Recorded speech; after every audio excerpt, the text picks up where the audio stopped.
All right, whenever you're ready, Mr. Lally. Thank you. Good afternoon, ma'am. Good afternoon. Could you please state your name and spell your last name? Sure. Jennifer McCabe, M-C-C-A-B-E. And where do you live, ma'am? Canton. And how long have you lived in Canton? Approximately 20, well, my whole life I lived in Canton, except when I first got married, I lived in Stoughton for a year or two. And where you live currently in Canton, how long have you lived there? I live at 12 Country Lane, and I've lived there about 10 years. And prior to that, where did you live in Canton before Country Lane? 15 Sutcliffe Ave in Canton. And how long did you live on Sutcliffe? Approximately 10 years.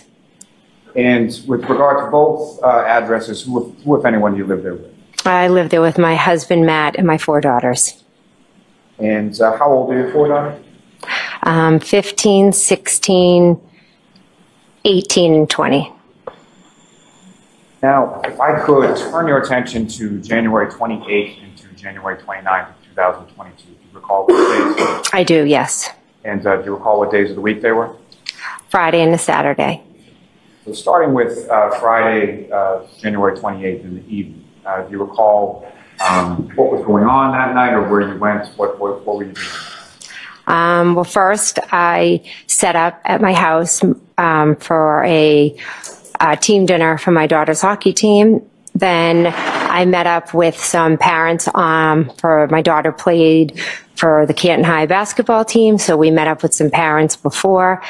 We had a drink, appetizers. My younger 2 were with us. We fed them dinner. And then we went on to Canton High School to the basketball game. Now, starting back, the oldest daughter with the hockey dinner at your house, that was your daughter, Allie, is that correct? Yes. She's your oldest? Yes. Now, the daughter who had the basketball game, is that your second oldest? Yes. And with regard to her, she was on varsity team, is that right? Yes. For Canton High School? Yes. And with respect to just basketball in general, when the kids were younger, what, if any, role did you have in regard to that? I'll allow it, but then you'll move on quickly. Of course. I was a basketball coach for the rec, well, the town program. How many years? I believe with Emily, I started approximately when she was in 5th grade, and then I was also a coach for my daughter, Olivia, I think starting when she was in 6th grade. And with my youngest, I think I coached from 1st grade on, up until 8th grade. Now, as far as the high school game was concerned, is there sort of a typical start time for high school basketball match? Yeah, move on. We know the time. Move on. After the basketball game, where did you go? My husband and I dropped my youngest daughter home, and then we proceeded to meet my sister at the waterfall. And which sister is that? My sister, Nicole. How many sisters do you have? 3. And do you recall about what time it was that you got to the waterfall? Approximately 9 o'clock. And when you say we, who do you mean? My husband, Matt, and myself. And do you recall which vehicle that you were in going around Canton that night? I believe it was my car, yes. And what kind of car was that? Denali, Yukon, I think. Denali, yeah. So bigger type vehicles? Yes, big SUV. Now, with respect to, you got a cell phone around that time, is that correct? Yes. Your cell phone, what, if any, connection did that have between cell phone and vehicle? At that point, I don't think mine was connected. I'm not sure. Now, when you arrived to the waterfall, did you go right in, or what, if anything, did you do? I waited a few minutes because my husband was on a phone call. And at some point, did you and your husband man go in? Yes. And when you arrived in the waterfall, where within the waterfall did you go? We walked in, and I believe we sat at the 3rd table. And at the time that you arrived, who, if anyone, was there that you were familiar with at that table? Chris and Julie Albert, Nicole Albert, Caitlin Albert, Tristan Morris. And at some point shortly after that, or at some point after that, who, if anyone else, came in and joined the group that you were with? Nick Kolakitis did, and then his wife did a little bit after. and then Brian Albert and Brian Higgins arrived, and then Karen and John arrived. And prior to Karen and John arriving, if anyone from the group had left? I believe Tristan left, maybe to go sleep because he had to plow, I think. Now, with reference to Karen and John, we're talking about John O'Keefe and Karen, correct? Yes. And how long had you known John O'Keefe? Approximately 10 years. And how was it that you first came to know John O'Keefe? John's sister and her husband lived in the neighborhood, and my daughter became friends with John's niece when they were in kindergarten. And during that kindergarten year, John's sister and then brother-in-law passed away, and John moved in and took care of the kids. And just for clarity purposes, this would have been when you were living at the home on Sutcliffe? Yes. And then after John moved in with his niece and nephew, what, if any, role or what, if any, relationship did you have with either John or his niece specifically? So my daughter was very good friends with his niece. And so, you know, she would be over all the time. And JJ would come over with Patrick and pick her up. And he would come in and talk to us and hang out. And how would you describe your relationship with John O'Keefe? He was my friend. I love John. He was an amazing guy. Now, with reference to Karen Reed, and just for clarity purposes, do you see Karen Reed in the courtroom today? Yes, I do. Can you identify just as to where she's seated or not? She's seated between her attorneys. John, just as a record reflect identification Yes. by the witness. Now, with respect to the defendant, Ms. Reed, when was it that you met her? John had reached out to me saying that he was dating a new girl and that she had MS and I also have MS. So he said he would like for me to meet her. And how long have you had MS? I believe it will be 10 years this October. And do you recall specifically when around that was, what year, what month, anything like that? That I met Miss Reed? Yes. Yes, they came over in July of 2020. And came over to your house, is that correct? Yes, they came over to the house. They brought the kids, swam. I have a pool. Now, over the course of, you were familiar, obviously, that Ms. Reed was dating Mr. O'Keefe, correct? Mm-hmm. Over the course of time. Yes. Sorry. Over the course of time from July of 2020, when you met her, to January of 2022, how often would you see Ms. Reed? It would vary. You know, there were times that we would bump into them, or depending on their sports, or, you know, for my daughter's birthday party, when it was time to pick up, they'd come over and hang out, or Halloween. It just varied. We have 4 kids, so we're always kind of in all different directions. Sometimes it depends on what sport month it is and what team we're with. And how would you describe your relationship with Ms. Reed? I enjoyed Miss Reed. I really liked her. I thought we connected from the beginning. She was very easy to talk to. She had MS, I had MS, and there's not a lot of people our age that I personally know that have it. So it was nice to have someone who understood like what I was going through. So we had that in common. Now, with respect,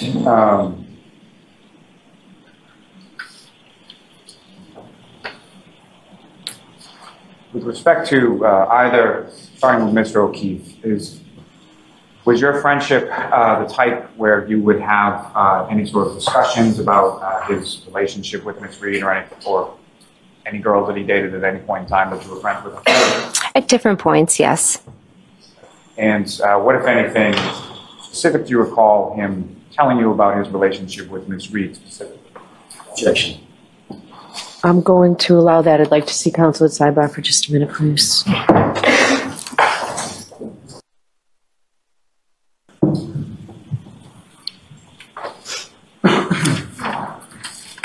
So, Ms. McCabe, with regard to Mr. O'Keefe and his relationship with Ms. Reed, is that something that you spend any real time talking about with Mr. O'Keefe? No, occasionally, hey, how are things going? How's she feeling? How's she doing? Very general. And same sort of question with regards to Ms. Reed. Is that a conversation that you had as far as her relationship with Mr. O'Keefe? Yes, similar. Now, on that evening, if I could turn you back to the waterfall. You arrive about 9. About what time was it that you left? Approximately midnight, a little give or take. And so during the 3 hours or so that you were there, how would you describe sort of the mood or demeanor of the group that you were with during the time you were there? Fine, friendly, normal, typical night, you know, just out having a drink, listening to music. And you mentioned about 11 o'clock or so it was that Mr. O'Keefe and Ms. Reed came into the bar? Correct. And when they came into the bar, where did they go in relation to where you were? They came right over and talked to the group that we were with. And when Mr. O'Keefe and the defendant came over, what, if anything, did you observe the defendant do or have with her when she came? Oh, she had brought a glass with her and kind of took it out of her coat and just kind of chuckled about it. What, if anything, did you observe about the glass?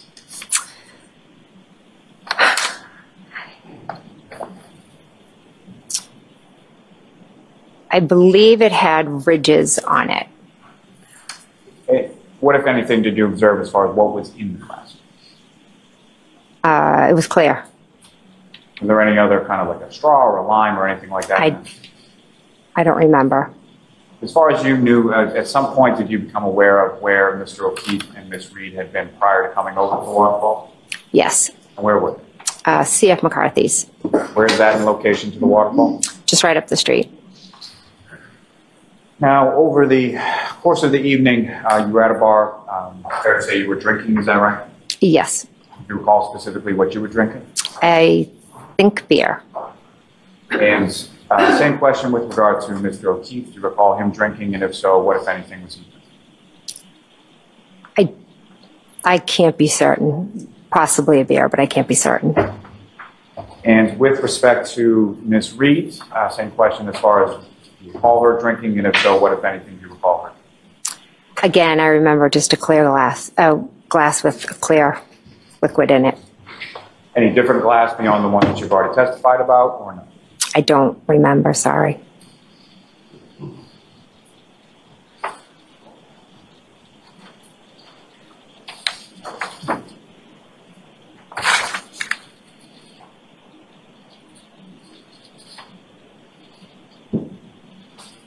Now, when you left the waterfall sometime around midnight, is that correct? Yes.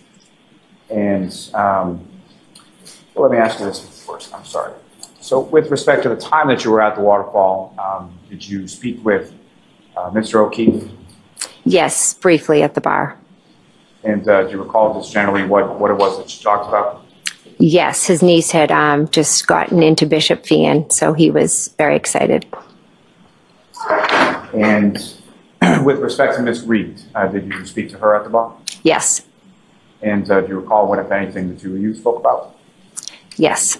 And what was it? Karen had shared a little bit of frustration that morning, or one morning she had taken Kaylee to Dunkin' Donuts, and John, was frustrated, was saying, don't take her, she's going to, make a habit of it, meaning like she's going to come to expect it every day. And then we just talked about how, challenging it is with kids. And, she mentioned that that's kind of all they ever fight about.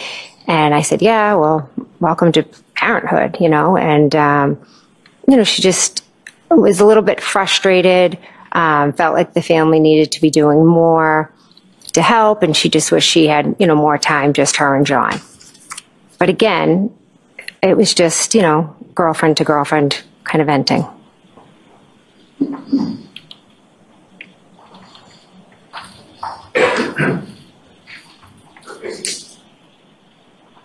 Now, As far as Mr. O'Keefe was concerned, what, if any, observations did you make as to how he was dressed? Baseball hat, jeans. That's what I remember. Do you recall any sort of winter coat or heavier coat or anything like that? No.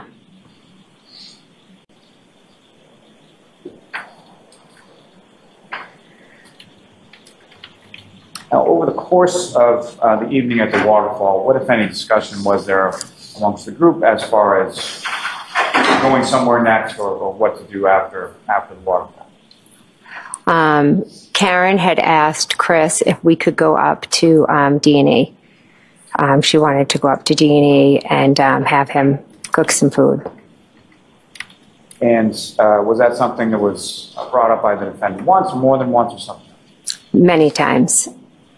And what was sort of the response from the group in regard to going to D&E and making food? So Brian, Chris, and Matt do this annual weight loss challenge every year, and it was in the midst of that. So they were like, no, we can't go up there. We're not going to eat. We'll do it another time. Now, following that conversation, what, if any, other, let me ask you this, why did you go to the waterfall in the first place? So I went to meet my sister, Nicole. She was heading there because she was going to go have a drink with her. Her son was going to have some friends and then meet out. So I was going to meet them for a drink for my nephew's birthday. To be clear, that nephew was Brian Albert Jr., is that right? Yes. And did Brian Albert Jr. ever show up at the waterfall that evening? He did not, no. Do you know why not? Brian suffers from anxiety, and during that time period, he was really struggling. So he decided to stay home? He just decided to stay home, yes. And so after the discussion about going over to D&E and then the communication of not going over, what, if any, other discussion was had as to where people were going or what was happening after leaving the waterfall? Brian Albert Sr. Just made a general, hey, I'm going to go home, have a drink with Brian if anyone would like to come. And was that something that was just to certain people, or was it expressed at the table, or how was that expressed? It was expressed to everyone, like, hey, we're going to go back home, have a beer with Brian if anyone would like to come. Now, after that was sort of put out to the table, what, if any, discussion did you have in regard to that with either Mr. O'Keefe, Ms. Reed, or both? Both of them. I said, oh, you guys should come. Do you want to come? And did they indicate that that was something that they wanted to do, or did they indicate that they were coming? They both wanted to come, and they said they were coming, yes. Now, when you left the waterfall, who, if anyone, left with you or left at the same time? I believe I walked out with Karen. I know I walked out with Karen, and I believe Miss Kolakidis as well. Prior to you leaving, your sister Nicole and her husband Brian, had they left prior to you leaving? Yes. And so you're walking out with the defendant and Ms. Kolakidis, is that right? Yes. And when you were walking out with them, what, if anything, was the sort of conversation or the discussion as you were walking out the door? Well, Matt and John were still inside. So at one point I said, oh, Karen, why don't you just come with me? Figuring, because, Matt can talk to anyone, and God knows how long he was going to stay in there. So I was just like, hey, do you want to drive with me, and they can meet us? Your husband's a talker, is that correct? Yes. Now, as far as the car that you had parked there before, where was that parked in relation to the waterfall? I believe I had to kind of walk straight out.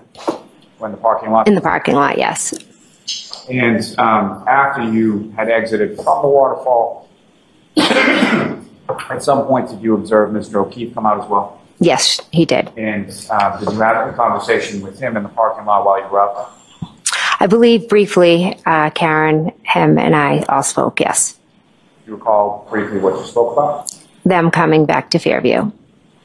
And after sort of the two of you parted ways, did you observe where Mr. O'Keefe and the defendant went? I just saw them they walked left, I walked straight. And if one were to walk left in the direction they were walking, where would that bring them to? Washington Street, the main street. So you went over then to your car in the parking lot? Yes. And while you were in your car in the parking lot, well, let me ask you this first. When you walked out of the waterfall, what, if anything, was different about the weather from when you had walked? It had started to snow. And as far as the snow was concerned, what was that initial point when you walked out of the waterfall? Was it accumulating or anything like that? Yes, I would say, you know, it was starting to cover the car, so you'd have to put your windshield wipers on to clear it. So you didn't have to get the scraper out or anything like that, just click on the windshield? Clip on the windshield wipers. I probably was lazy and just rolled the windows down to get it off the windows. And so you're in the car at for some period of time waiting for your husband, correct? Yes. And about how long is it that you're waiting for your husband before he comes out? Actually, it wasn't long. I think I turned the car on and then I saw him walking and I pulled up. And while you're waiting for your husband or shortly after he gets to the car, what if any communication did you receive at that point? I received a text from John saying where to. And with respect to that, did you respond in kind via text, or how did you respond, if at all, to Mr. O'Keefe? I was driving, so I called him. And when you called him, if you know, was that something that was done through Bluetooth with regard to the car, or? Yes, it would have been, because it was my phone and I was driving, so I would have had it over the car. So your phone would have been paired up with your phone? Yes, I plugged it in when I got it. I always plug my phone in when I get in, if I'm driving. And with your husband in the car, it's fair to say that he could hear both sides of the conversation as far as you and Mr. O'Keefe? Yes. And so that initial call that you placed to Mr. O'Keefe, is that done while you're driving? Yes. And what, if anything, were you telling him as far as that initial call was concerned? He had asked for he said where to. I gave him the address, and then I believe I, just started giving him directions, and I actually think Matt spoke over me and was saying, go this way, go this way. And then I said, yeah, you just go down to Fairview, it's at the bottom. And so as far as the directions, do you recall anything specifically about what you told Mr. O'Keefe as far as where the directions were? Well, he actually called back a second time.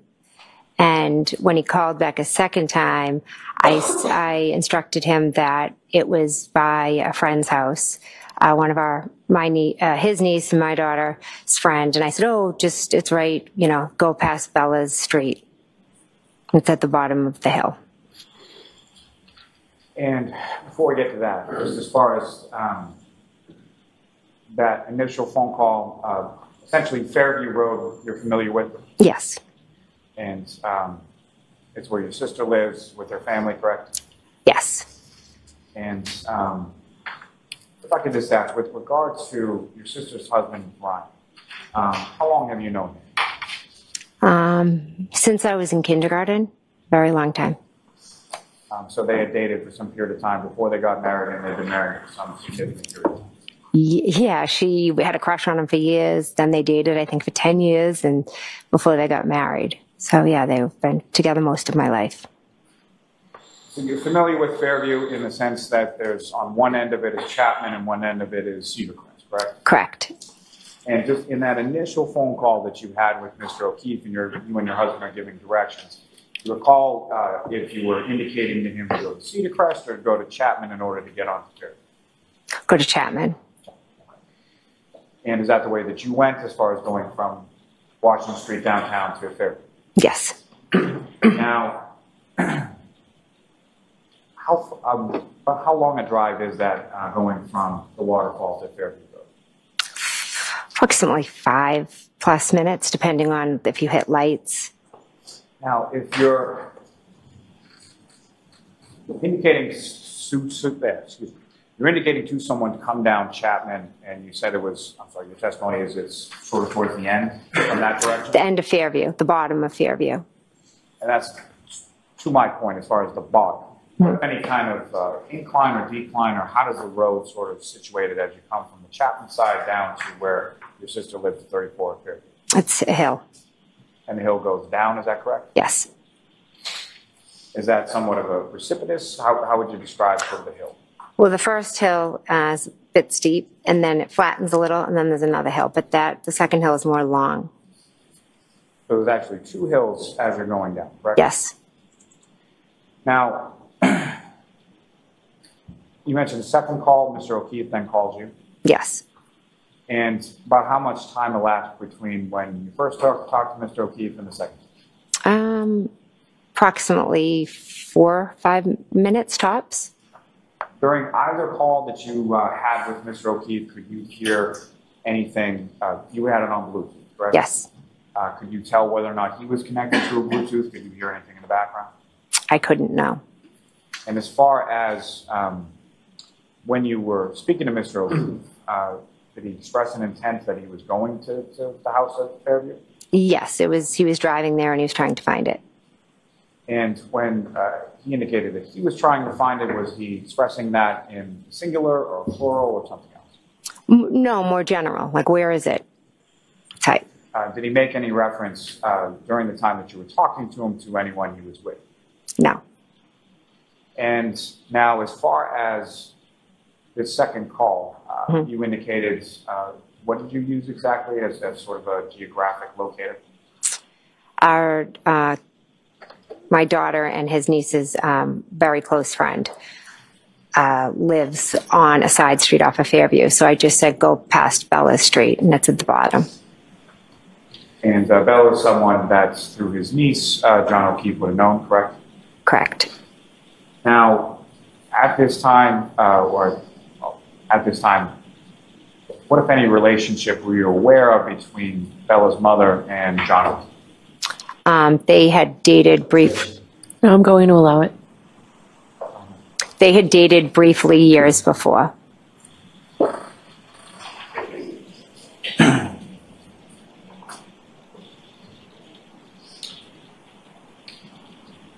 Now, was that sort of the substance of the conversation that you had with Mr. O'Keefe?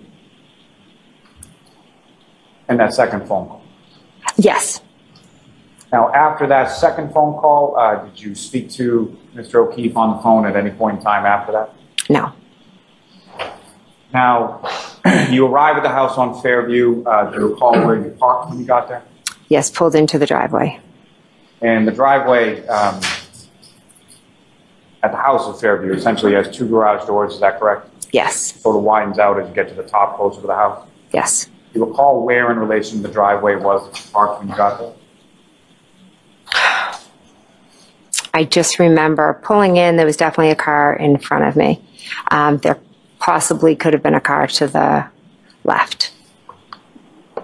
You exit the vehicle, go into the house, correct? Correct. When you get to the house, who, if anyone, do you observe in? When I walk in, Caitlin Albert, Brian Albert, Julie Nagel, and Sarah Levinson are all sitting at the kitchen table. My sister Nicole was in the kitchen wiping the counters because she's always cleaning. And Brian Albert and Brian Higgins were in the, I guess you'd call it the TV room area, just standing and talking. And ma'am, I'm sorry, I'm just having a little trouble hearing you. So Oh, okay. that microphone, you can adjust that any way you want. So anywhere you want to put that. Okay. Thank you. Okay. And so when you come into the house, where were you mentioned a table? Where were people situated? In the kitchen. Now, with respect to what was going on at the house throughout the course of the evening that you were there. I sat at the table and I just spoke to Brian and Katie and the two girls most of the night. And just so we're clear, when you're talking about Brian, that's Brian Albert Jr. or Little Brian? Yeah, Little Brian. Yeah, Little Brian. Now, as far as at any point in time when you were at the house, you familiar with a gentleman named, someone named Colin Albert? I am, yes. How do you know him? He is my friend's son and my sister's nephew. Your friend Julie's son, correct? Yeah, so my friend Julie's son. And your oldest daughter, Allie, was Colin friends, or is Colin friends with your oldest daughter, Allie? Yes, they're born a week or two apart, and we've kind of just, they've done everything together. They're very good friends. Now, at any point in time that you were there on that early morning, did you see Colin Albert at all? No. And when you arrived at the house, obviously you're familiar with your daughter and the car that she drives around that time. Did you see your daughter there, Allie, at any point in time? No. Were you aware at any point in time in that early morning hour that you were there that your daughter had been there at any point in time prior? Sustained. Now, with reference to the home, at any point in time, did John O'Keefe ever come inside the house that night? No. During the time that you were there, let me ask more specifically about how long a period of time was it that you were there, or about what time did you leave? I believe I left approximately around 1:30, 1:45, approximately. And do you know about what time it was that you arrived there? I'd say approximately somewhere between 12:20, 12:30. Well, 12:20, I believe, 12:20-ish, because the last call from John, when I went back and looked, was 12:18. Now, similar to what I asked about the waterfall, as far as the sort of mood, demeanor inside the house, what, if anything, do you recall with respect to that? Good. Everybody was in a good mood. There was no, Brian and Brian were talking. My sister was cleaning. I was talking with the kids. You know, just a normal night. Now, while you were in the kitchen dining room area for the time that you were there, did you see anybody or observe anybody from the group that you just described go anywhere else in the house as far as away from that area? Julie Nagel went outside. So beyond Julie Nagel going outside, did you see anybody else go upstairs, downstairs, to the basement area, or anywhere else in the house? No. Now, that you, when you were in the car and you were driving, you hooked your phone up to the charger, is that right? Yes. Do you recall charging your phone at any point in time when you were at your sister's house on Fairview that night? I don't recall. You mentioned Julie Nagel, Sarah Levinson. Were those people that you knew prior to that night of the 28th? I was familiar with who Sarah Levinson was, maybe had run into her at different points. Julie Nagel was closer to Brian, so I would see her. I think she's dog sat for me when I've been away, like Brian will do it, but then if he's not available, Julie will do it. I don't know if she had dog sat for me before then or right after then, but I was definitely familiar with Julie, and she possibly could have dog sat for me prior to that. And now with reference, there was also someone there by the name of Brian Higgins, is that correct? Correct. And that is also someone who was there prior to you getting there, is that right? Yes. And what, if anything, did you know about Mr. Higgins, or did you know him prior to that? I had met him a few times. He's Brian Albert's friend. So other than being your brother-in-law's friend and meeting him a couple times, you didn't really know him that well, fair to say? Good, yes. Now, you mentioned at some points that Julie went outside, right? Yes. Nagel went outside? Yes. And do you know what she was going outside for? Yes, her brother had come to pick her up. And so she was going to go tell him, try to get him to come in. And what, if any, conversation did you have with Ms. Nagel or Ms. Levinson in regard to their going home prior to Ms. Nagel going out and talking to her brother? Yes. I'll sustain it in that form. What, if anything, had you said to Ms. Nagel prior to her going out prior to her going outside? Yes. Sustained. Now, if you know, about how long was Ms. Nagel outside? I believe it was just a few minutes. And at any point in time while Ms. Nagel was outside, what, if anything, Excuse me? So when Ms. Nagel went outside, what were you? I was sitting at the table, and then my nephew had said another car was out there. And after your nephew said that, what, if anything, did you do then? I went to the front door. And front door of the home leads sort of, you walk in there, there's a foyer and a staircase in front of you. Yes. And as far as the front door was concerned, is there any sort of other door that's, is it just sort of the wooden front door, or is there another door in front of it? The door was open, so it was just a storm door. And the storm door is made out of glass, is that correct? Yes. So when you went over to the storm door and looked out, what, if anything, did you see? I saw a vehicle. And can you describe the vehicle that you saw? I saw a dark SUV. And as far as Ms. Nagel, did you make any observations of where she was when you looked outside? I kind of just looked at the vehicle, and then I saw lights kind of over to this side. But then once I saw the vehicle, I took out my phone and I texted John. And just so we're clear, as far as when you say this side, so you're standing at the storm door, see the vehicle, and where is the vehicle in relation to you and where you're standing at the front door? It was straight ahead. Now, the headlights that you were saying is sort of off to the side. From your perspective, looking out at the street, is that to the left, to the right, or something else? Left. And as far as this dark SUV that you saw, could you tell anything else about it as far as the make, the model, or did you recognize it at all? No. Now, at this time on January 29th, 2022, were you familiar with any sort of vehicles that Mr. O'Keefe had? Yes. What kind of vehicles did he have?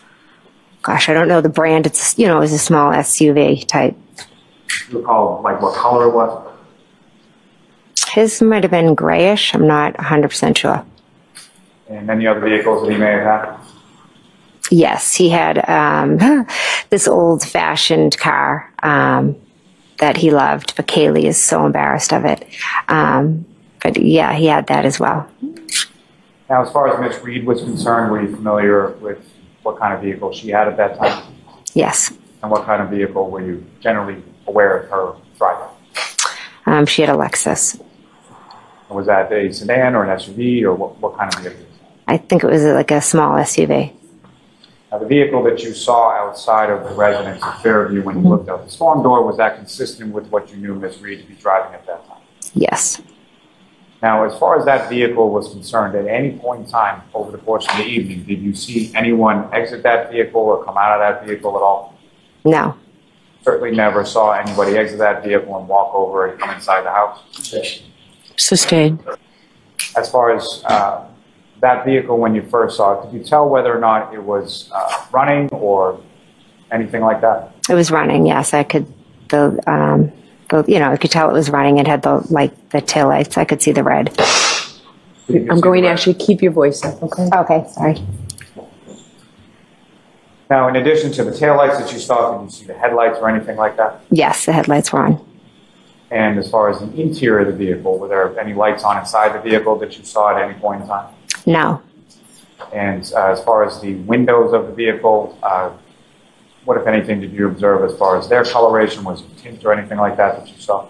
Didn't observe, no. Now, you see the vehicle sort of straight ahead of the front door, and then you pull out your phone to text Mr. O'Keefe, correct? Correct. Do you recall what you texted to him at that point? I think I said here, question mark.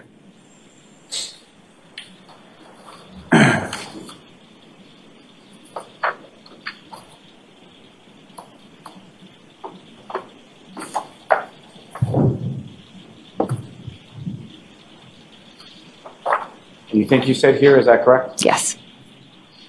Your Honor, may I approach? Yes. Show Mr. Jackson. Okay.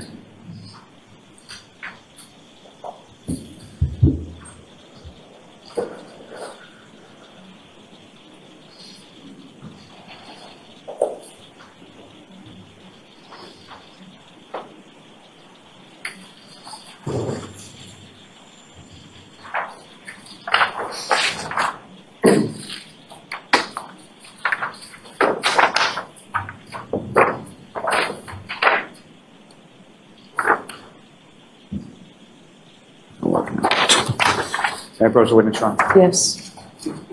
I'm showing you a three-page document just asking you to look at it. Okay.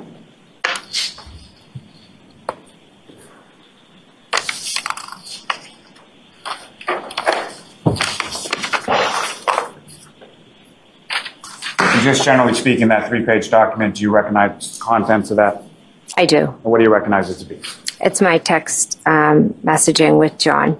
So from sort of the early part of the 28th and around midnight through, I'm sorry, the 29th, through the entirety of the 29th. Yes.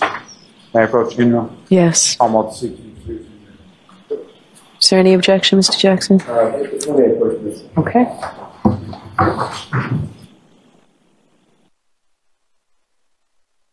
Go ahead. Thank you. Sorry, may I approach? Yes. Colonel, come up with seats to do. Well, let me.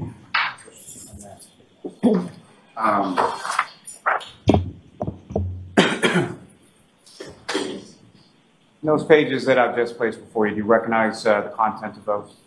I do. And what do you recognize those to be? They are text messages between myself and John. And from sort of specifically that time period of the early morning of January 29th through the morning of January 29th? Yes. And what's contained in those, is that a fair and accurate portrayal of the content of those text communications? Yes. Now, with reference to Mr. O'Keefe, this is someone that you knew and you had his information put into your phone as far as a contact? Yes. And on prior occasions when you had contacted, or specifically that morning when you had left the waterfall and you talked to him on the phone, you called him, and who answered? You called the contact that you had as John O'Keefe, correct? Yes. Okay, who answered the phone? John. Okay.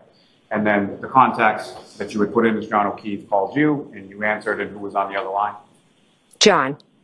Okay. Now, may I approach? Yes. I want to seek to introduce and admit as the next exhibit. No objection, Your Honor. Thank you. And this is subject to what we talked about in sidebar? Yes. Understood. Thank you. That's exhibit 89. All right, thank you. John, with respect to what's now been marked as Exhibit 89, if I could, with the court's permission, publish that to the jury. Yes.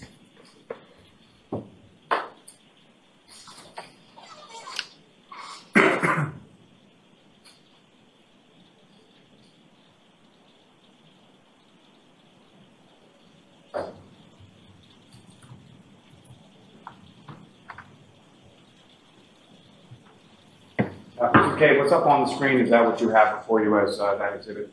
Yes. And this is a text communication between yourself and Mr. O'Keefe, correct? Correct. Your Honor, I'm sorry to do this. May we approach? Sure. Why don't you take that down, Ms. Gilman? And thank you.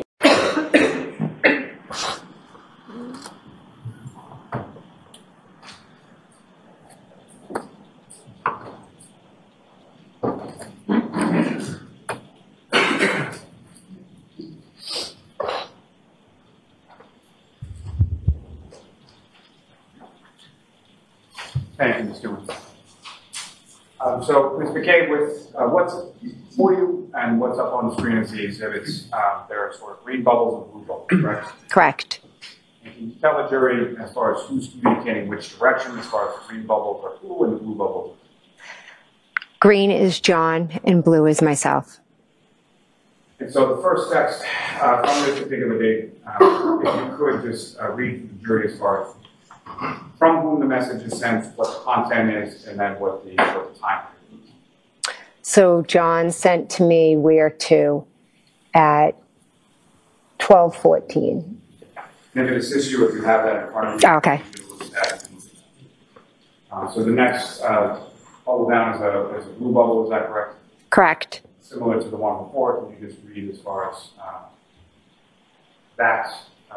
Well, before I get to that, I'm sorry. So you receive that message from Mr. O'Keefe. You call him, have a conversation. He calls you back for the conversation. Correct. And then subsequent to that, could you read the next blue bubble down as far as from whom, what the content is, and what time it is?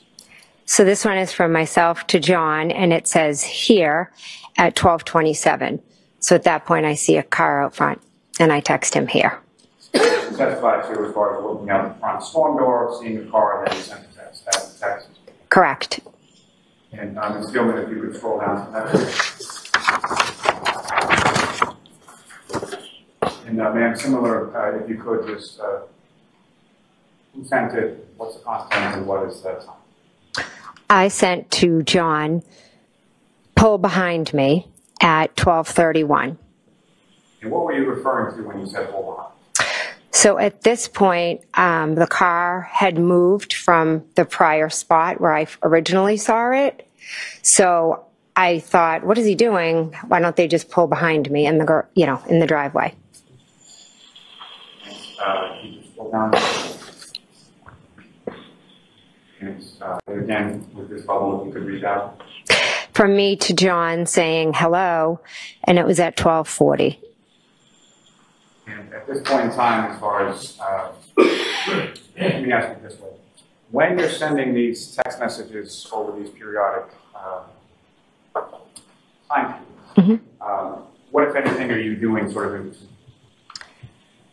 So I originally went to the front door, saw the car, texted them, then texted John. Then I went back, kind of sat at the table, just either threw my phone probably in my back pocket. And then a couple minutes later, I got up again and saw that the car had moved. So I had sent the pull behind me. And then a few minutes later, I went back to the front door, I'm sorry. And when you went back to the front door, what, if anything, did you see at that? So at this specific point at 12:40, when I say hello, I cannot be certain whether they were still out front or if they had left. And from any of these text messages that you sent, what kind of response did you receive from Mr. O'Keefe after the word? None. Ms. Gilman, if you could, to the next level. And similar to the prior ones that we did. Sure. Jen to John, where are you? And that was at 12:42. Go to the next level. Myself to John, hello, at 12:45.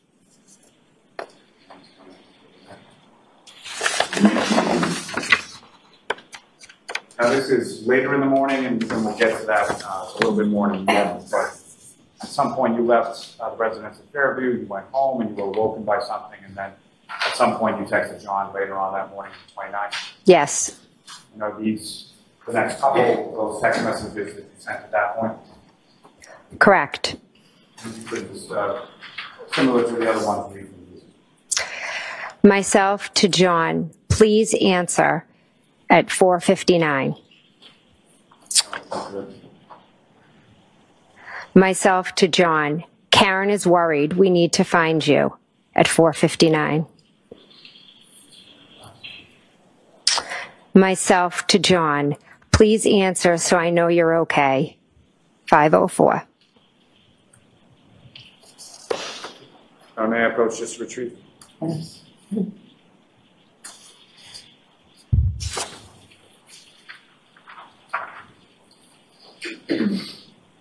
Now, Ms. McCabe, if I can take you back to at the house on Fairview. Again, you're sending these text messages and going back to the table and then going back to the window at various times. To the front door. To the front door. Yes. And at any point in time, do you see anybody exit from the dark SUV or the black SUV you see in front of the house? No. And at any point in time, did John O'Keefe come into the house? No. And at any point in time, did John O'Keefe respond to your text messages? No. At any point in time, did John O'Keefe call? No. Now, at some point subsequent to this, have you had occasion to look at your phone or at your call history? Yes. And through review of that, were you able to see phone calls that your phone made to John O'Keefe's phone around that same time frame that you were texting him and going to the store? Yes. May I approach Ron? Yes.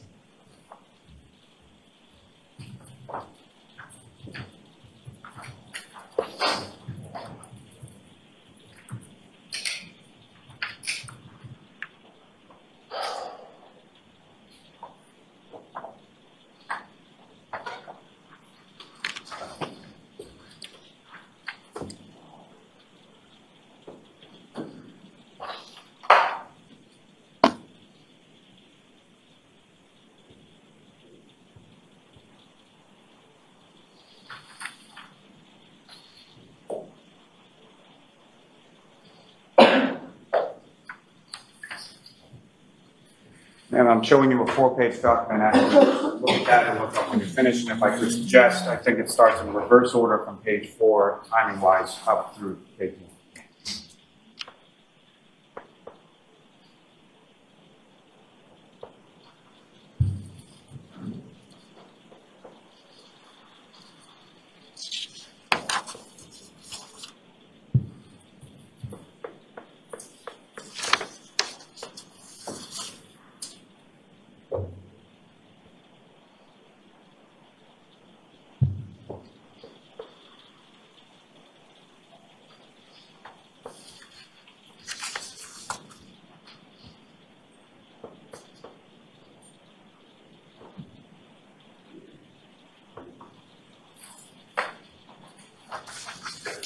Just generally speaking, ma'am, do you recognize what's contained in that 4-page document?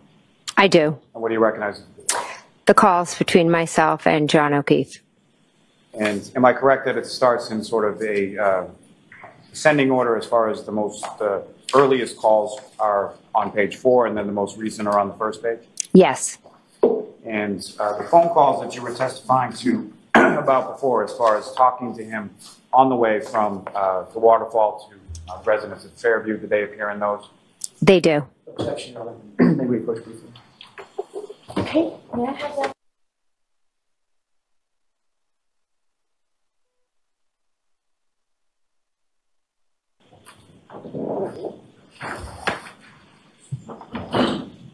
So, Ms. McCabe, as far as the first calls that you were testifying about, as far as when you spoke to Mr. O'Keefe on the way from the waterfall to the residents at Fairview, were those contained within those calls?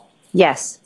As far as, is there a time that's associated with those calls that you observe in those 4-page documents? Yes. And what are 12:14 and 12:18. And turning your attention to page 1, that would be sort of the last in line there. What time is the last call between yourself and Mr. O'Keefe, and who's calling? I'm calling him at 5:25. Okay. May I approach him? Yes. I'll want to seek to introduce him as the next exhibit. Is there any objection? There's not, Your Honor. Thank you. Exhibit 990. Thank you.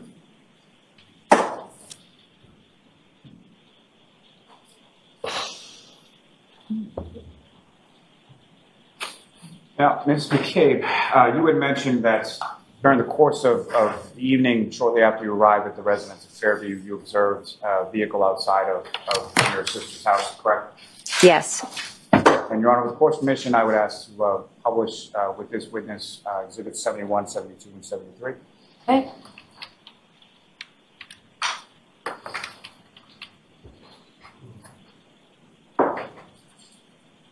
And Ms. McCabe, first and foremost, what's up on the screen is Exhibit 71. Do you recognize that? I do. Okay, I think you can just go right to what you wanted to identify, please, Mr. Lally. So, Ms. McCabe, in front of you on the desk, there should be a laser pointer. Just click on the button and point at the screen. And if I could ask if you could direct, well, first and foremost, with respect to this photograph, do you observe in this photograph where you first saw the black SUV in front of the house?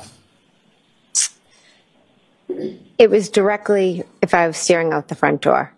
So this angle is kind of unique to see it. But if you go from the front door directly straight out, so maybe the edge, if you understand what I'm saying. Using that just direct your attention. So if there's the front door and I look straight out, but the perception is almost like a side view. It's not straight on, so it could have been a little over here.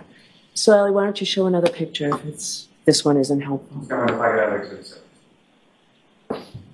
Is it visible in this photograph? Yes, so just follow this and then come straight.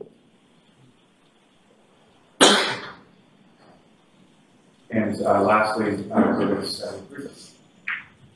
Now, Mr. McCabe testified that at another point you come to the front door and you observe the vehicle in a different spot, correct? Correct. If you could, again, using the laser pointer, just direct your attention to where in this photograph, if at all, you observe where the vehicle was a second.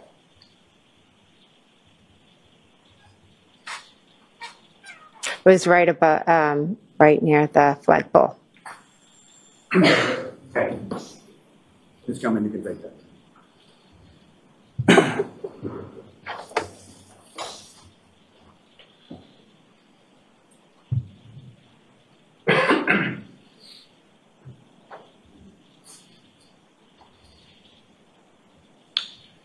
Now, turning your attention to back in the home, at some point you indicated you looked out and didn't see the black SUV there anymore. Correct. And what was your thought as far as where John was or where John had gone at that point? At that point, I thought maybe they decided not to come in. Maybe they got into an argument, or maybe Kaylee had called. Did you think much of it at that point? No. Now, you leave the home around what time? Approximately 1:30, roughly 1:30, 1:45. And when you leave, who, if anyone, goes with you? So it's myself, my husband Matt, and I had offered, when Julie Nagel's brother had come to the house earlier, I had offered Julie and Sarah Levinson a ride home because we had just gotten there and they had wanted to stay later. So I also drove home Julie and Sarah. Well, my husband drove them home. And so you exit the house, go out to the vehicle, correct? Correct. And your husband Matt was driving? Yes. And where are you seated in? And the front seat. And do you recall where Miss Levinson and Miss Nagel were seated in the car? They were in the back seat. Do you recall which one was on which side? I do not. And when you come out of the house and you're starting to go home, what, if anything, had changed as far as the weather from when you had gone in to when you had come out? The snow had, accumulated more. And when you get into the vehicle and as the vehicle is pulling away, what, if any, conversation do you recall having with anyone in the car? When I got in the car, I kind of turned around to Julie. I'm going to allow this subject to moving strike. There's a portion that's relative. Go ahead. I turned around and was facing them and talking to them. And I believe Sarah Levinson had laughed or made a joke because I had bread or something in my car. And we made a joke about that. I had had my niece earlier that week for the week. And so I had brought stuff in the car because I was dragging her from one of my kids' sporting events to the next. And as, do you recall which direction, or did you observe which direction your husband Matt exited from residence in Fairview? And by that I mean, did he head towards Chapman or did he head towards Susan? Chapman. And so as far as, I may not have asked this before, but as far as the black SUV that you observed in front of the house, which direction was that vehicle facing? Chapman. Each of the times that you saw it? Yes. And so as with that vehicle, as with the one that your husband was driving, which side of the vehicle would have been closest to the house in Fairview? Passenger. Now, as you're driving past the house, heading past, how were you positioned within the car? I'm turned chatting to the girls. So, and when you're turned, are you turned towards the window or are you turned towards the console? Which way are you turned? Turn the console towards the back seat. So my back is to the window. And either of these girls, did you know where they lived? No. Do you recall whether or not you found their homes by way of sort of yes, or was it just sort of verbal directions? I'm assuming they just gave Matt directions to where they lived. So you drop each of them off. Do you recall which order they were dropped off in? Julie, then Sarah. And then following dropping off Sarah, where did you and your husband go? Home. And this whole trip sort of from Fairview to dropping off Miss Nagel, Miss Levinson, and then going home, about how long a period of time did that take? It could be 20, 30 minutes, maybe about approximately 20 minutes. Not exactly sure. You arrived home sometime after 2 a.m., is that correct? Yes. And when you and your husband Matt got home, went inside the house, and where did you go? I went upstairs to bed. And at some point, did your husband come up as well? He did. Was it a long period of time between when you arrived home and when your husband came up? I don't think too long. I think he had like some cheese or something because he was on a crazy diet, and then he came upstairs. Now, did you go right to sleep, or what, if anything, did you do when you went up to bed? I asked him to watch a show. He said no, he was going to fall asleep, which he does usually immediately, and I went on my phone. And what, if anything, do you recall doing on your phone as far as going on? I was researching, my husband and I did briefly talk. My daughter had gotten an offer to play on a club Just tell us what you were doing, please. Sure. I was researching a basketball team, and I believe I also texted my sisters, and I texted in a group chat with my husband and another individual. Now, if I could just turn your attention back to when you were at the house on Fairview that evening, and I believe this is the last time, so I apologize for the back and forth, but when you were there, what, if any, videos or any music or anything did you pull up on your phone to share with the group that you were there? So one of my sisters loves this song, Raining Men. And she always, well, not always, maybe every once in a while, she's a little too much to drink and takes out an umbrella and sings and dances. And it's like a big family joke. And my other nephew had previously been over and showed me the video from whenever, I don't know if it's the 1970s, of It's Raining Men. So I just was playing it, showing my other nieces and nephews, and we were just like laughing because they all have umbrellas, and it's just something, it's like an inside family joke. So I played that, I think, a couple of times. And so after you get home and you're looking at the basketball program and things of that nature, what, if anything, else did you do before you went to bed? Or went to sleep, I should say? Nothing. I possibly could have gotten up to go to the bathroom. I do that almost every night. Now, at this time you had an iPhone, is that correct? Yes. Did you also have an Apple Watch?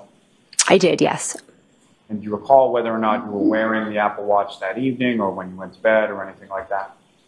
I do not recall. And as far as the Apple Watch is concerned, is that something that you routinely or always take off before you go to bed? Or mostly, but not always. I mean, there are times I go to bed with it on. More often than not, I take it off, but there are times that I do sleep with it. And with respect to this particular evening, do you recall whether you had it on or whether you took it off or even had it on at all that night? I don't recall if I had it on that night. Now, turning back to that last exhibit as far as the phone calls were concerned, were there certain phone calls that you made to Mr. O'Keefe's phone around the time that you were observing the vehicle outside? Yes. Do you recall making any phone calls to Mr. O'Keefe at that time? I don't. To say that at no point while you saw the vehicle outside, did you have any conversation with Mr. O'Keefe? I didn't.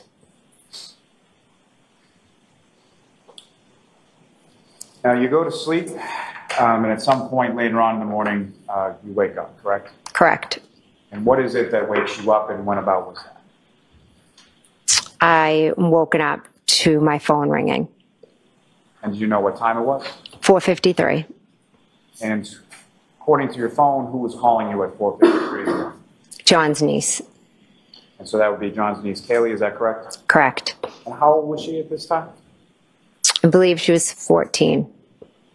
And she had just gotten into Bishop Thean, correct? Correct. So she was in 8th grade going in, finishing up her 8th grade year of middle school, correct? Yes.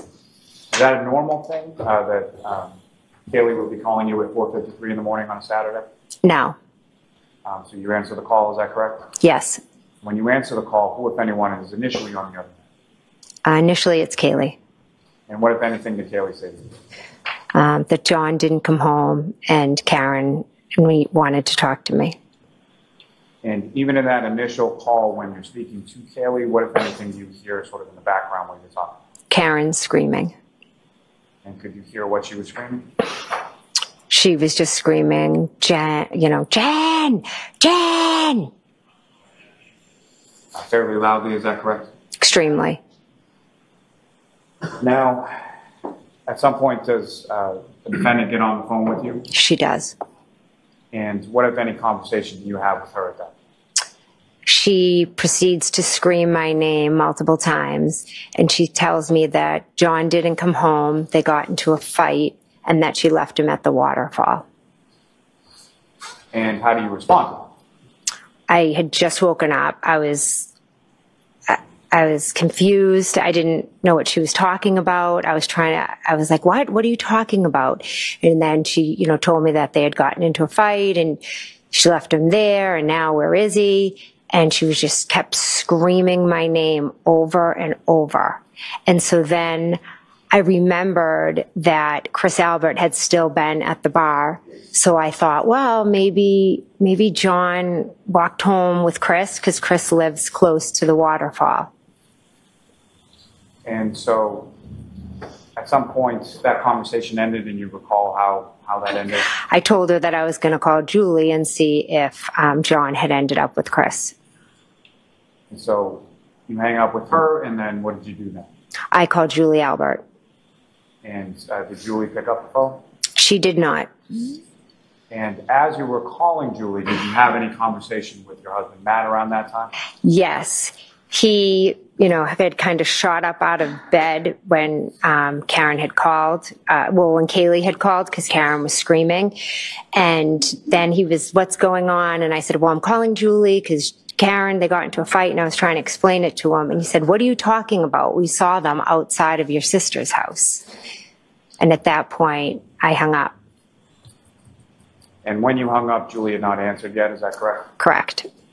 Now, as far as Miss Reed, is that someone who had your phone number? Did you have her plugged into your phone as a contact before that date of January 29th? No. So never had any kind of conversation with her over the phone as far as a text or a phone call or anything? You didn't even have her information? Correct. And so after hanging up while calling Julie, what, if anything, did you do then? And then I'm not sure if I called Kaylee back or if Kaylee called me back. But at some point you get back in touch with Kaylee, or at least her phone, correct? Yes, I get in touch with Karen again, and I say, Karen, we saw you outside of my sister's. And what was her response to that?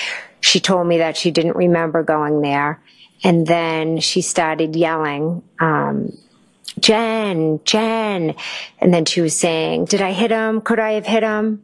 And then she proceeded to say that she had a cracked taillight. And this is while you're still in your home and you're in your bedroom, correct? Correct. And what was your response to that? I thought she was honestly like just talking crazy. And then she said, oh my God, I left him there. Like, she was extremely irrational.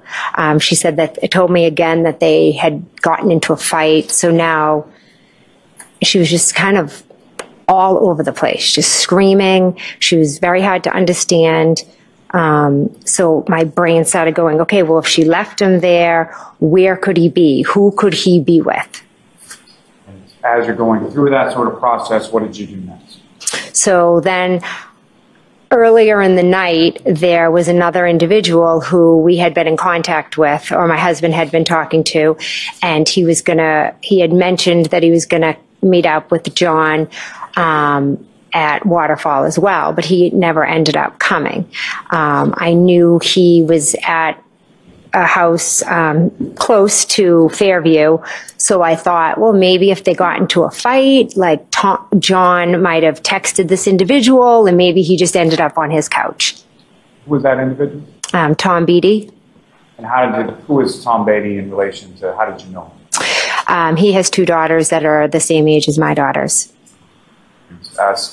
One of those daughters, at least around the same age as Kaylee? Yes. And so, based on sort of that process, thought process and what you're doing, what did you do then? So then I start calling Tom. And at any point in time that you called Tom, did Tom pick up the phone? Did you speak with him? He did not. And so following that, what did you do from there? So I know at some point I was starting to call John. My husband was as well. At that point, I get up and I'm like, okay, well, we got to go out and look for him.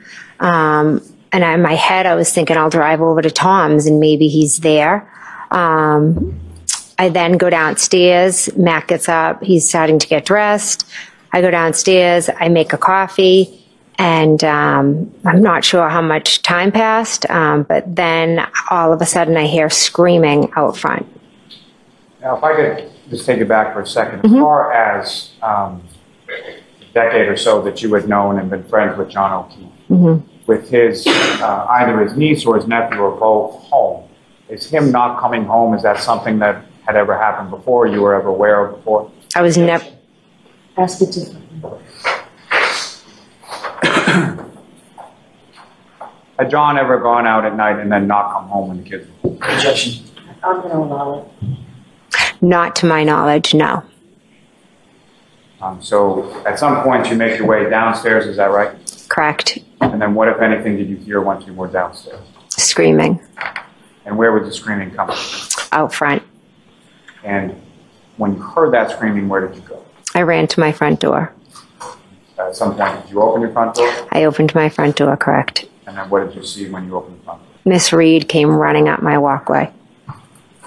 And prior to, during any of the other conversations that you had had with Miss Reed, did you know where she was when you were talking to her? No. Obviously, the first call was Kaylee calling from the house. That was Yes. the assumption. Mm-hmm. And then So subsequent. is that a yes or no? Yes. And as far as the second call that you were talking about, do you know where she was when she was talking to you then? The first couple calls, I know she was at the house, and then I don't know. So was opening your door, hearing the screaming from out front, was that something that surprised you? Yes. And when you hear the screaming, if you could just explain for the jury, how loud was the screaming that you were hearing? Very loud. And what, if anything, was she saying at this point? It was more of the, Jen, did I hit him? And then she would yell, did I hit him? Could I have hit him? And then she was yelling, we have to go to Fairview. And in addition to Miss Reed, what, if anything, else did you see when you opened up the door? Just, That's in a better way. Did Yeah. you see a vehicle? yes, And where was the vehicle and what did the vehicle look like? it was in my driveway. I believe the driver door was left open. And what kind of vehicle was it? A black Lexus. Consistent with what you had seen outside of Fairview the night or earlier in the morning. Yes. And so as she's coming up your walk towards your front door, Running, yes. and then what, if any, conversation did you have with her there in reference to that? I just said, Karen, you know, I was trying to calm her down. Matt came, I believe, and was yelling down that she was going to wake up the neighborhood. And then she was yelling that we had to go to Fairview. So I told Matt that I was going to go with Karen. Initially, before that, what were your plans as far as going to look for John before Miss Reed showed up at your house? My husband and I were going to go to Tom Beatty's. Now, once you decide that now you're going with Miss Reed, the defendant, where did the two of you go? So as we walked out, there was a car pulled up and then a plow. Recognize the car that pulled up? No. I'm sorry, I interrupted. So the car pulls up and then the plow, and then what happens? So in the car was Kerry Roberts. And so she kind of rolled down the window and was like, Karen, what are you doing? And then the plow was behind her. So Kerry pulled up and I believe I told Karen that I was going to drive her car because I didn't want her driving because she was hysterical. So we got in her car and then Kerry Roberts called Karen. And then Karen was screaming and, you know, saying that she had cracked her taillight. We need to go to Fairview.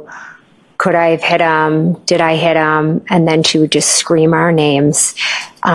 Kerry was telling her to shut up. that we needed to just go back to John's and we'll drive in one car and let's go to John's. Maybe he's there and he's passed out and you didn't see him. When you open up the door initially and you come outside and you see the defendant out there screaming and all of that, again, with respect to the weather, what was the weather at that point? It was like dark and it was almost like a whiteout. And so you get into Ms. Reed's vehicle, correct? Yes. And you're driving that vehicle from your house to Meadows Ave, is that correct? Yes. That's Mr. O'Keefe's house? Yes. You're familiar with that residence? You've been there plenty of times before? Yes. Now, with respect to Kerry Roberts, did you know Kerry Roberts prior to this morning of January 29th? I had met her once before. And can you describe for the jury sort of the circumstances of that or how you knew her prior to January 29th? Way back when, after John's sister and brother-in-law died, I would have Kaylee a lot and Kerry would have Patrick. And one day John said, I get a discount at Reebok. I'm going to take you guys for sneakers, get all your kid sizes. So he took Kerry and myself and we went to Reebok and bought sneakers for all my girls and me. And then he took Kerry and I to the hillside for lunch just to thank him for, helping, because that's what he did. Now, was Kerry Roberts someone that you had as a contact saved in your phone? Had you ever texted her or called her or talked to her over your phone before? No. So you indicated that Ms. Roberts then calls Ms. Reed's phone while you're in Ms. Reed's car, correct? Yes. Now, as far as Ms. Reed's phone, was that similar to your phone that earlier in the morning? Was that hooked up in any way or matched or paired with the vehicle that you were driving? Yes. So fair to say you could hear both sides of the conversation as far as Ms. Reed talking next to you and then obviously Ms. Roberts on the other end? Yes. So the conversation that you were talking about as far as Ms. Roberts saying, shut up and we're going to Meadows Ave and all of that, you could hear Ms. Roberts saying that? Yes. Now, the vehicle, when you get into the defendant's vehicle, she pulled in straight into your driveway, is that correct? Yes. So fair to say you had to back out of the driveway, correct? Correct. Now, when you were operating Ms. Reed's vehicle in reverse, what, if anything, showed up in sort of the center console area of that vehicle? I do not remember. I don't know. Do you recall anything as far as the camera or anything like that? I don't remember. I don't remember. You back the vehicle out of the driveway and you proceed to Meadows Ave, correct? Yes. And about how long a drive is it from your house to Mr. O'Keefe's? Approximately 5-6 minutes.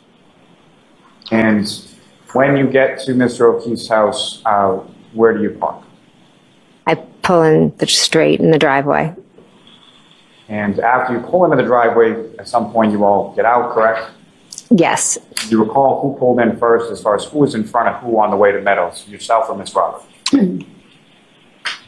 I believe I was in front. You would have pulled into the driveway and parked, and Ms. Roberts would have pulled in and parked behind, correct? Yes.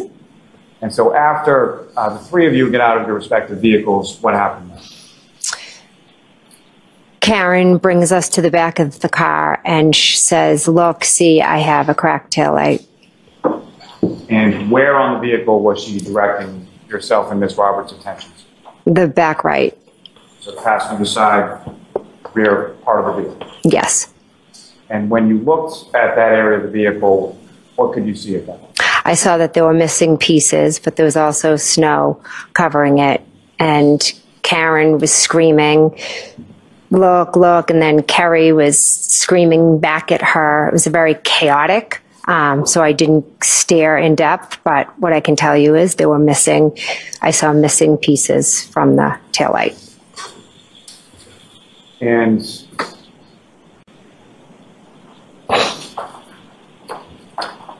at some point, about how long a period of time is this that you're out in Mr. O'Keefe's driveway looking at the cracked taillight?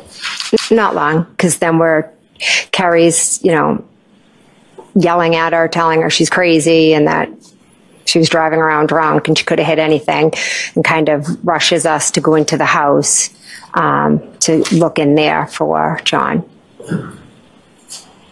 Your Honor, with the court's permission, I would ask if I could publish on the screen what's been marked as exhibit number 2. Okay.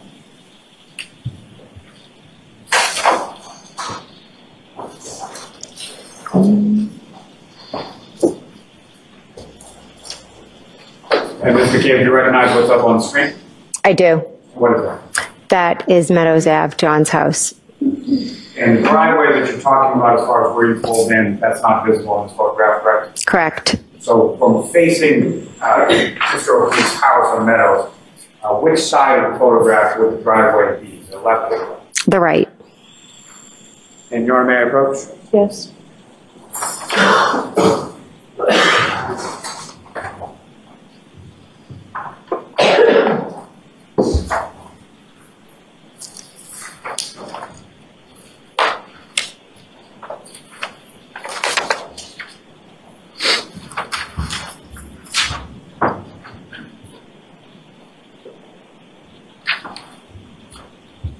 I'm just showing you another photograph. Just ask you to look at that. We'll finish.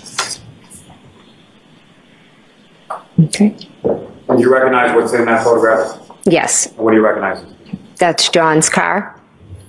And where is John's car in relation to John's house? It's parked to the side of the driveway. And you also see sort of the garage area in that photograph? Yes. May I approach? Yes. I'm going to seek to introduce in a minute as the next. Objection.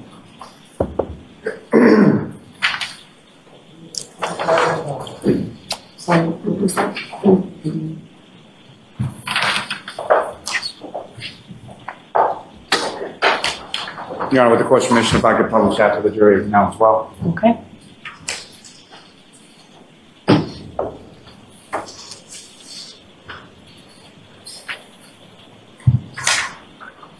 Now, Mr. McCabe, with reference to what's up on the screen, is that a photo that you just have for you?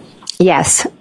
And there are 2 garage doors on the house at 1 Meadows Ave, correct? Correct. Left and a right, is that fair way? Yes. And you've been inside Mr. O'Keefe's house a number of times before, correct? Yes. Now, with respect to the garage door on the left, what was contained within that part of the garage? His old-fashioned car. One that Kaylee didn't like? Yes. And on the right side of the garage, what, if anything, was in there? It's pretty open. How would you describe Mr. O'Keefe as far as how he kept things around his house, either in the house or the lawn or things around? John was very meticulous. Everything had its place. Now, when you arrived there on the morning of the 29th, Mr. O'Keefe's vehicle wasn't parked in that position, correct? Correct. From sort of the outside of the residence, were you aware of there being any sort of security cameras or anything affixed to the house of 1 Meadows Ave at that time? Yes. How were you aware of that?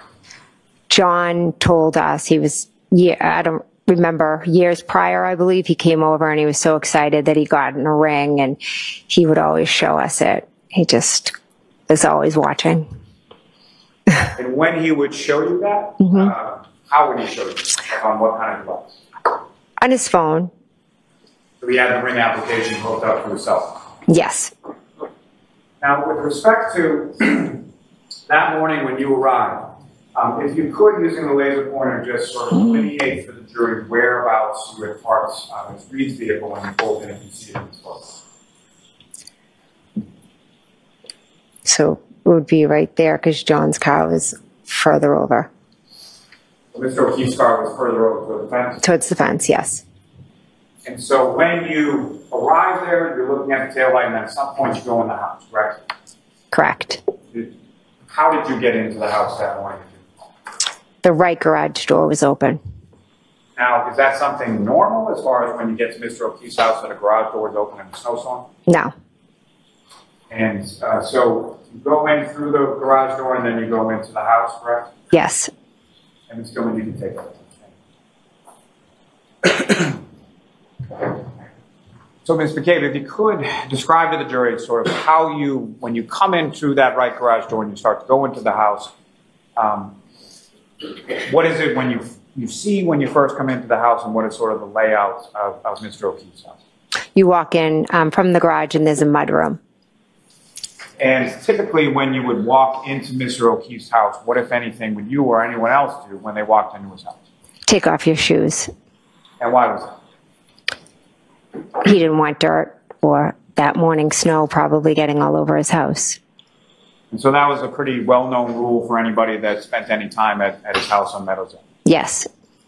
And so when you and Ms. Roberts and Ms. Reed walked into the home that morning, into the mudroom, what did you do? What did Ms. Roberts do? What did Ms. Reed do? I took off my boots or shoes, whatever I had on. Carrie Roberts took off. Karen just ran straight in the house. You and Ms. Roberts both took off your shoes, and Ms. Reed then just walked into the house with boots or shoes or whatever she was wearing on. Yes. And then once you get into the house, where is it that the three of you went respectively once you got in? We all dispersed. I looked in the TV room where there is a couch. Then I kind of walked through a dining room, and then I peeked into a living room. I went upstairs. I looked in John's room. Carrie was also running around different rooms. And then I went into Kaylee's room. And during this time when you and Ms. Roberts are sort of going around room to room, what was the defendant? I'm not sure. When you see her doing the same thing that you were doing? No. Now, with respect to, you went at least peeked into John's bedroom, is that right? Yes. What, if anything, did you note about the bed when you looked? It was made. And so then you go into Kaylee's room and check on her, correct? Yes. And at any point in time, did you see Patrick at any point? No. And were you aware of where Patrick was, or did you know at that point? At that point, I believe Kaylee told me he was at a sleepover. So you have some conversation with Kaylee, is that right? Yes. And about how long a conversation did you have with Kaylee? Probably about a few minutes. And when you left from Kaylee, what is it that you said to her as you were leaving? Objection. Oh, I promised Kaylee. I promised Kaylee that I would find John and everything was going to be okay. So after that, where did the three of you go from there? After that, the three of us got in the car and we drove to Fairview. And when you say you got into the car, which part of the game? Carrie's.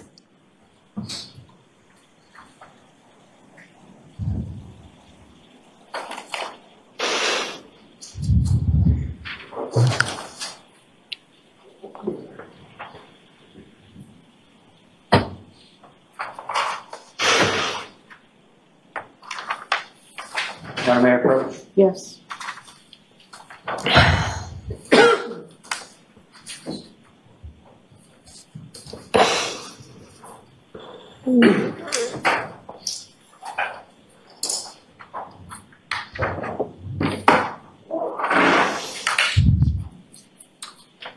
Again, I'm showing you two photographs. Again, if you could just look at those and look up when you're finished.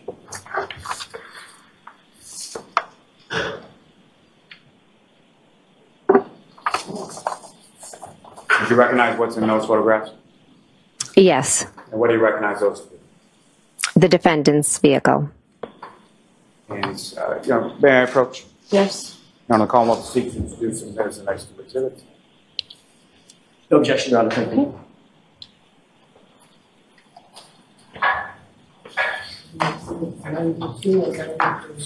Thank you.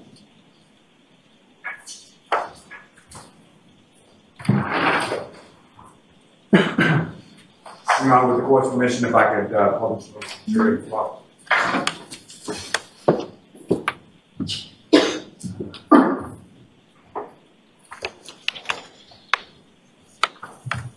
Ms. McCabe, what's depicted in this photograph is the defendant Ms. Reed's vehicle, correct?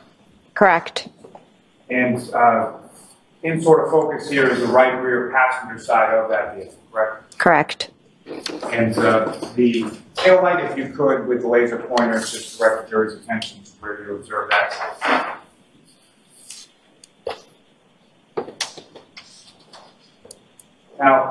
Now, with respect to what's depicted in this photograph as far as any damage that you observed to this taillight area on the rear passenger side, is that consistent with what you observed in the driveway at One of Meadows Ave when the defendant was showing?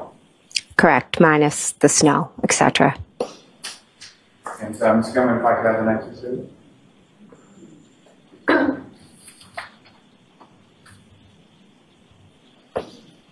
And again, do you recognize what's depicted in this photograph? Yes, And this is essentially a closer image of that same rear passenger side taillight area, correct? yes, Again, what's depicted in this, is that consistent with what you observed minus sort of the caked-in snow when you were in the driveway of Mr. O'Keefe's house on the morning of the 29th? yes. Gilman, you can take that down, and Your Honor, with the court's permission, I would ask to publish just a short portion of, actually, I'm sorry. If I could publish a portion of what's been marked as Exhibit 6, which is the ring camera from the driveway. Okay. Ms. Gilman, if I could have video number 154 from the driveway.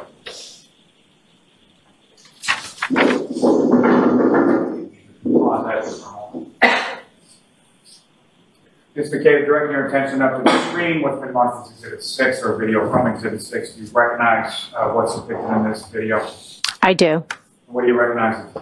That's myself getting out of the car at Meadows Ave.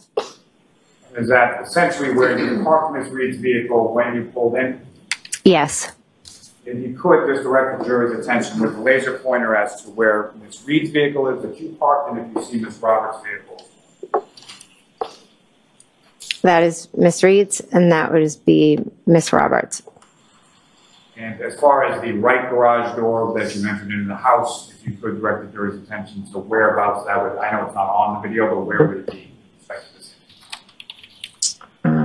Walk straight. If you could run this. Sorry.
Ms. McCabe, what was depicted in that video, is that consistent with what you observed the weather conditions to be around the time that you arrived at Mr. O'Keefe's house? Yes, And lastly, in this line, Your Honor, if I, with the court's permission, could publish just a very short portion of what's been marked as Exhibit 41.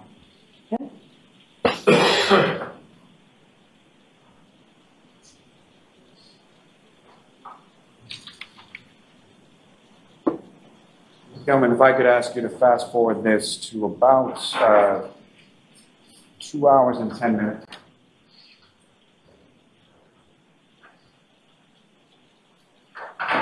Maybe you could play from there.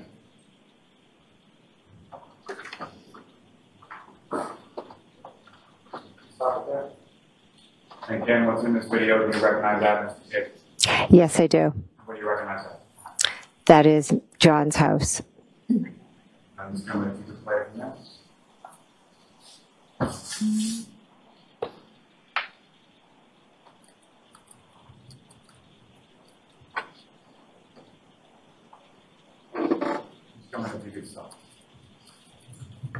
Now, what's depicted in this video, sort of the screen directly in front of you, do you recognize what that is? Yes, What do you recognize that? John's driveway. As far as what, if anything, do you observe in John's driveway? John's car and Karen's car. And where if you could, using the laser pointer, just direct your attention to where is the defendant's car and where is Mr. O'Keefe's. Mr. O'Keefe's car and to the defendant's. And where you observe the defendant's car to be, is that essentially where you parked it at that time? Yes. Now, may I have a moment? Okay.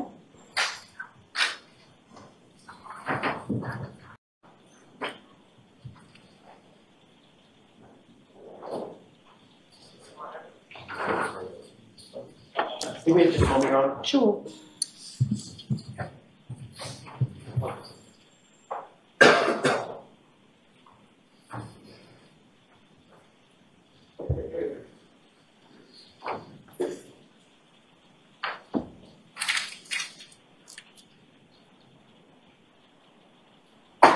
I'll see counsel at sidebar for just a minute. Jurors, I just want to tell, I appreciate counsel trying to work together for this. It's probably going to take too long, so we're just going to make do. We've had enough interruptions. Now, Mr. McCabe, as far as what you observe from what you can on the screen right now, the condition of the passenger side tail lights, is that consistent with what you observed when you parked the vehicle there sometime earlier that morning? It's kind of hard to see from this distance. And just, if you could, lastly, just with the laser pointer, direct your attention where in the video you see the rear passenger side tail light. Just go into good take.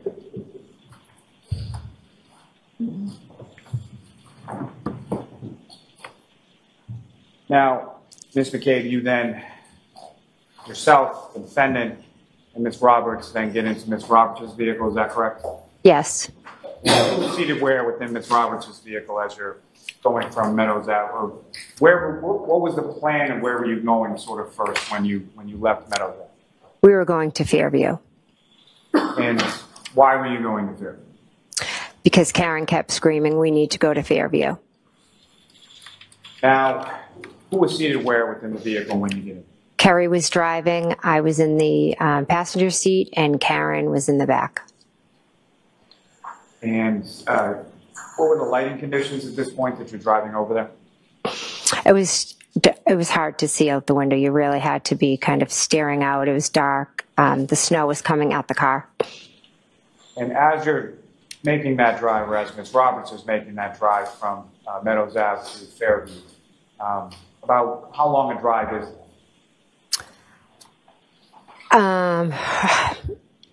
Approximately 10 minutes. I mean, with the weather, the lights, you know, the street lights, I would say about 10 minutes, give or take. And as far as during the drive from Meadows Ave to Fairview, what's going on inside the car over the course of that ride? Karen is in between us, like from the back, kind of pushing up in between Carrie and myself. And she's just screaming, Carrie, Carrie, her name over and over, my name over and over, and repeating certain phrases. Could I have hit him? Did I hit him? Carrie is yelling at her to shut up, to sit back, to buckle up, to look for John. And while this is going on, what, if anything, are you and Ms. Roberts doing in the front seat?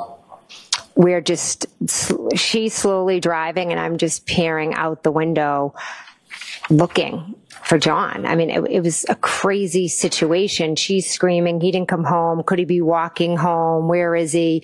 So we're just looking out the window, looking for John.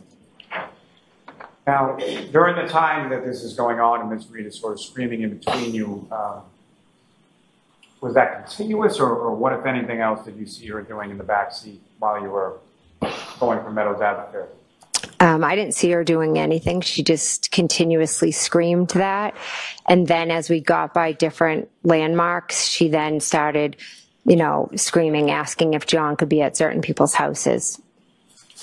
And whose houses was she asking if John could be at? If she could be at Bella's house.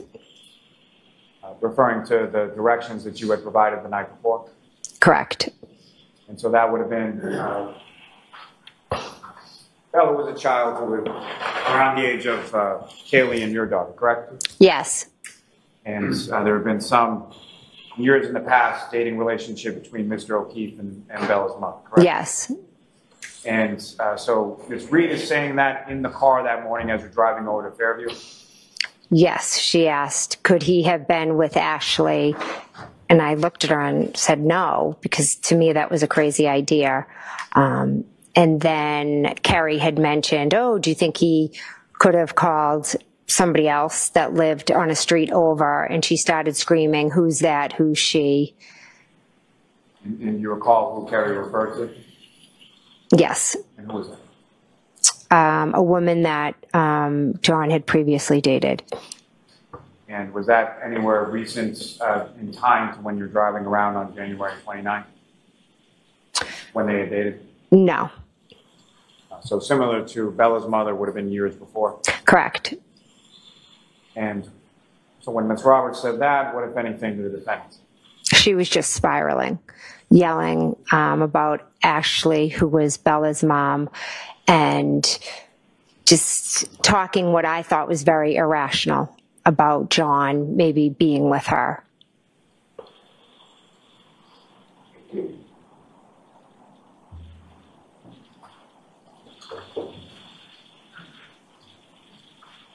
So you're looking around outside of the vehicle as the vehicle is going down towards Fairview, is that correct? Yes. And you recall how it was that Ms. Roberts came about coming to Fairview similar to the night before? Did she come in from the Chapman side or from the Cedar Crest side? Chapman. And as the vehicle turns from Chapman onto Fairview, what, if any, conversation was going on at that point? Well, Bella lives on that street, so that was when that conversation was being had. Also, just a continuation. It was just like continuous screaming of our names, Carrie screaming at her to sit back, and then sometimes she would sit back and almost like be quiet for a minute, and then it would start all over again. Now, as you were coming down Fairview Road, what, if anything, were you saying to Ms. Roberts, did Ms. Roberts know where she was going as far as where your sister lived? No, I told her that my sister lived at the bottom, and then as we got closer, I said, you know, just past, see where those trees are? Just past the trees is my sister's house. And as you got in that area of sort of the trees, from the residence of your sister at 34 Fairview Road, trees that you're talking about, where are they in relation to the property? They're at the start of the property is the trees, and then their property begins. And so the flagpole area and fire hydrant that you were talking about in earlier exhibits, is that in the same area as the trees? Yes, a little. It goes the trees and then the fire hydrant, you know, then further up is the fire hydrant and the flagpole. As you're coming down Fairview now, approaching 34 Fairview, the house would be on which side of the vehicle, on the driver's side or the passenger side? The driver's side. And as you approach that area where the trees and the flagpole and the fire hydrant were, what, if anything, happens then? We drive past the flagpole area, and all of a sudden Karen starts screaming, there he is, and she's banging to get out. And banging on the door in the back seat? Yes. And at the time that she's saying this, were you able to see anything outside of the vehicle? I saw nothing. And what, if anything, when she's banging and kicking the door, banging on the door, what did Ms. Roberts do? Miss Roberts unlocked the door. Karen got out. Miss Roberts looked at me and said something like, she's crazy, or she's batshit crazy, something like that. And when the defendant gets out of the vehicle, where is it that she goes? She just runs. And runs where? Straight to John. And again, when she's running, at this point in time, can you see what she's running toward or where she's going? Or anything that she's talking about seeing? I was on the passenger side, so as I got out, she was already at John. So she gets out and essentially makes a beeline over to where John was, Correct. and you're getting out of the passenger side, and by the time you come around the car, she's already there. Yes. And when she gets over there, what if anything could you see at that point? She straddles John and she lifts up his shirt, and then she lifted up her shirt and went to lay on him. And Miss Roberts went over and she was removing the snow from his face. Let me take a step back from that just for a moment. In Your Honor, with the court's permission, I would ask to publish just a portion of what's been marked as Exhibit 12. Okay.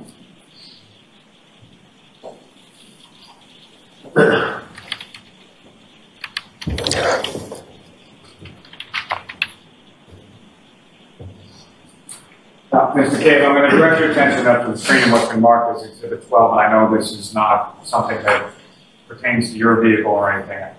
But what I'm going to ask you as it plays through is if what you observed in this video is consistent with what you observed during the drive to Fairview Road that way. Just going to, if you could play.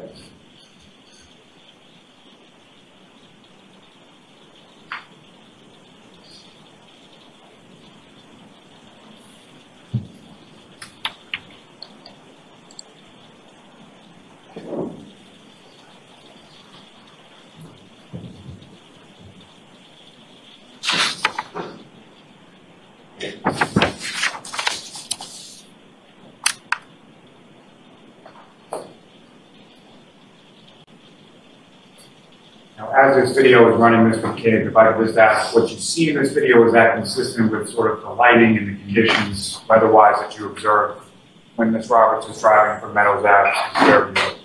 Yes.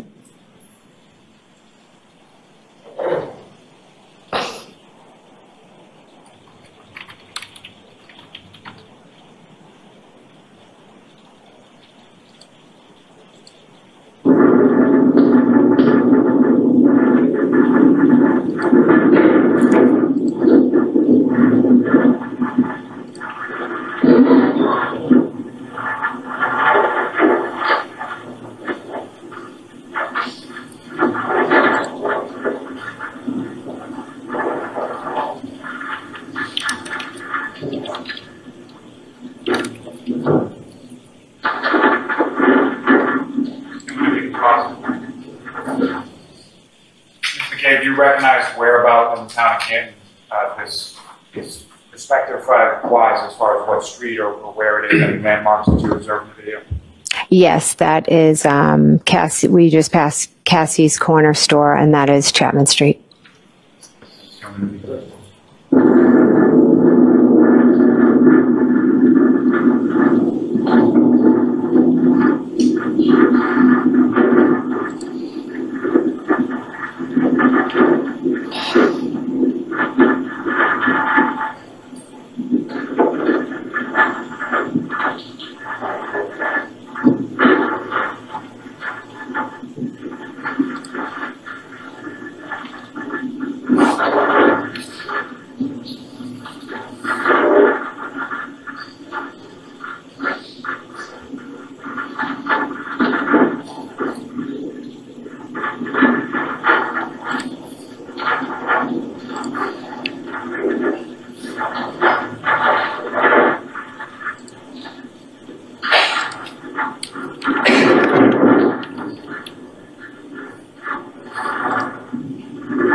Again, Ms. McCabe, do you recognize whereabouts in the town of Canton we are in this portion of the video? Yes.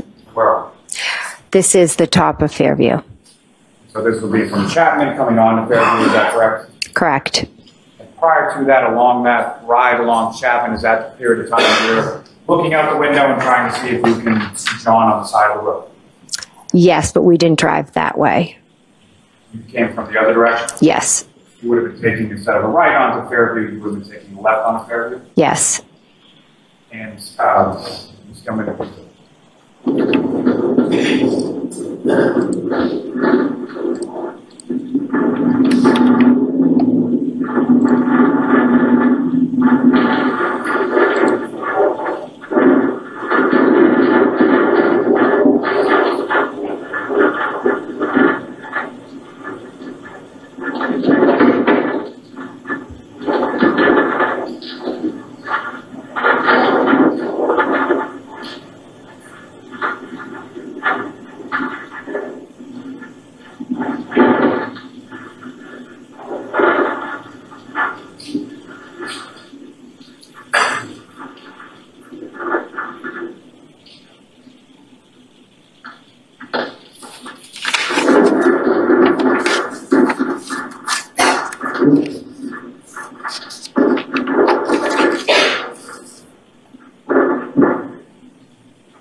Now, what's up on the screen and what you just observed as far as the drive down Fairview, is that fair and accurate trailer consistent with what you observed in Ms. Roberts was driving down that morning?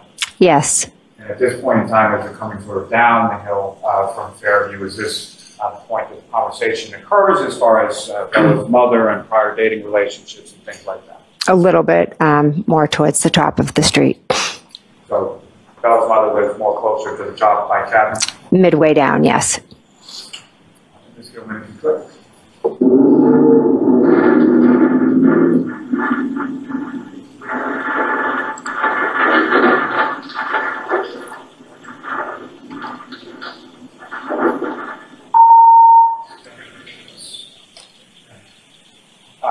The vehicle in the roadway there, do you recognize that? Yes.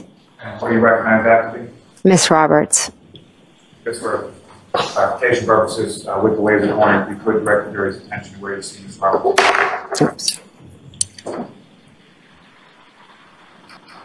Now, the area where you observed Mr. O'Keefe, can you see that in this particular pause frame of the video? Not in this frame, I cannot. It's not clear. Tell me if you could hit see that area now? Yes. Good, using the laser pointer just to direct your attention where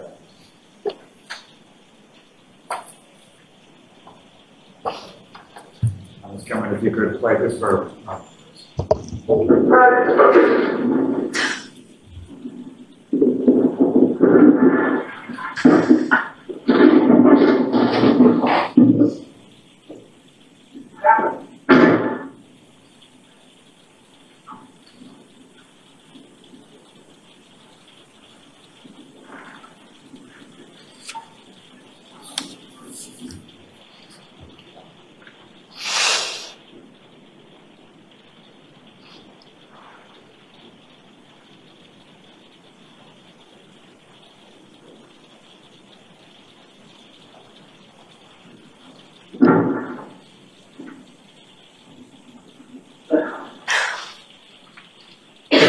Do we have a problem?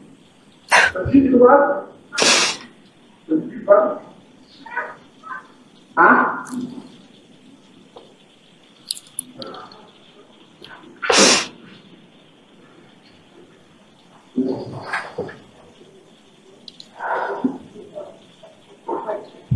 if you could fast forward just about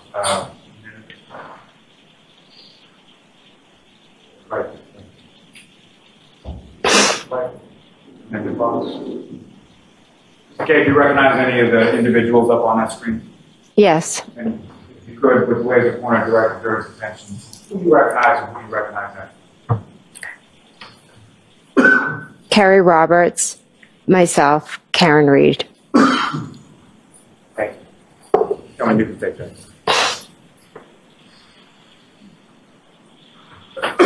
Excuse me. Now, Ms. McCabe, if I could just take you back to when you arrived there. You indicated Ms. Reed goes over to Mr. O'Keefe, Ms. Roberts. What is it that you were doing at that time? I got out of the car and I came around, and for a second or two, I completely just froze. I couldn't believe what I was seeing. And then Carrie and I made eye contact, and I called 911. And Carrie was asking me to go to the car and get, she was yelling to get towels or blankets or something out of the back of our car. Is that why the back of the car is opened up in the video that we just saw in reference to Ms. Roberts' vehicle? Yes. Did she direct you sort of where to go within the vehicle to find the blankets or the towels, whatever it was? Yes. Now, you called 911, you spoke to the operator and told them essentially where you were, correct? Yes. Now, as far as that initial, what you saw, that you froze and couldn't believe what you saw, can you describe to the jury what it was that you saw? I saw Carrie wiping the snow off of John's face, and I could not believe that that was John laying there. And how was John positioned, or how was his body positioned when you saw him? He was just laying flat on his back. And as far as the snow Ms. Roberts was wiping off his face, was there any other snow on his body at that time? Yes. And if you know about how much? There was enough that his body was covered in snow. And could you tell at that point how far Mr. O'Keefe was from the roadway as far as Fairview Road was concerned? I mean, I remember kind of a little ways in. I don't know exactly. And so you make that call to 911, and what is sort of going on with respect to Ms. Roberts, the defendant, and Mr. O'Keefe while you're on that 911? So I run the blankets over to Miss Roberts, and she's kind of lifts him up, put the blankets underneath him, and she's screaming at Miss Reed to get off of Mr. O'Keefe. And they're kind of yelling back and forth. Karen screaming, "Is he dead? Is he dead?" I, at some points, walk over towards the car, Carrie's car, to get away because they're so loud. And I was trying to be calm and get help there for John as fast as possible. Carrie starts yelling about doing CPR. She tells Karen to do mouth to mouth. Karen's yelling because as they start, blood starts coming out of John's mouth. As far as the CPR, that's what you're talking about? Yes. So during this time, the defendant's yelling and you're on the phone with 911, correct? Yes. You're trying to back up or distance yourself a little bit so that you can hear what's going on with the 911 operator and they can hear you. Yes. And after you complete that 911 call, what's going on at that? I go over, and at that point, Carrie asks if I can take over doing the compressions. And did you do that? I did, yes. And at some point after you call 911, to either police or fire or someone responds and arrives on scene, is that correct? Yes. You know about how much time it was in between when you hung up with 911 and when the first responders started to arrive? When I hung up, maybe a few minutes. I'm not exactly sure. And do you recall whether or not it was police or fire or who showed up first? Police. And is that the officer that was in that video or that cruiser that was just up on the screen as the last person? I didn't see the officer in the video, but I know it was Officer Sarif was the first officer to arrive. So then, after the officer arrives, what happened then? He was trying to figure out what had happened. Karen just ran around screaming my name, Carrie's name. Is he dead? Is he dead? It was on repeat. Could I have hit him? Did I hit him? More officers started to arrive. The EMTs, they began to work on him. And by him you mean Mr. O'Keefe? Yes. And Mr. O'Keefe's still on the ground, and they're working on him there, is that correct? Yes. Did you see anything about sort of what they were doing or what was going on with that? No, I just saw a bunch of them around Mr. O'Keefe. And then what happened then? More officers began to arrive. Miss Reed just continued to run around screaming. As more officers and EMT arrived, they asked what happened. One EMT asked, I'll allow it. one EMT had asked, his name, his age, things like that. If she knew what happened, Miss Reed stated that she hit him. Besides running around saying, I hit him, did I hit him, could I have done this?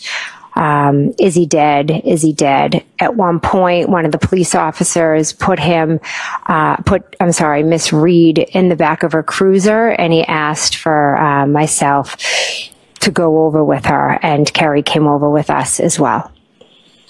I'd like to just take you back to when the paramedic is asking for information, biographical information, things like that. You indicated that the defendant said, I hit him, is that correct? Yes. That's something that you said once or more than once? 3 times. I hit him, I hit him, I hit him. Now, before you had made reference to statements she made with sort of qualifiers or questions as far as could I have hit him or did I hit him? Is that what she said at that time when she was speaking to the paramedic? No, she was earlier. It was could I, did I? When she spoke to the paramedic, it was crystal clear. I hit him. Now, one of the officers takes her over to the back of her cruiser, is that right? Yes. And you were over in that area as well? Yes. Who, if anyone else, was over in that area? Miss Roberts. And while you were over in that area, what was going on? We were in the back of the police cruiser. Karen was sitting in there. I kind of scooched myself in. Miss Roberts came over. Karen grabbed our hands. She asked us to pray. She looked at her hands and she had blood. She asked us if she could have gotten her period. We told her no, that was John's blood. Then she said, what if he's dead? Promise me you'll take care of the kids. Someone's going to take care of the kids. Then we prayed. Then at the end, they were moving John, and at that point, Karen told Kerry, go over, look, is he dead? Is he dead? Is he dead? Over and over. And Kerry said, I'll go over and check on him. And she was yelling, are they working on him? And then at that point, she grabbed my hands and she said, Google hypothermia, Google how long it takes to die in the cold. And so I had my phone out and it was cold and my hands were frozen and I have MS, and I took my phone out while she was screaming and shaking my arm, and I attempted to Google how long does it take to die in the cold. And when you conducted that search, that was at the defendant's request on scene sometime after 6 a.m. on that day, correct? Yes. You recall whether or not that came up as far as your search in Google? Is it something that you typed once or more than once, if you know? I believe I did it multiple times because as I was typing it, I don't know what else was coming up. She was screaming. My hands were shaking. And do you recall anything as far as what the search results were, or did you click on anything, or did you get an answer to the question the defendant had posed to you? I don't even think I got an answer because as I kept Googling and she kept yelling and then they were moving John. And the next thing I knew, we were kind of moving because she wanted to see if they were working on him. So you were moving along with the defendant over towards where Mr. O'Keefe had gone to the back of the ambulance? Yes, we kind of just moved to see what was going on. When you moved over, what did you see then? They were just putting him in the back of the ambulance. Now, after Mr. O'Keefe was put into the back of the ambulance, where did you go then? What did you do? At that point, different police officers, I believe, were arriving, and they were asking questions about what happened. And did you speak to those officers? I did, yes. And at that point, did you know what happened? No, to be honest, it was like I was there. And did you? Now, after Mr. O'Keefe was put into the back of the ambulance, where did you go then? What did you do? At that point, different police officers, I believe, were arriving, and they were asking questions about what happened. And did you speak to those officers? I did, yes. And at that point, did you know what happened? No, to be honest, it was like I was there, but everything was just going on, and I was completely just in a state of shock and disbelief.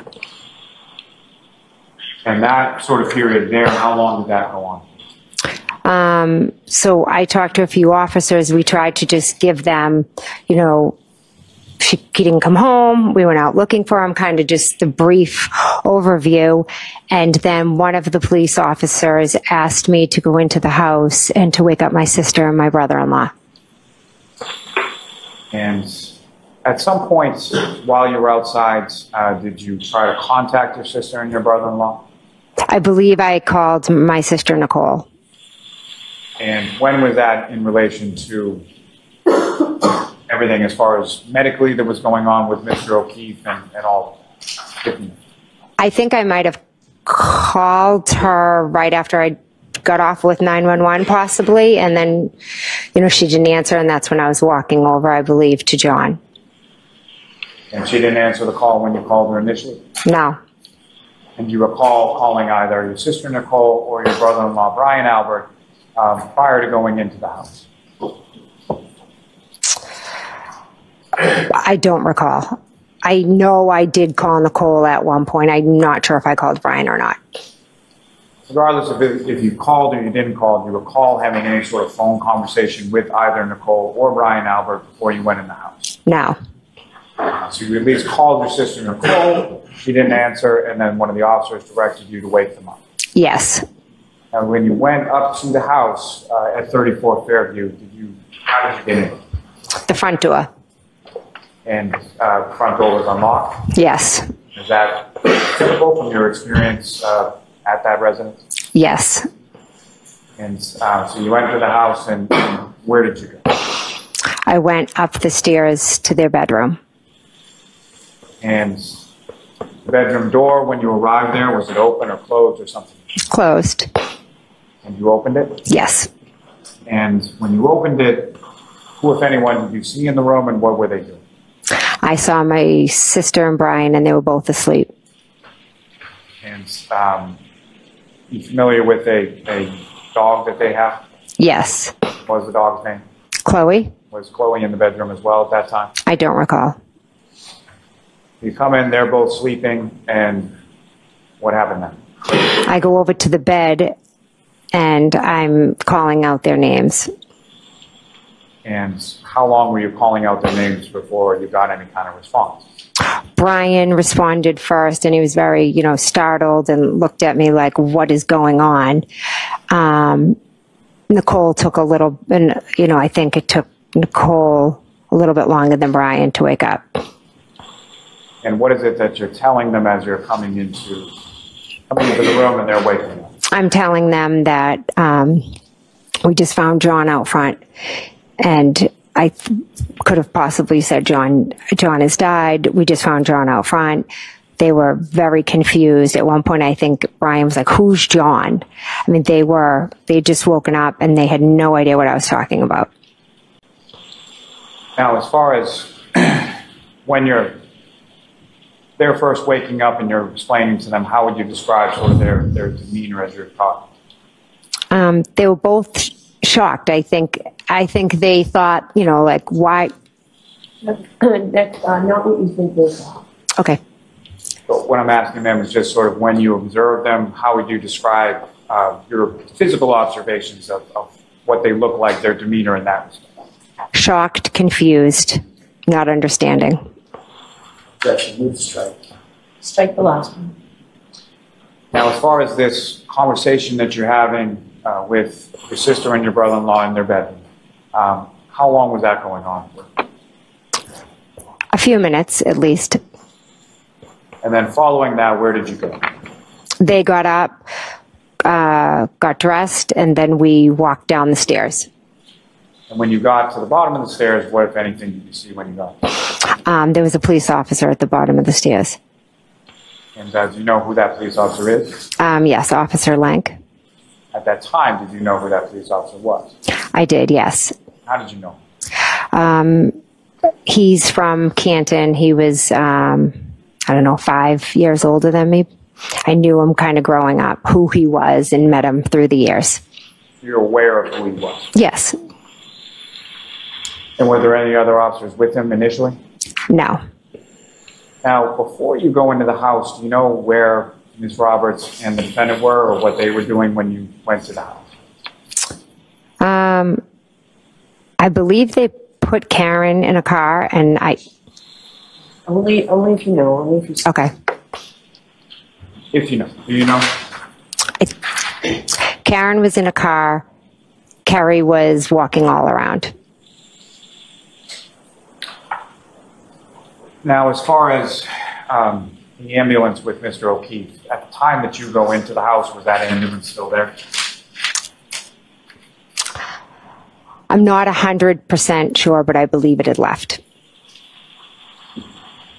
And when you come downstairs with your sister and your brother-in-law, and the officer's there, you have a conversation, is that correct? Yes. Where did that first conversation occur? In the hallway, and then into the kitchen.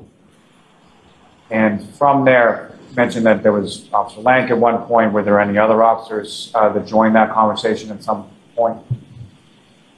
Hours later, yes. And so during that initial conversation, you're talking to the officer, who, if anyone else, not what they said, but who, if anyone else, is speaking to the officer? Brian and Nicole. That conversation initially with the officer, do you know about how long that went on? I don't. A few minutes. And following that conversation, what did you do, or what happened? My husband arrived. And had you called him? Yes. And when had you called him? I called him when I was walking in the house to wake up my sister and Brian. So as you're walking in, you call your husband Matt, and then he arrives at some point after. Is it after you're done talking to the officer, or while you're talking to the officer? The officer was still in the house, yes. And so in that vein, as far as when your husband comes in, the officer's there, correct? Yes. Did you see your husband talking to the officer as well? Yes, the officer asked him to step outside or step to the side, and they spoke. And then what happened then?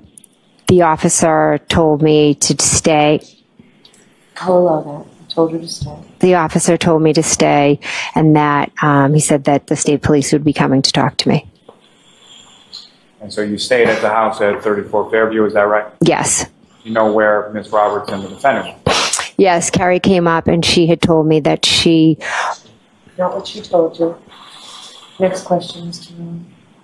At some point, did you see Ms. Roberts and the defendant go somewhere? Yes, to pick up John's parents. Objection, move to strike.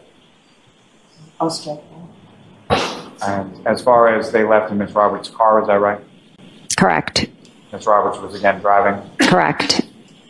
And at some point, did you observe them come back to the house? Yes. And about how long was it between the time they left and the time they came back to the house? 5 minutes, approximately. And after they came back to the house, what, if any, other activity did you see outside as far as first responders?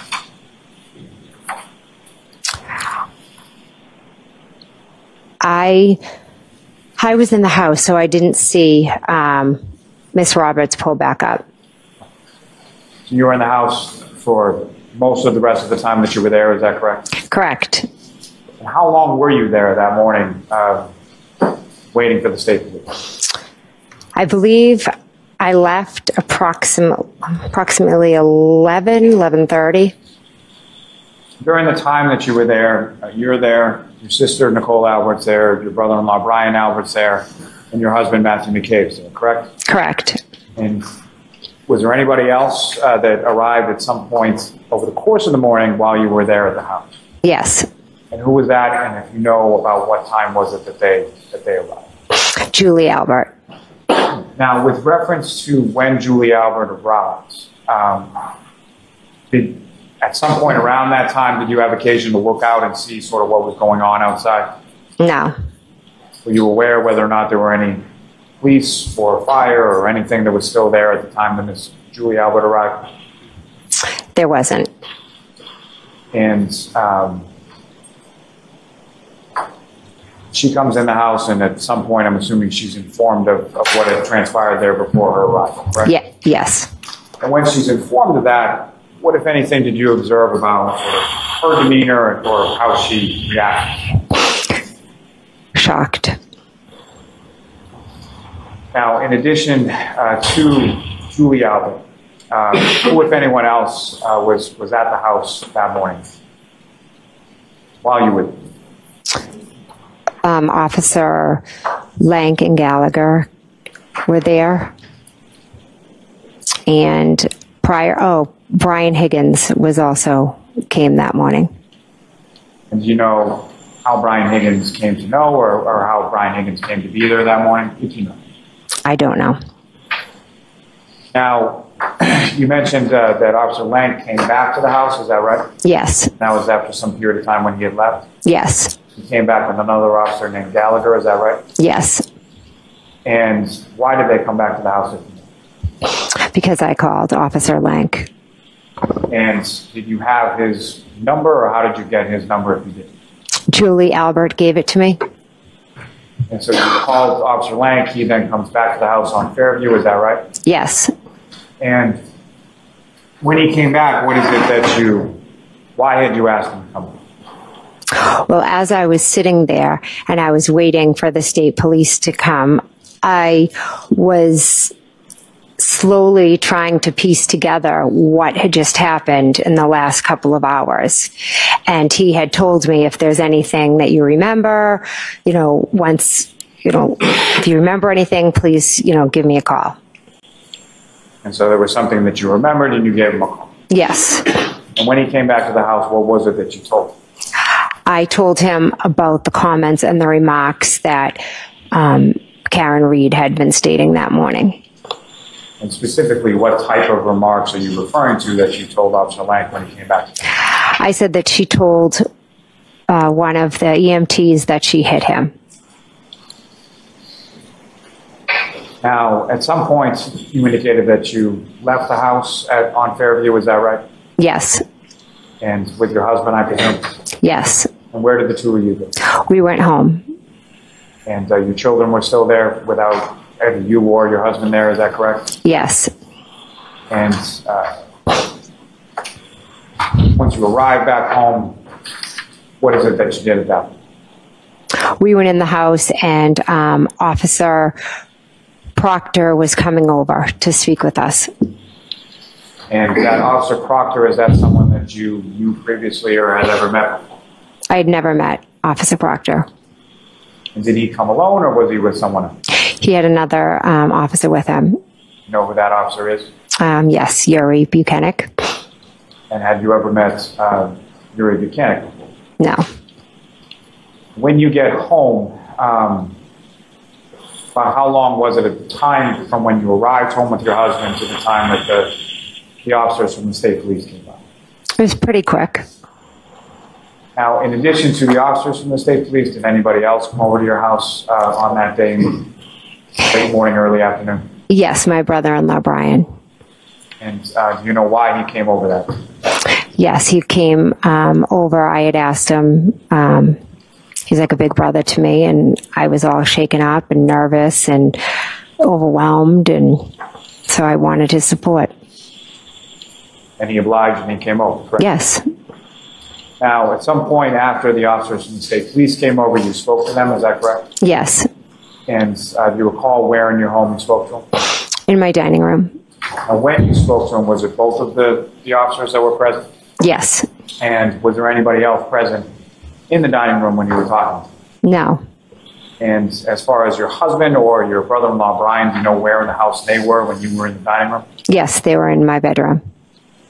And at some point later on that day, did those same officers talk to both your husband and your brother-in-law, Brian? Yes. And during each of those respective conversations or interviews, do you know where you were in the house when those were going on? In my bedroom. And when you were in your bedroom, could you hear anything that they were saying downstairs in the dining room? No.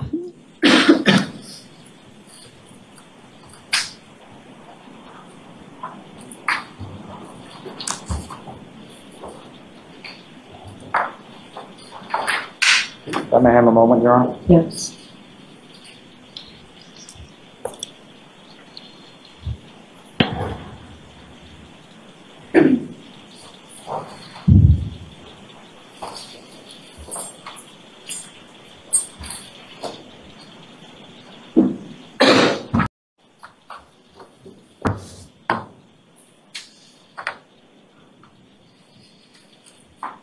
May I approach, Your Honor? Yes.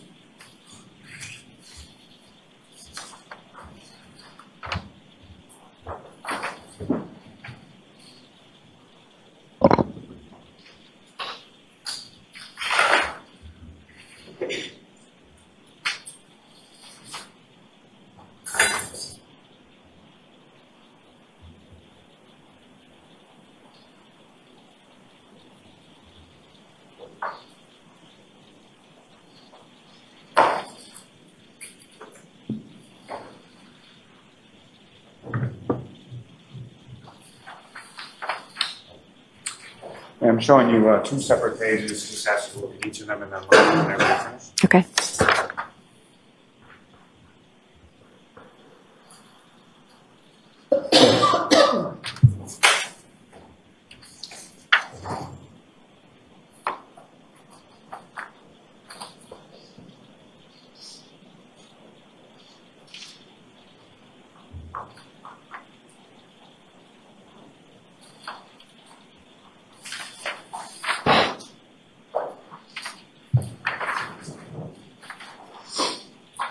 Do you recognize each of those documents and what the content is? Yes.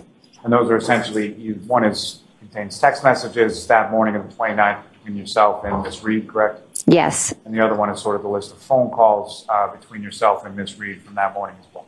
Yes. Now, before I get into those, as far as after you had gone inside the house and Ms. Reed had got into Ms. Roberts' car, what, if any, other communication or what, if any, other communication did you have with Ms. Reed that morning? I texted her asking for Carrie's phone number because I didn't have it. And I also had a phone conversation with Karen when she was in the ambulance. And that text communication that I placed before you essentially has one bubble on it, and that's you asking for Carrie Roberts' number? Correct. And the phone conversation that you had with the defendant, when was that, and you know where the defendant was at the time that you spoke? Yes, she was in an ambulance. And if you could describe to the jury sort of what, generally speaking, what was the content of that conversation? What did the two of you talk about? She just was repeating, asking if he was dead. Is he dead? She brought up the kids, and then she also asked if I would visit her. And how did you respond? I said yes. Now, following that phone conversation, did you have any further communication in any form that you can recall with the defendant? No. Your Honor, may I approach? Yes. I'm about to seek to introduce and admit each of those as the next two exhibits. Is there an objection, Mr. Jackson? No objection on it. Any particular order first? Doesn't matter, whichever. Text first, please. Oh.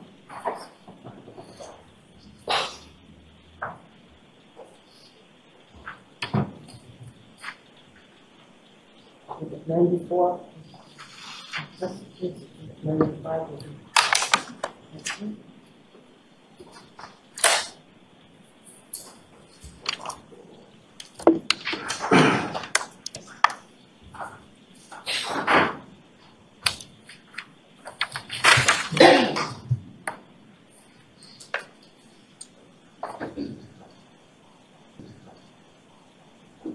Just a couple more questions, ma'am.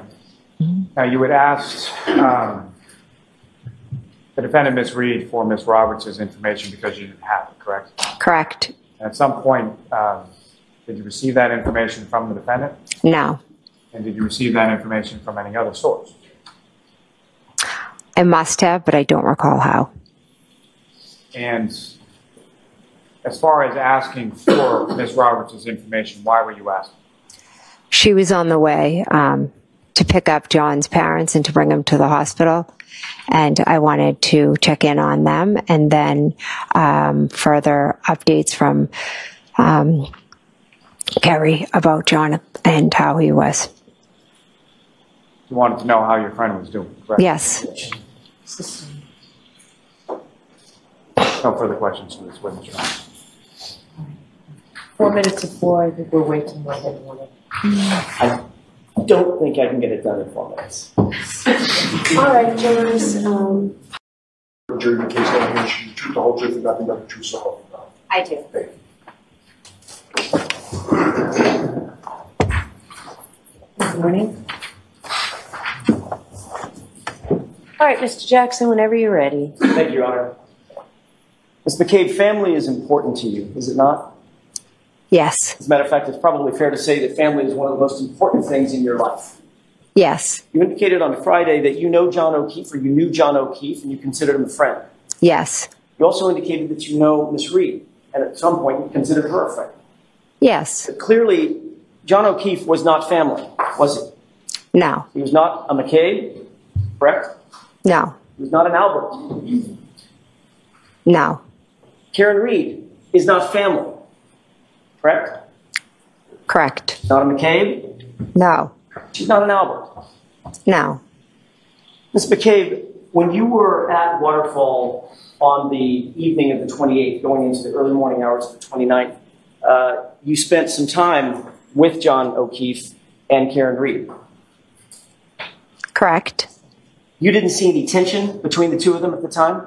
No. Matter of fact, they seemed like a normal couple to you? I didn't see them interact much.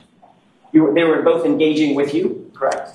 I had separate conversations with them. So John O'Keefe, we've seen from several videos, I'm not going to play the video, John O'Keefe was situated for the most part over in that corner as the camera is looking, the right corner of the bar, along with you, the O'Keefe's, I think Matt McCabe was over there as well, correct? I can't be sure, but I know I spoke to Karen in that corner. And certainly you saw nothing to suggest that there was any tension or discord between and among those individuals, certainly between Miss Reed and Mr. O'Keefe, correct? Correct. When you left Fairview, were you among the first to leave or among the last to leave?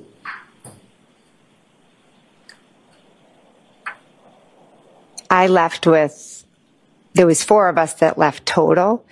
It was myself, my husband Matt, Julie Nagel, and Sarah Levinson.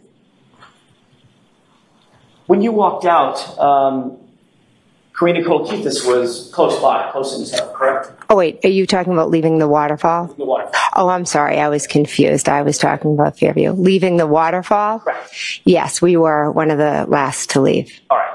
And Miss Karina Kolkithis was sort of in tow right with you as you were walking out, correct? Yes. And Karen Reed, my client, was also heading that direction as well, correct? Yes. And you said something to Miss Reed, did you not?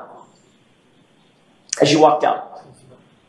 We were in a conversation, yes. Did you say specifically, you're coming with me to Karen? No, You didn't say that.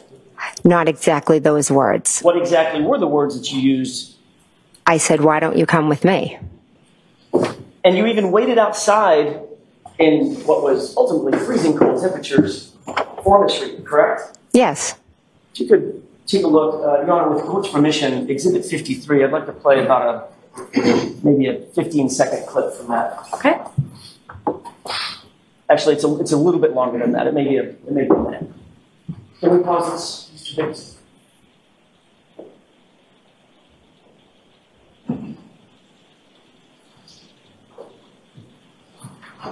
For the record, Your Honor, this is about runtime 12:10 and 17 seconds or so. If you could move that up, Mr. Biggs, to 12:10 and about 45 seconds.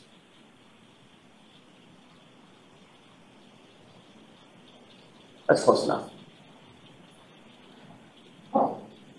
Ms. McCabe, do you recognize what's depicted in this portion of the video?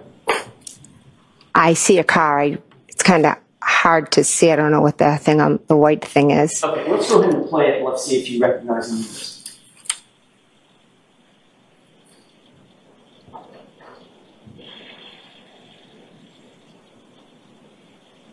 Pause, please. Okay, that's a terrible place to pause. A little further. It's also not super clear. Can you see a person in that video? From where I'm sitting now. It's a little tough. Yes. Let's go ahead and play it forward. Well, actually, we enhance that just a little bit. Did you see a person in the background right there? Honestly, I can't make out what that is. Let's play it forward and see if this helps. Okay. Now do you see a person? Yes. The lighting is terrible. I apologize. Not my video. Do you know who that person is? I don't know. That's you, isn't it? I can't tell from that picture if that's me. Okay, let's maybe play it a little bit further forward.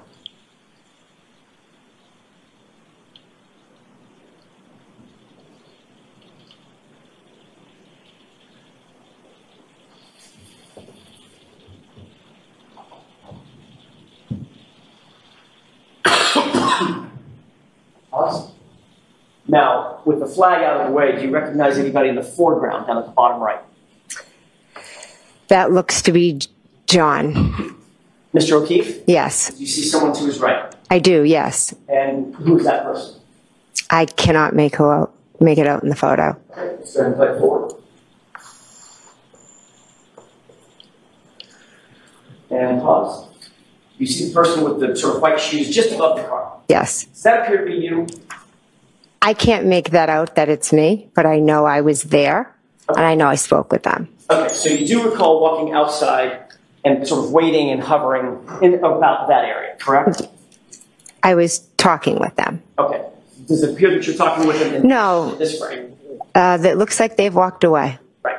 As a matter of fact, it looked like they walked away without talking to you outside, correct?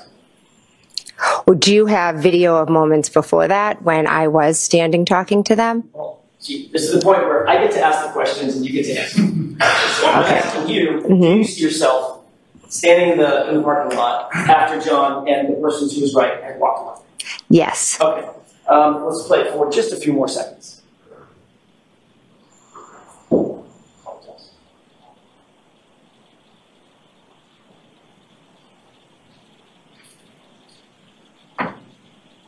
ahead and pause. And what do you appear to be doing at that point? Walking to my car. Okay, so you turn around and left after Mr. O'Keefe and the person to his right walked away, correct? Correct. As you sit here, even though the video leaves a little to be desired, you know that John O'Keefe left with Karen, correct? Yes. So the person to his right, the more petite person with the long hair, that would be Karen. I would assume. Okay, so you waited out in the parking lot for a few minutes after you said or joked, "You're coming with me," or something like that, correct? I wouldn't, no, I was speaking to them, and then I walked to my car. You didn't say to Mr. O'Keefe, "You're coming with me." You said to Karen Reed, "You're coming with me," or something to that effect, correct? Mr. O'Keefe was not outside when I said to Karen, "You're coming with me."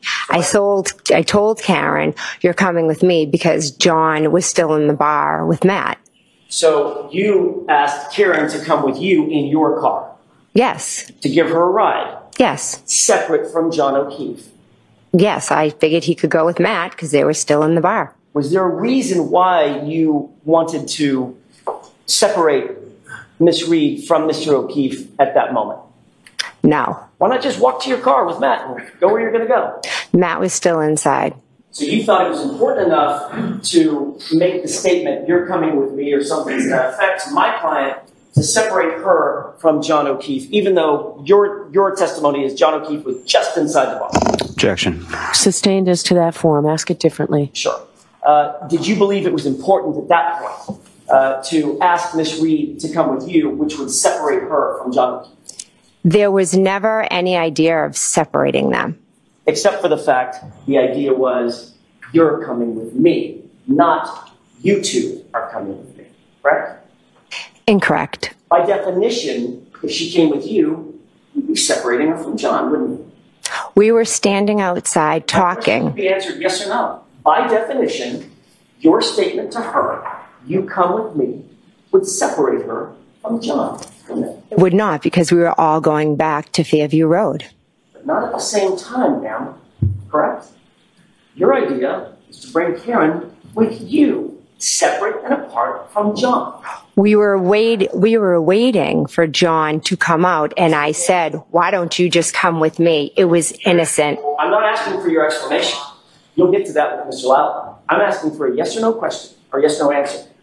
By definition, your invitation would separate Karen from John, would it not? Objection. Right over.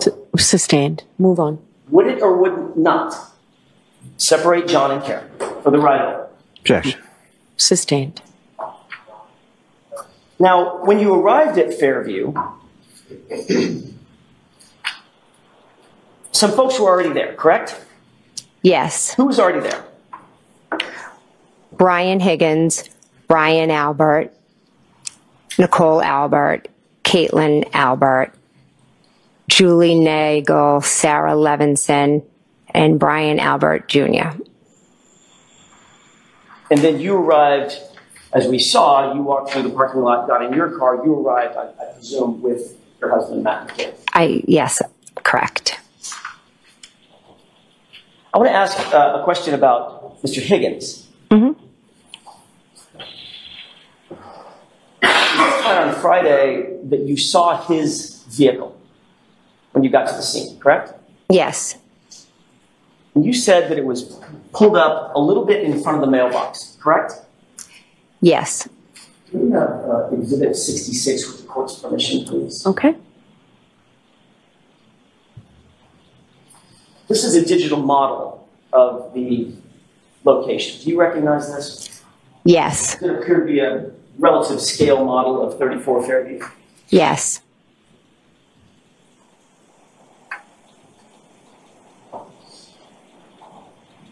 This would be the front door, correct? Yes. And where's the mailbox? If you can point to it with the laser pointer.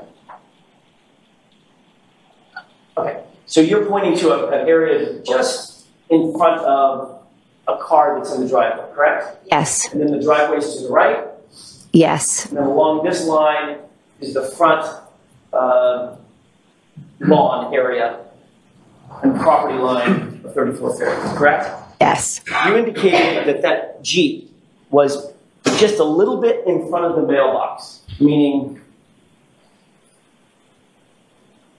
about there, correct? Yes. And the rear end of that Jeep would be butting up against the driveway, Yes. or at least the line of the driveway, correct? Yes. That's quite a bit of detail about where that Jeep was. Would you agree? No, because I drove down the street and I took a left into the driveway and there was a Jeep there. Okay. What I'm asking is, you didn't just say, your memory was not just somewhere in front of a house. It's literally right in front of the mailbox, the front end of it, adjoining the line of the driveway, correct? Yes, That detail obviously stuck out in your mind. it did, because I was wondering whose Jeep it was. Did you discuss that detail with your husband at any point?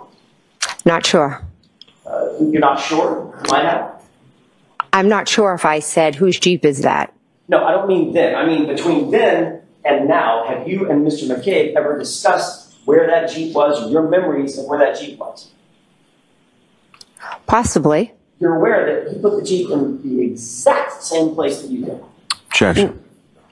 Are you aware of that? I am. Oh, wait, no, excuse me. Repeat the question? You're aware that he puts the Jeep in the exact same spot you just put the Jeep, right in front of that mailbox. Right? I know he knows where the Jeep was. I'm not aware what he said in here. Does he know where the Jeep was because you told him what to say about the Jeep? Absolutely not. It's because we drove together in the car, and I asked. I possibly could have asked. One at a time, please, ma'am. I'm sorry. I didn't mean to step on your words. I thought you... That's okay. You can continue. Thank you. Appreciate that. I don't think we got your answer, though. Okay. Yeah, I think Madam Court Reporter was asking for your answer. Can you repeat your answer? To the question of, did he know where the Jeep was? Whether or not you told him where the Jeep was. I did not need to tell Matt where the Jeep was. He knew because we were in the car together. But you two discussed it. When are you asking? At any time between January 29th and today. I'm sure we have, yes. You were also interviewed by Trooper Proctor on January 29th, 2022, correct? Yes. And you were asked a series of open-ended questions. What did you see and where did you see it, correct? Yes. Nobody put any words in your mouth. No. Nobody told you what to say at that time. No. And you told Trooper Proctor that when you arrived at the scene, after you got there, you, quote, first observed the vehicle, meaning Miss Reed's SUV, parked on the street by the driveway facing the direction of Chapman.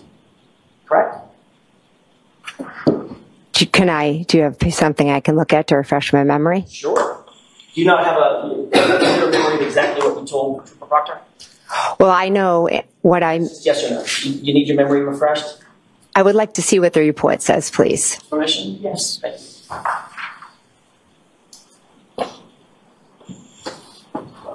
I'm going to direct you to vaccines. Paragraph 3. This is the face page. You'll review that, especially the highlighted portion. Let me know after you've reviewed it. Just read it to yourself.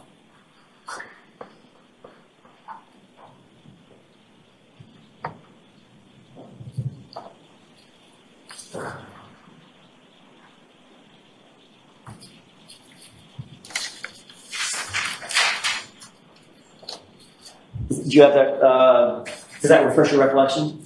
Yes, I know I told. I'm asking you. I'm so sorry to do this. I don't mean to be rude. I'm just asking you, does that or does that not refresh your recollection? Regarding? What you said to Trooper Proctor on the 29th. Well, I know what I said to Proctor Trooper on the 29th. Okay. I have to do it this way. It's court rules. Does that help you with your recollection of what you told Trooper Proctor? I didn't tell I told Trooper Proctor the car was outside when I looked at the front door, it was straight outside. Okay. I can't quite get the answer I'm looking for. The court is going to require me to ask this question again. Does that refresh your recollection, yes or no, as to what you told Trooper Proctor? Yes. I did not say this to Trooper Proctor, no. It doesn't help No. you. Okay. May I approach? Yes. Thank you. So you did speak to Trooper Proctor on the 29th, correct? Correct. All right. And Trooper Proctor asked you some very specific questions about where things were, correct? Correct. Focused on Miss Reed's SUV, didn't he? Asked you questions about where Miss Reed's SUV If you was. can show me in the report. Just read it. So just off of what I just read, is that what you're going off of? Yes? I'm asking for your memory. You're testifying. Yes, so my memory is exactly where the car was. Hold on. So it's very important that both of you, one person at a time, speaks. Okay. Madam Court Reporter has to do what you're both saying, and she can't do it simultaneously. So the best way to do that is, Ms. McCabe, just let counsel ask the question Okay. and then you answer. And if it takes a lot more time than we expect it to take, it does. Okay, so just Thanks. go ahead, Mr. Jackson. Thank you, Your Honor. I'll slow it down. Did you talk to Trooper Proctor about where the SUV was? Yes. Thank you. And he asked you questions about where it was situated outside, correct? Yes. And you told him that you first observed it parked on the street by the driveway facing the direction of Chapman, correct? I told him that when I looked out the front door, the car was straight ahead. And yes, it was facing up Chapman. And you left out a little part by the driveway, correct? That could have been his interpretation or an error on his part. I see. So Trooper Proctor is wrong about what you said. Objection. No, I'll let him have it. Do you think he's wrong about what you said? I 100% said it was straight out the front door. Okay, next question. Let New Age products transform your garage into an area of your home you can be proud of. Modular steel cabinets let you... Did you? I'm not sure. Do you think he's wrong about what you said? I 100% said it was straight out the front door. Okay, next question, Thank please. you, Your Honor. And during the course of that conversation, you never once, Ms. McCabe, not once, mentioned a several-ton Jeep with a snowplow attached to it, did you? I'm not sure if I did or not. Let's take another look at the report. Would that refresh your recollection to see the report? Objection. Do you think that will help you? I'll take a look at it. Okay. May I? Yes. Direct your attention once again to paragraph 3.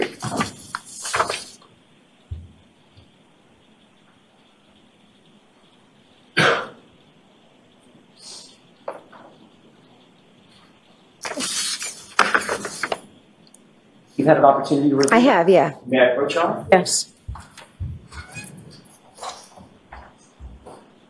That looks like a report from Trooper Proctor of your interview, correct? Correct. That interview was taken on January 29th, correct? Correct. That interview was taken just a few hours, not days or weeks, hours after the events in question, correct?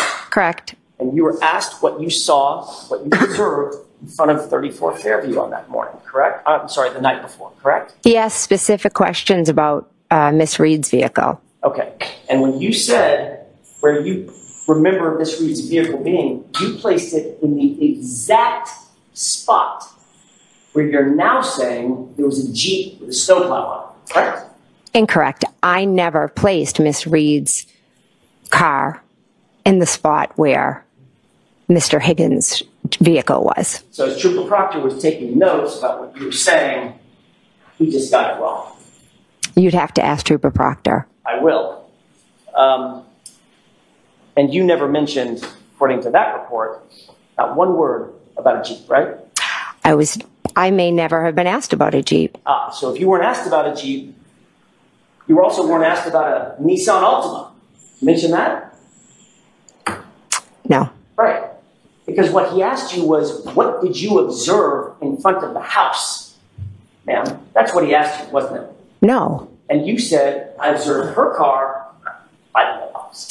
No. And you never mentioned the Jeep, did you? You are not portraying what the conversation was. Did you or did you not mention a Jeep sitting on that, right by that driveway to Trooper Proctor? Yes or no?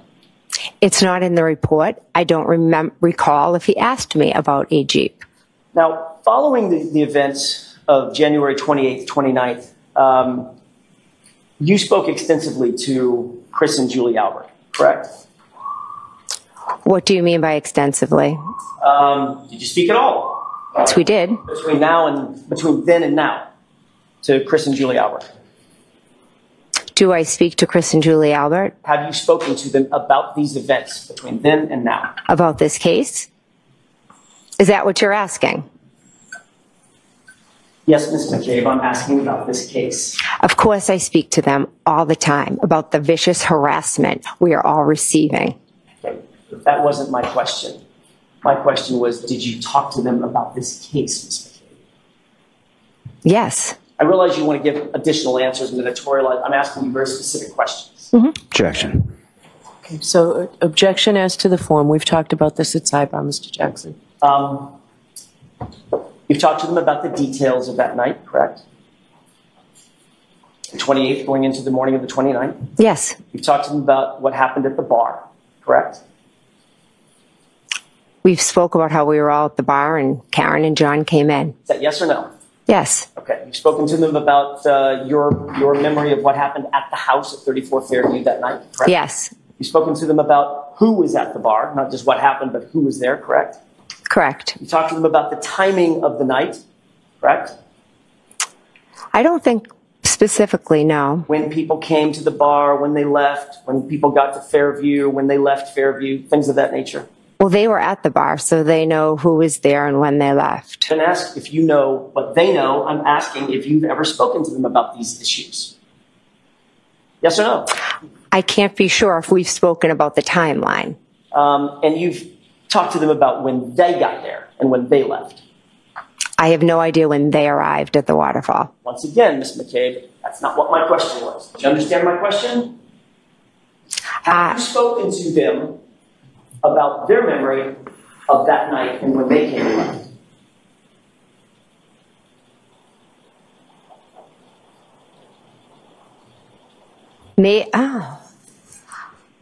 They have not shared with me when they got there or when they left.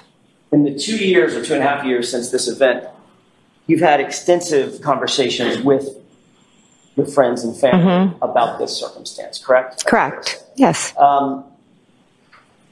You've told them your observations, your story, correct?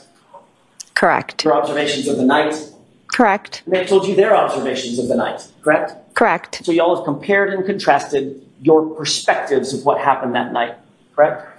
We've tried to figure out what happened to John, our friend. And you've talked to them extensively about your observations and what your story or your version is. Is that right?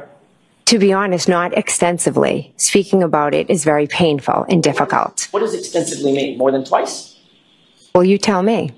I'm asking the questions, Ms. McCabe. That's how this works. I understand, but extensively would mean almost every day. Do you talk to them almost every day? I do, but not about the case. Subjects about this case come up every day? The harassment of the case does, yes. What about the specific facts of the case? No, it's the facts aren't spoken as much as the vicious harassment is spoken about. Understood. So you've told them your version of the events, correct? And they've told you their version of the events.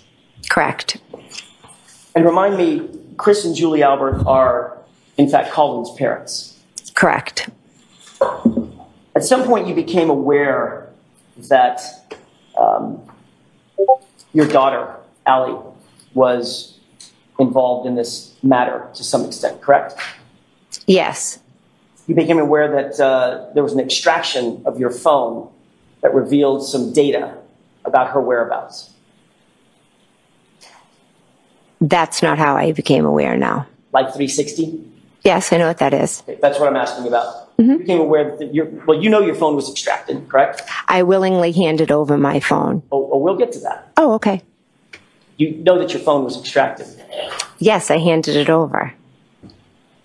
And you know that your daughter's whereabouts were revealed based on data on that phone, correct?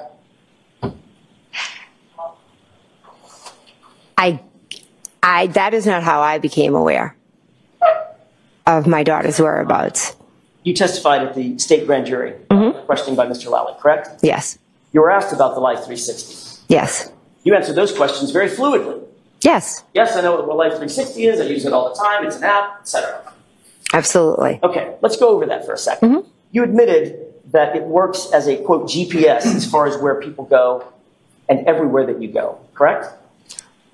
Correct. You indicated that it works as a reliable, quote unquote, tracking device, is your testimony. Correct.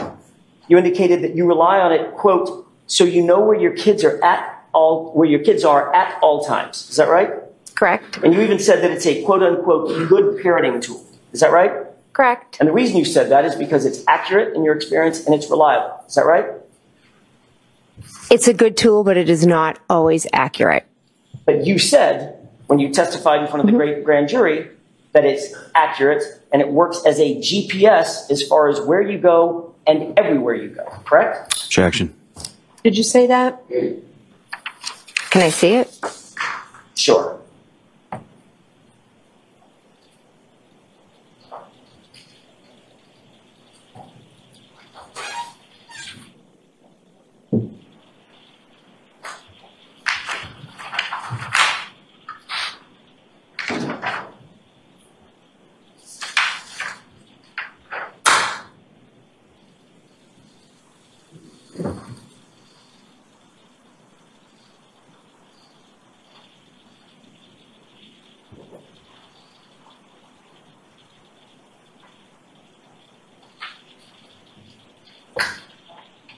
May I approach you on it? Yes.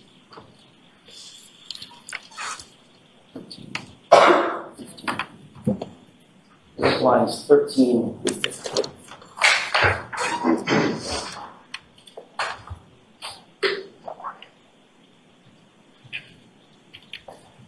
You said 13 through 15? Yes, ma'am. Mm-hmm.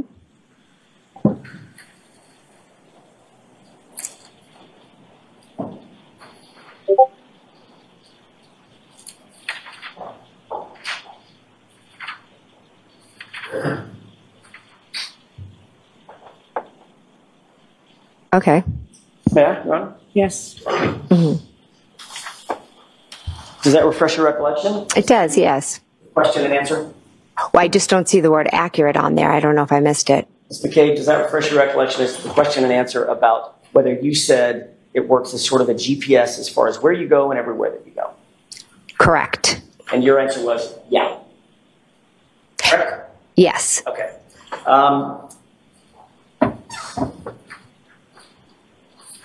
So where did Allie go after she supposedly dropped off Colin Albert? She went nowhere. Did you check her Life 360 app to verify that she went, quote, nowhere? At that point, I had no reason to check her. So the answer is no, you didn't. No. Okay.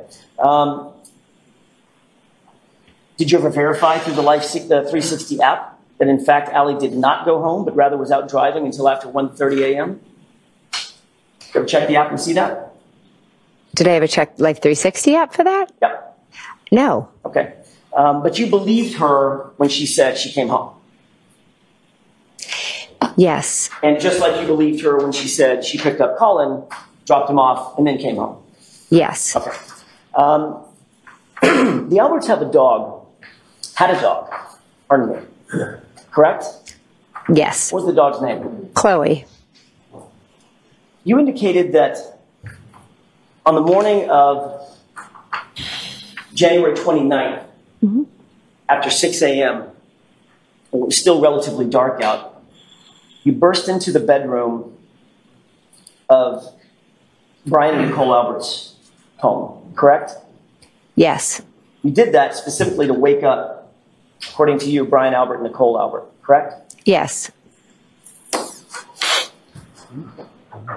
Where was Chloe? I don't know.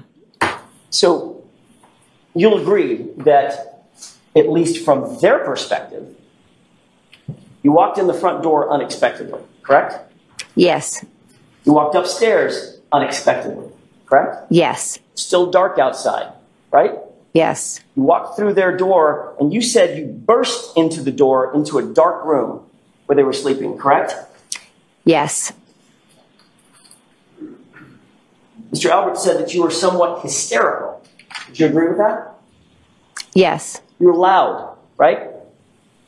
I was trying to wake them up. You were somewhat chaotic. Yes. And you don't remember a 70-pound German Shepherd having any reaction. No. As a matter of fact, you don't remember the dog being there at all, correct? Correct. You never saw that dog, correct? I have no memory of seeing that dog. Okay, so as you sit here today, you cannot say that the dog was here because you don't have a memory of ever seeing it. Right? I did not see it, no. And remind me once again, when you were leaving that night, that early morning before? Mhm. Who was the last person to leave? Was it Caitlin? I believe she left after us.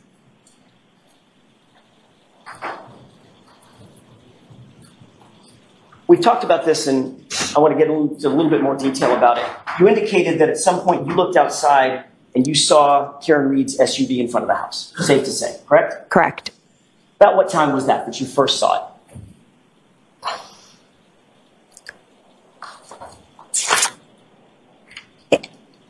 I can just give you maybe approximates. I know I texted when I saw them, so whatever time that was. All right, let's see if we can narrow that down just a little bit. You also indicated that you saw Ryan Nagel's vehicle outside. Saw lights. Okay. Lights belonging to the vehicle, right? Yes, I knew there was another vehicle outside. And where was that in relation to Miss Reed's vehicle? It was behind it. I didn't pay much attention to it. Okay. And where was the Jeep in relation to Ryan Nagel's vehicle and Karen Reed's SUV? I remember seeing Karen Reed's SUV straight, and then I saw the lights of Ryan Nagel. I did not pay attention to where it was. I was just looking at Miss Reed's vehicle. Was Ryan Nagel's vehicle and those lights that you remember, were they in front of the Jeep or behind the Jeep? I am not certain. Haven't you testified previously that you remember the Jeep being between Ryan Nagel's vehicle and the SUV?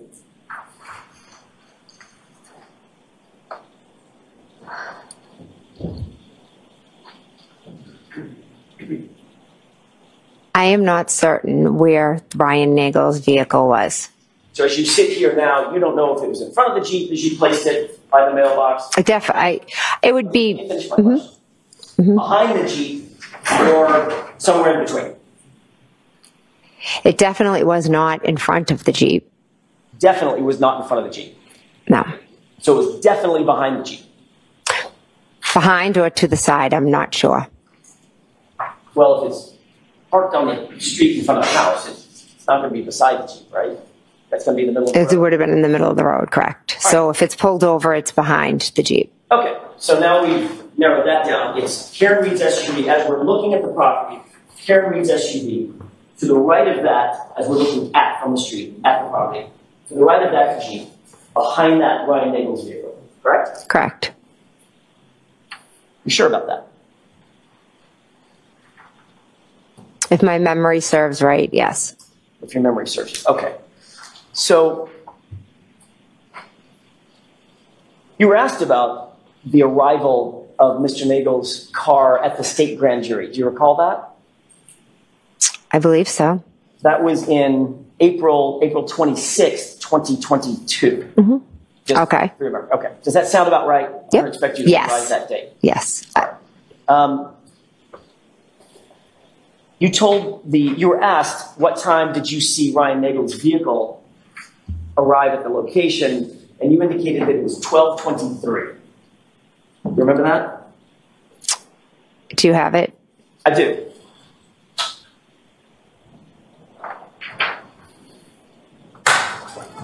Yeah. Yes.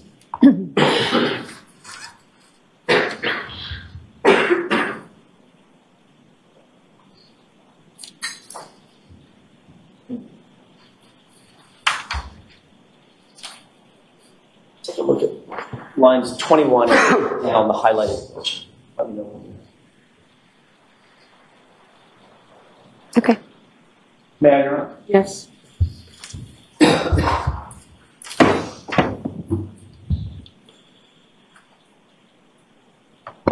You were asked, do we know what time the brother came? Meaning Ryan Nagel. Okay. Correct? Correct. And the question from Mr. Lally was, that was from a grand juror, the question from Mr. Lally was, if you know. Correct? Correct. And your answer was, I believe he was out front at 12:23. Is that right? Correct. And the reason you could be so precise with that time, Ms. McCabe, is because you had asked Julie Nagel to give you her text messages with Ryan for that night, and you would refresh your recollection about the time, correct? Correct. All right. And you've also testified that as soon as you saw Miss Reed's SUV, you texted John. Is that right? Correct. Here, exclamation point, question mark. That was the first text, right? Correct. But your text to John was at 12:27. You recall that? Yes. That's 4 minutes after you know Ryan Nagel arrived at the scene, correct? Correct. Since Karen Reed arrived before Ryan Nagel, she and John had to have been there 4 to 5 minutes before you ever saw her SUV, correct? Objection. I'll let him have it. Isn't that right? Ryan Nagel texted his sister at 12:23 here. And then he texted again that he was going to leave. Then Julie Nagel went outside and McCabe, that's not my question. I'm explaining what happened in the 4 minutes. You can explain at another question. My question is very specific. Given the fact that Karen Reed, by definition, arrived at the location before Ryan Nagel, and Ryan Nagel arrived at 12:23, that means, and you didn't notice the SUV until 12:27, that means her car was there for at least 4 minutes before you ever noticed it, correct? Objection. Is that correct? Can you answer that question? Correct.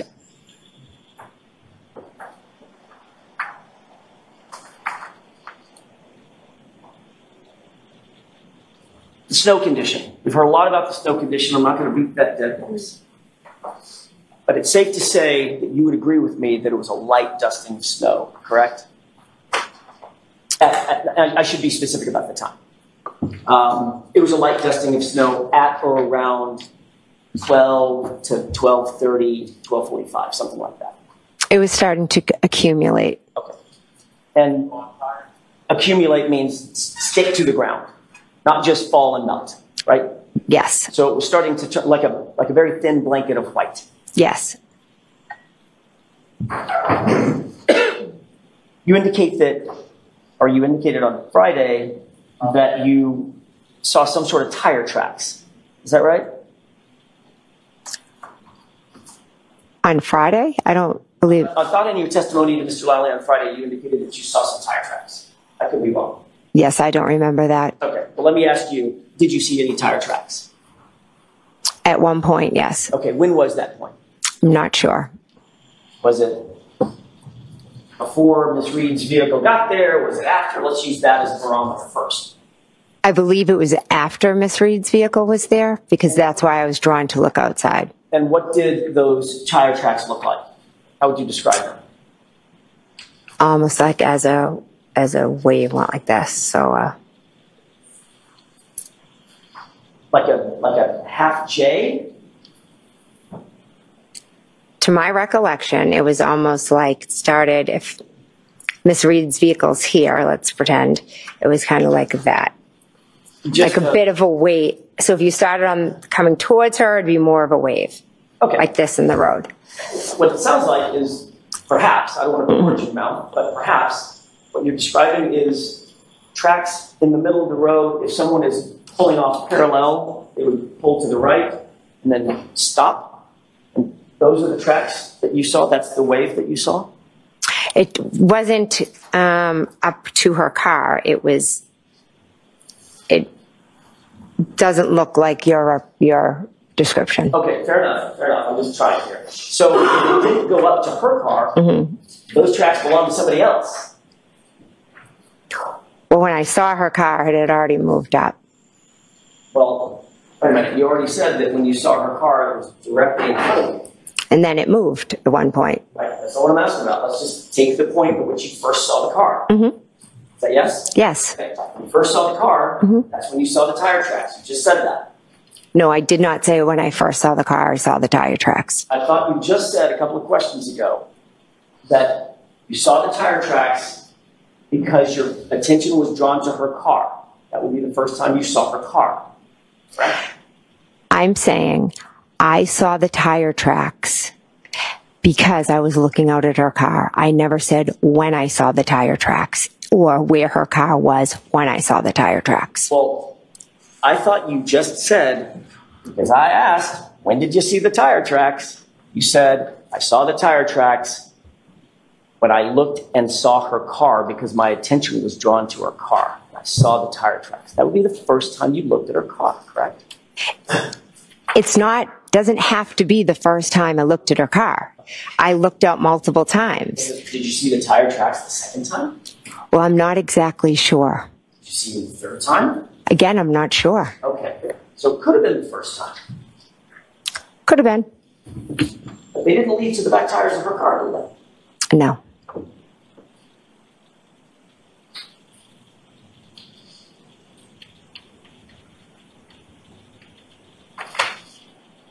Let me have just a moment, Your Honor. Yes.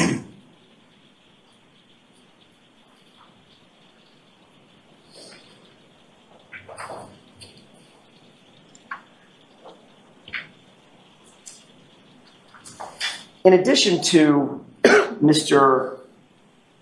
Trooper Proctor interviewing you on the 29th, you also gave extensive testimony on April 26th, 2022 in front of a state court grand jury, correct? Correct. And you were asked about the location of Miss Reed's vehicle. I'm still staying with that for just a quick second, if you don't mind. Is that right? Correct. You were asked where that SUV was in relation to Ryan Nagel's car. Is that right? Would I be able to look at it to refresh my memory, please? Well, let's start with this. Do you remember being asked about Karen Reed's SUV and Ryan Nagel's truck? To be honest, I've had a few grand juries, so if you could show me what you're talking about, I would greatly appreciate it.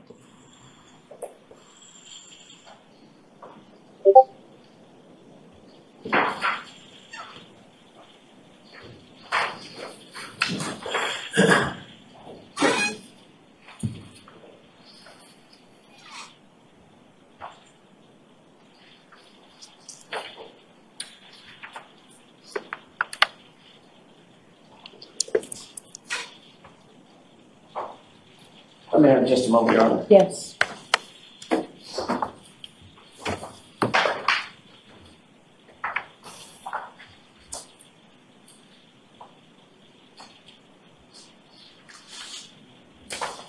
May I approach? Yes.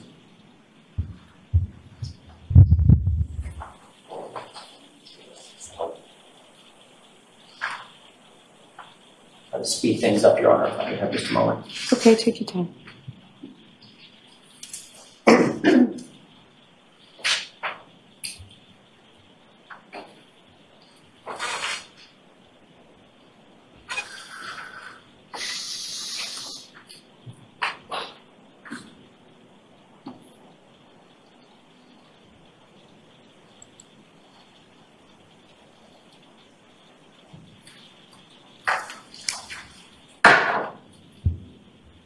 The entire grand jury, direct your attention to 182 to 187.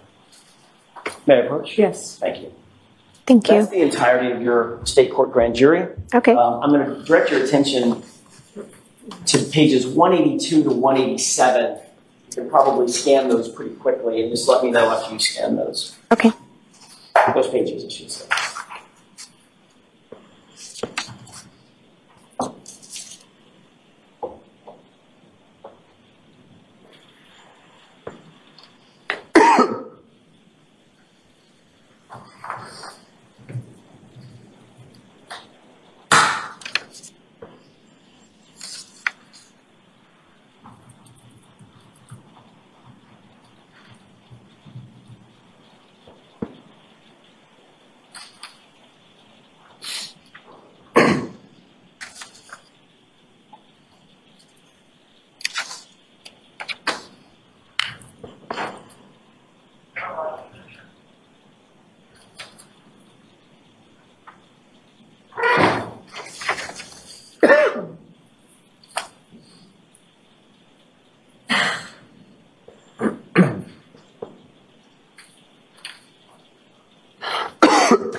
May I, Your Honor? Yes. Thank you. Thank you. Did you have an opportunity to glance at those pages? I did, yes. As you glance at those pages, my question is a relatively simple one, but I wondered if you have an opportunity. At no point, when you were describing the vehicles that were out front, in front of 34 Fairview on that night, at no point, under oath, in front of that grand jury, did you ever mention a Jeep? Did you? I was not asked about any other vehicles out front. So when you were talking about the vehicles that you saw in front and with some painstaking detail, talking about the black SUV and Ryan Nagel's truck, you just left out the Jeep because nobody asked you about it. I didn't read anything in that about Ryan Nagel's vehicle. Did you miss it? I must have. Okay. Is it in there? Yeah, it is. Okay, You were, what? in fact, asked about Ryan Nagel's Jeep, weren't you? If you want to show me. Well, I don't want to sit here and... Did you review your I transcript? just read it all. I didn't see it. Ms. McCabe, you Objection. can't interrupt when I'm talking. Okay. I will do the same for you. Okay? As you reviewed those pages, you were asked about the cars that you saw in front. Did you not? I was asked about Miss Reed's vehicle. Okay. And at no point did you mention a Jeep being behind Miss Reed's vehicle, as you testified today, correct? The questions were all about Miss Reed's vehicle. At no point, my question is this, it's yes or no. You did or you didn't. Did you mention ever in that grand jury that there was a Jeep behind Miss Reed's vehicle? Yes or no? I'm not sure. I'd have to read it all. As you sit here, do you recall mentioning the Jeep? I was asked about Miss Reed's vehicle, and those are the questions I answered. I can't, you need to keep your Okay. voice up, please. Sorry. Let's try this again. As you sit here, do you recall mentioning the Jeep, ma'am? I would have to reread the transcript. You don't have to reread the transcript to answer that question. Do you recall mentioning the Jeep? If you don't, you don't. I may not have been asked about the Jeep, so I did not mention the Jeep. Fair enough. Did you and Mr. Higgins, between then and now, between the date of the incident and now, have you ever had a conversation with Mr. Higgins about where his Jeep was parked? No. Have you ever had a conversation with Mr. Higgins about anything having to do with this case? I do not believe so. Did anyone, leaving Mr. Higgins aside, did anyone tell you anything about Mr. Higgins' Jeep and what he testified to? No. Were you ever asked by anybody to mention a Jeep being behind Ms. Reed's SUV in this trial? Can you repeat the question, please? Were you ever asked by anybody to make sure you mention a Jeep being parked behind Ms. Reed's SUV in this trial? Not that I recall, no. After you arrived and you noticed this SUV outside, you started paying somewhat close attention to it, did you not? I went to the front door and looked out the window at the vehicle, yes. As a matter of fact, you texted as soon as you saw the vehicle, that 1227 here, correct? Correct. And then a few minutes later, at 1231, you texted, "Pull behind me," to John. Is that right? Correct. And then at 1240, you texted, "Hello," correct? Correct. And at 1242, you texted, "Where are you?" Correct. And at 1245, you texted, "Hello," correct? Correct. So that's 5 text messages, and each time you texted him, you were walking to the door and looking out at the vehicle as you're texting, correct? I know for the first 2 I was.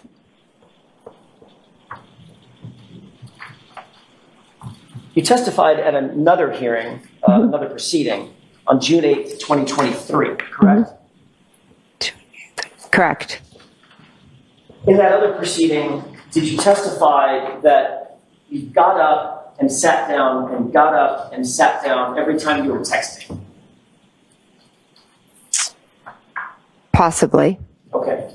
So if you got up and walked over to the door and you see the SUV and you text, and then you walk away from the door and sit down for a second, that would be one text and one view of the SUV, correct? Yes. So if you did that at 12:27, 12:31, 12:40, 12:42, and 12:45, you'd agree that's 5 times that you were up and down looking at the SUV, correct? I'm not sure if I did it 5 times. How many times do you think you did do it? I know I definitely did it the first when I said here. I know I definitely did it when I said pull behind me, because that's when the vehicle had moved up a little bit. And then did you see the vehicle move up again? A second time? Yes, that's when I told him to pull behind me. Okay, so that's the first time. So just so we're clear, when you first saw the SUV, it was stationary, correct?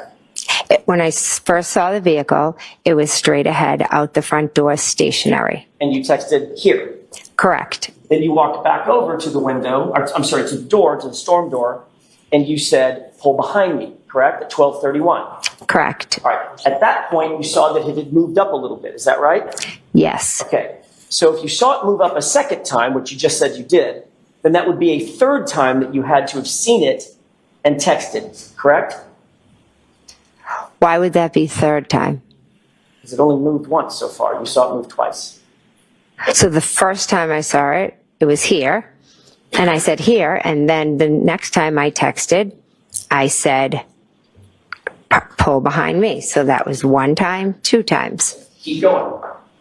You said you saw it pull up again, a second time. You said you saw it move twice. From one place to the flagpole to further up. Right. So that's 3 times that you're up to the door. Okay. Is that yes? I'm telling you, my memory is twice to the door.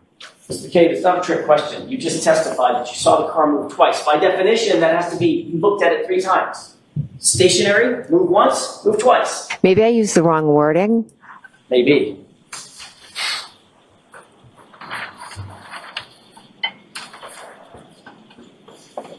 Let me have just a moment, Your Honor. Sure.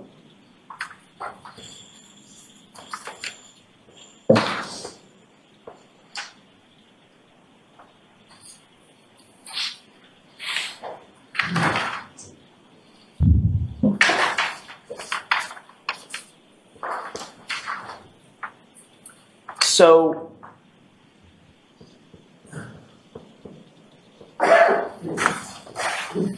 when you testified in front of this other proceeding,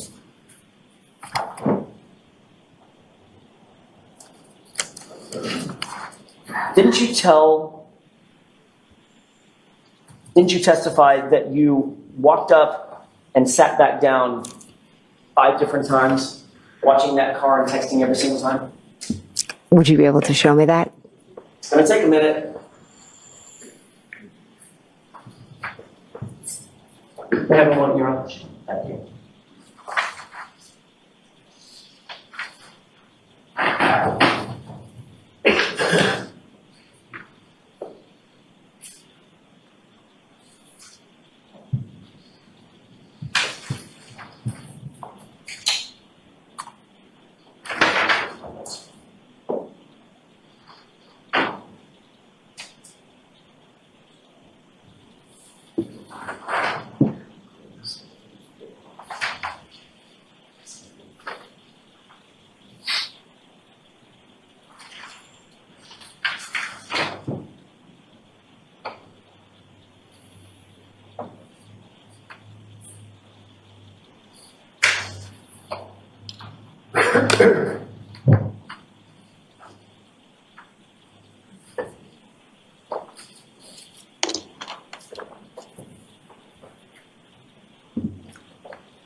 May I, Your Honor? Yes.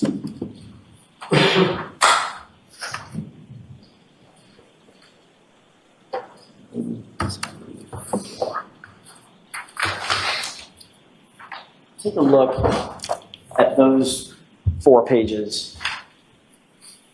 For the record, that's pages 780, 784. Okay. Bait stamped. After you've had a chance to review that, just look up and let me know.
May I? Yes.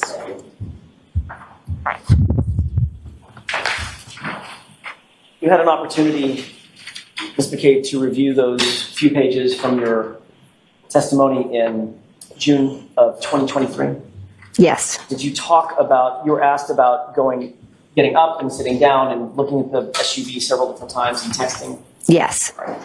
In fact, you indicated that you got up and looked outside through that storm door several times, correct? Yes. And as a matter of fact, you looked every single time that you texted, you indicated that you looked out at the SUV and saw something that prompted you to text something, correct?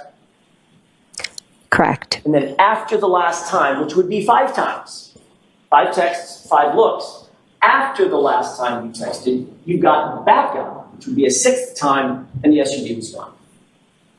Just chronologically.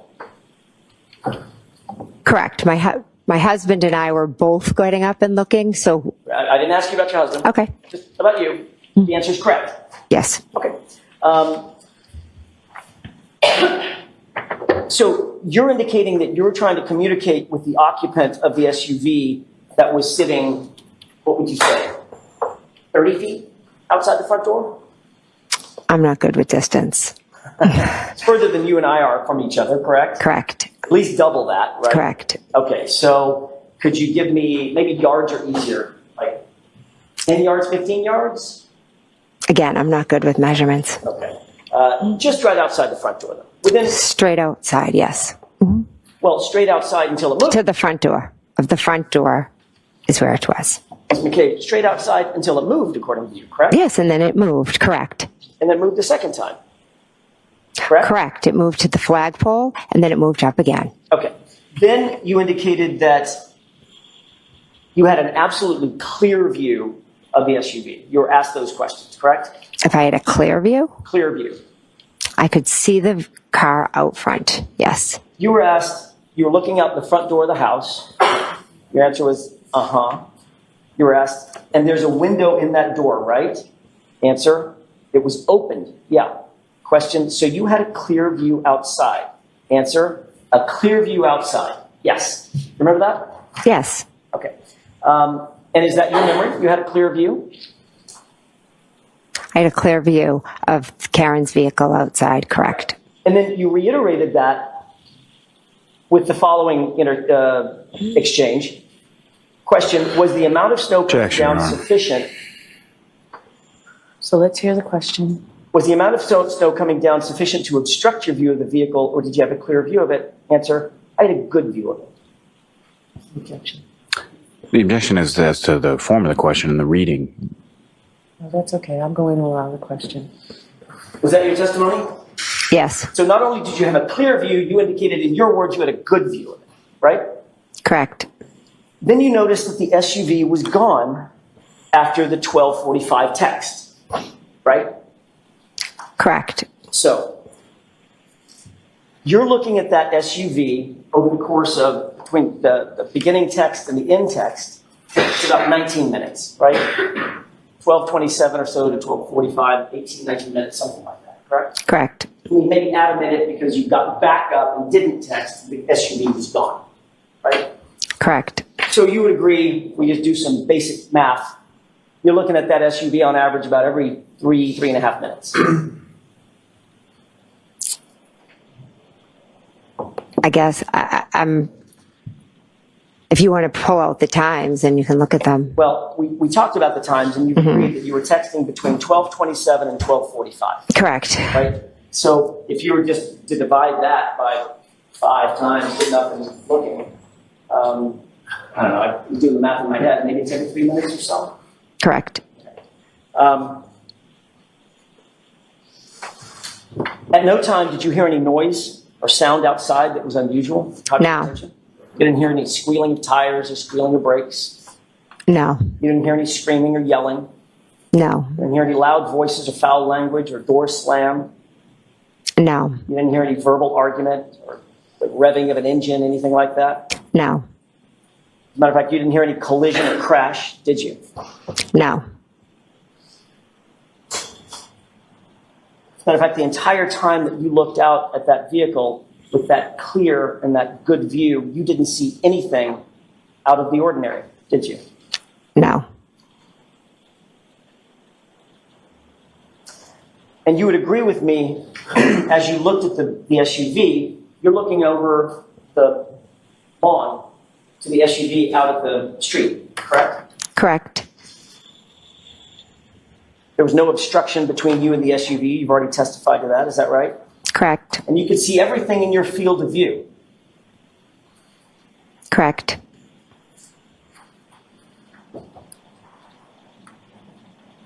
And then you saw the SUV gone. It had driven away after 12:45. Correct.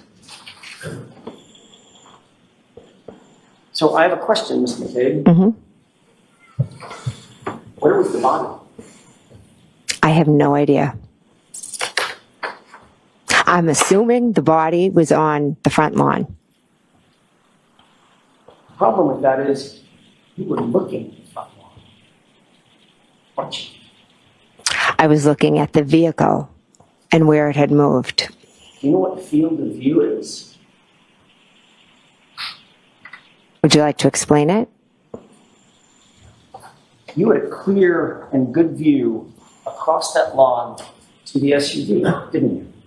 When it was straight out, I did, yes. You had a clear and good view of that SUV the entire time until it left, didn't you? I could see the black SUV, correct. Nothing was obstructing your vision. I wasn't looking at the ground. I didn't ask you about the ground yet. We'll get to the ground. Nothing was obstructing your vision, was it? No. So you had a clear and good, your words, not mine, a clear and good view of the SUV Yes. and everything in front of it. I never said everything in front of it. I saw the SUV. It's black. It has lights on.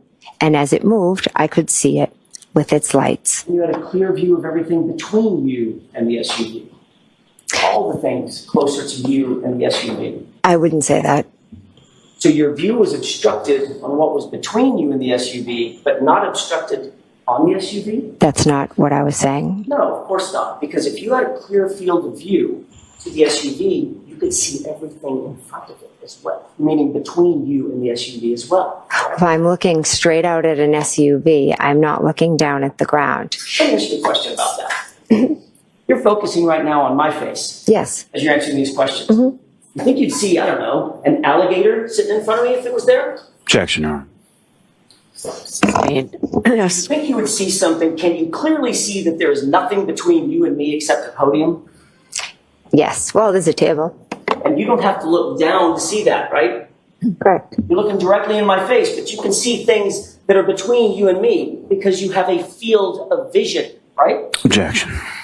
So I'm going to see counsel at sidebar for just a minute.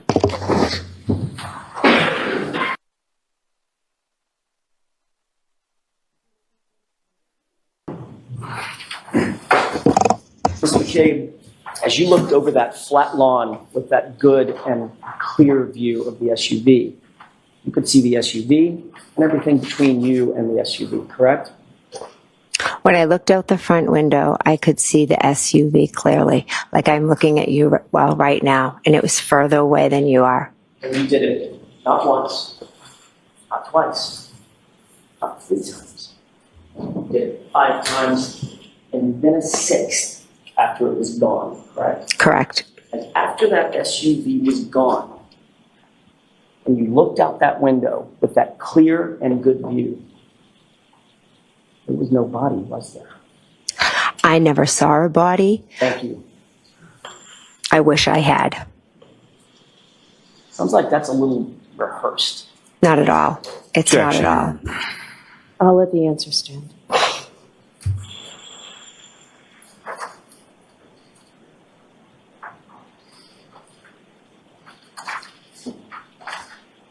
You left the location about 1:45. Is that right? Yes. You didn't see anything out of the ordinary as you got in. Was it your car or Mr. McCabe's car? It was my car. When you got in that SUV of yours, you didn't see anything out of the ordinary outside, correct? I wasn't looking outside. Okay. I know that that is the answer that you want to give to every question. My question is yes or no. Did you see anything out of the ordinary? No. Thank you.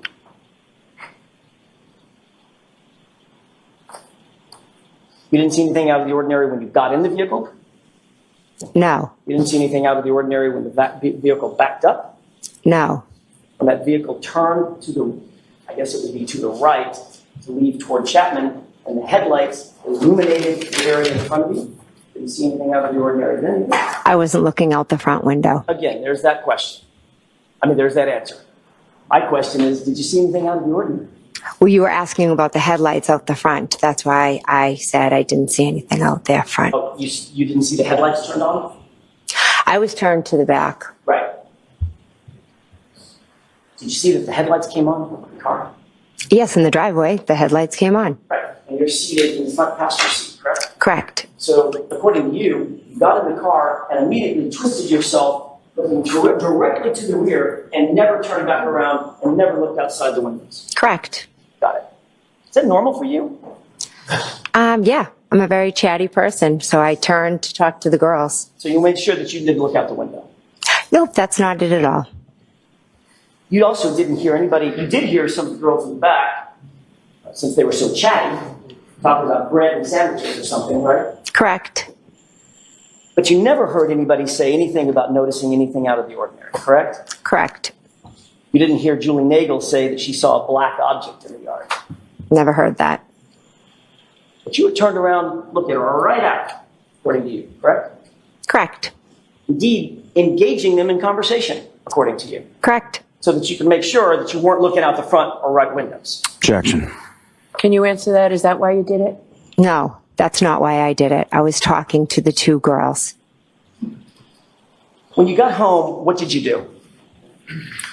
I went up to bed. What time do you think you got home? Somewhere after approximately, between 2 and 2:15. Took you a few minutes to drop the girls off? Correct.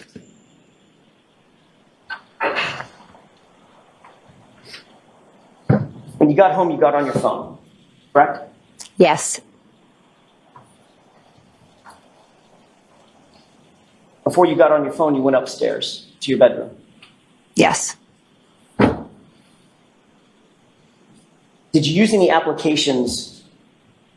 Well, let me ask it this way first. Did you make any phone calls just using your phone? Any phone calls after you got home, either downstairs or upstairs? I do not believe so. Did you use any applications to communicate with anybody through Wi-Fi? Do you know what I mean by that? Like FaceTime audio or WhatsApp phone calls, things like that? Text message? No, actually, and you may not use these, but I'm asking, did you use any kind of third-party app that uses Wi-Fi, VoIP calls, other than just a phone call? No. Okay. Sounds like you don't even know what that is. I don't even know what you're talking about. Fair enough. So it's safe to say that you didn't use or you don't use any multimedia to communicate. You don't use FaceTime or Snapchat or Signal or anything like that. I've used FaceTime with my children, yes. Not for phone calls. No. Like FaceTime audio is a way that you can make a call. No? I've FaceTimed with my kids at school, but... That's videos. Right? Oh, okay, so yeah, I guess not. You didn't do that night either. Not that I recall. Did you? Now I'm going to get back to your question. Did you text anybody? I did, yes. Who did you text? I texted my sisters, and I texted my husband and a friend in a group chat.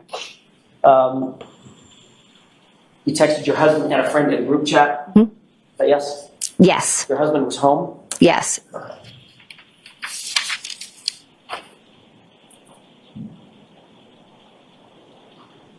I want to switch gears for a second.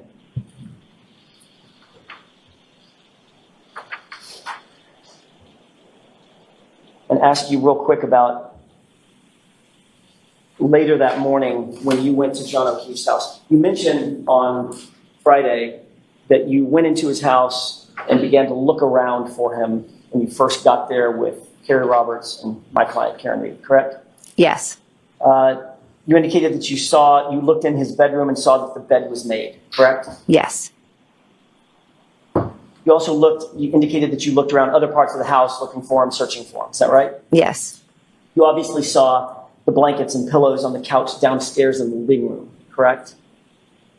I peeked over at the couch. And you're aware that Karen Reed stayed on the couch that night to wait for John to come home? I'm not aware of that, no.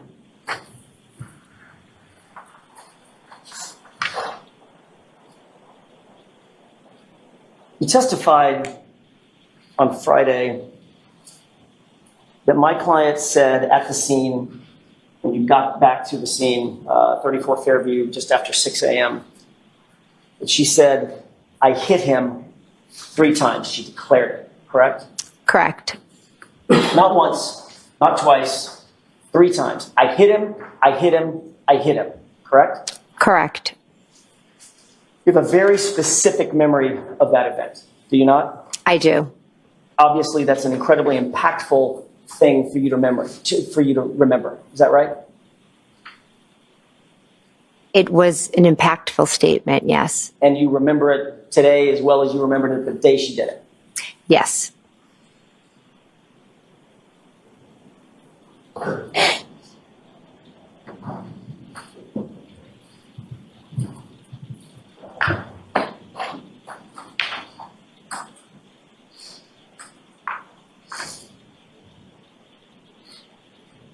I may have just a moment. Thank you.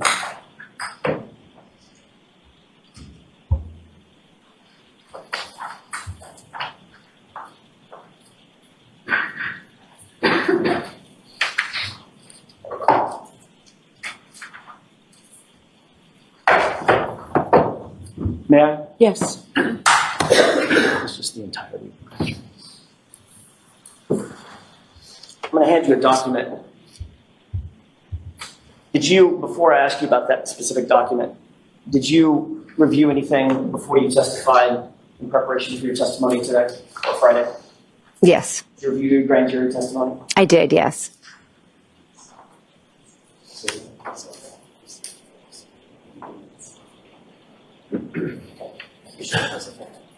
Understood.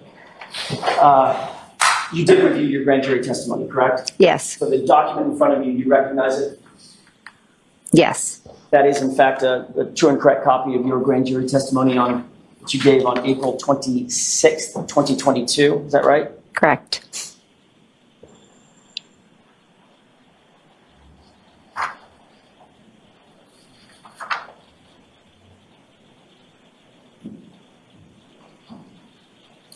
You'll agree that your testimony in that case, in that hearing, rather, April of 2022, that was just a few months after the events in question, right? Yes. You were under oath at the time that you gave that testimony? Yes. And you were subject to the penalty of perjury when you were answering those questions, correct? Yes. Ms. McCabe, I'd like you to turn to the page, since you've reviewed this, turn to the page of that document where you ever said in your testimony that my client said, I hit him, I hit him, I hit him. Was I asked what she said? I get to ask the questions. Well, I'd like you to direct me where to look. I want you to look at the entire grand jury testimony if you need to, and turn to the page where you ever said that my client said, I hit him, I hit him, I hit him. I'm not sure if it's in this document, but I can tell you today with 100% clarity, she said, I hit him, I hit him, I hit him on that morning. So it's not in that document, is it? I'm not sure if I could take the time, and do you want me to read over 200 pages? May I approach? Yes. No, I don't want to take the time. Because you just indicated that you reviewed this document in anticipation of the testimony, right? Correct. So you've gone over it recently. A few weeks back. So we don't need to read it. You know that you never testified to that in the grand jury in April of 2022, don't you? I don't know that as a fact. I would have to reread 222 pages, or however long it is. You think you might have missed it when you reviewed your testimony in anticipation for, I'm sorry, when you reviewed your transcript in anticipation for your testimony? Objection. I'll allow it. I read it a few weeks ago. It's probably the most powerful part of your testimony, ma'am. And I will never forget it. Objection. Okay, so that's stricken.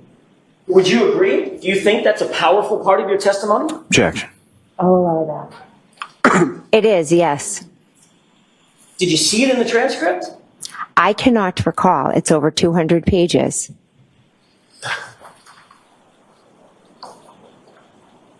May I approach on? Yes. These are select pages. 190, 192, 193, 201, 208, and 109. I'm just going to show that these questions, but it's quickly, but I'll give you guys some Yes. These are select pages out of your grand jury testimony.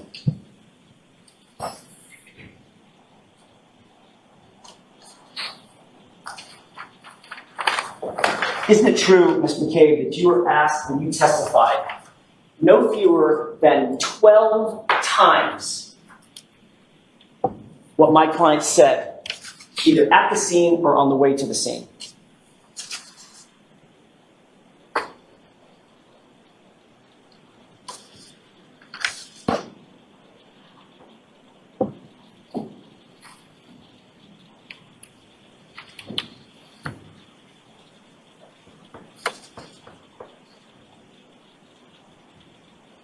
At the scene, I was asked twice, according to this. My question is, isn't it true that in April of 2022, you testified no fewer than 12 times, 12 separate statements you gave about what my client's statements were, either at the scene or in the car ride on the, leading up to go into the scene? You remember that? I do. Okay. So on page 190 of what you're looking at, these should all be highlighted. It is. You testified that my client said to you over the phone at 4:53 a.m., she asked the question, did I hit him? You see that? I do. Number two, on page 192, talking about when y'all were in the car on the way to the scene, Karen asked the question, could I have hit him? You see that? Yes. Page 193, lines 1 through 2.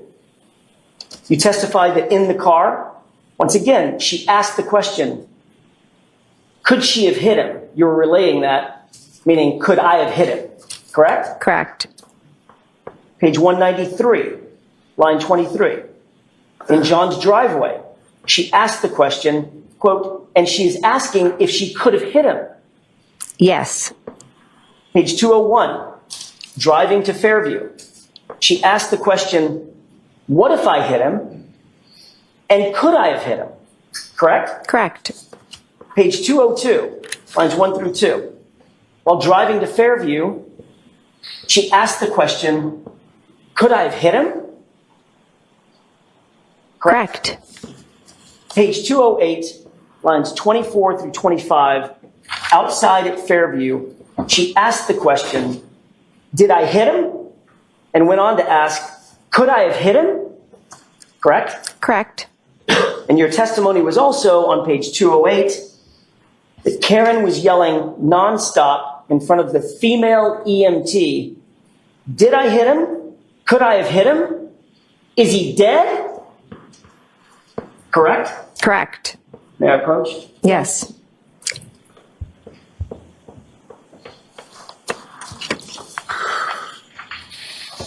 That's 12 times that you reiterated under oath, under penalty of perjury, in April of 2022, what my client's statements were either at the scene or leading up to getting to the scene. Correct? Correct. Every single one of those, 12 separate times, you indicated that she asked a question, something like, could I have hit him or did I hit him? Correct?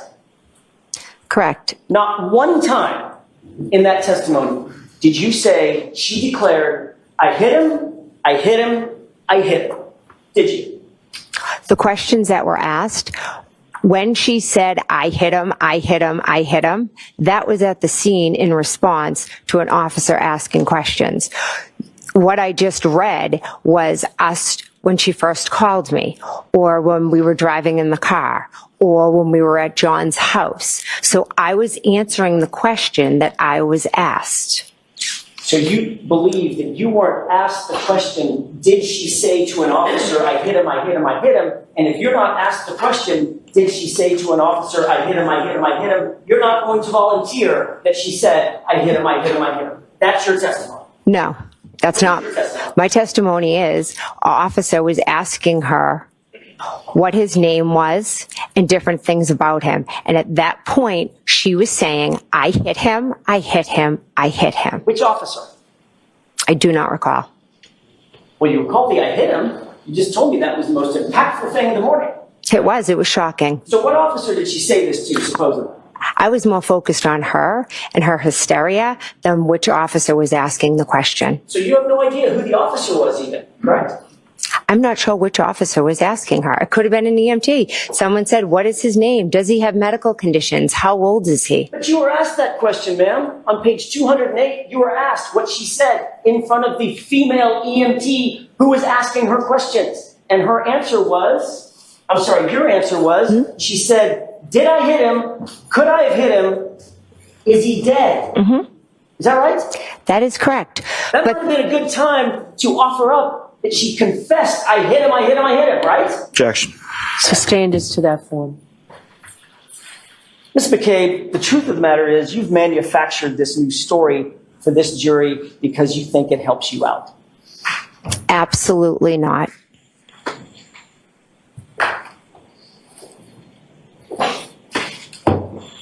You called 911 at 6:04 a.m. Is that right? Yes. Your Honor, with the court's permission, Exhibit 36 has already been marked and entered. I would ask to play a portion of that 911 tape, not the entirety of it. Okay.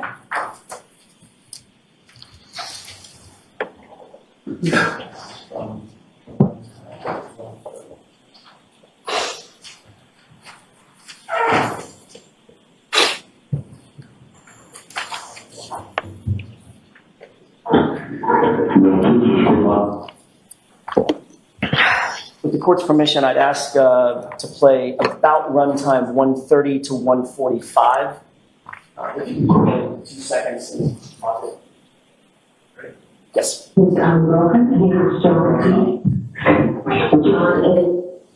Do you recognize the voice on that tape?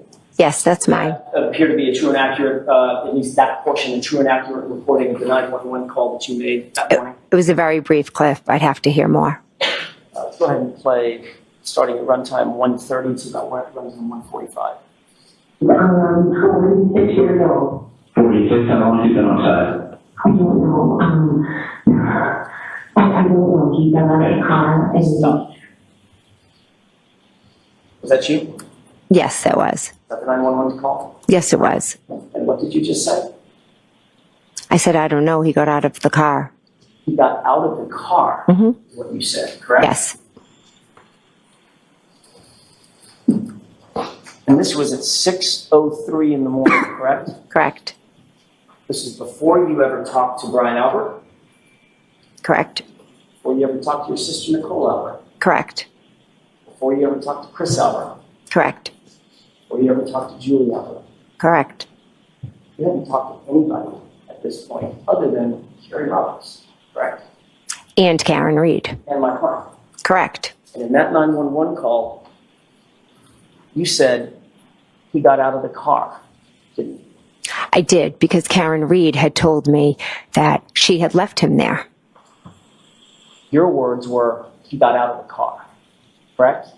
Correct. Did you make any other calls other than to 911? I called my sister. What time was that? I believe it was after the 911, but I'm not sure. You claim that your sister didn't answer, is that right? She did not answer. But you do know that your phone extraction shows that that was an answered call at 6:07. If that's what it shows, but I can tell you she did not answer the phone. And you are as sure about that as you are, my client said, I hit him 3 times, right? I certainly am, yes. Perfect. You also called her at 6:08.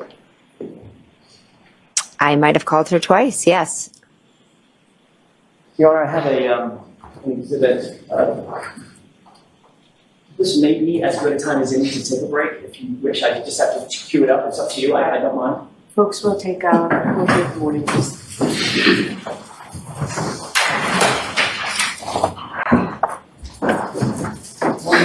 All rise, jury, please observe the following.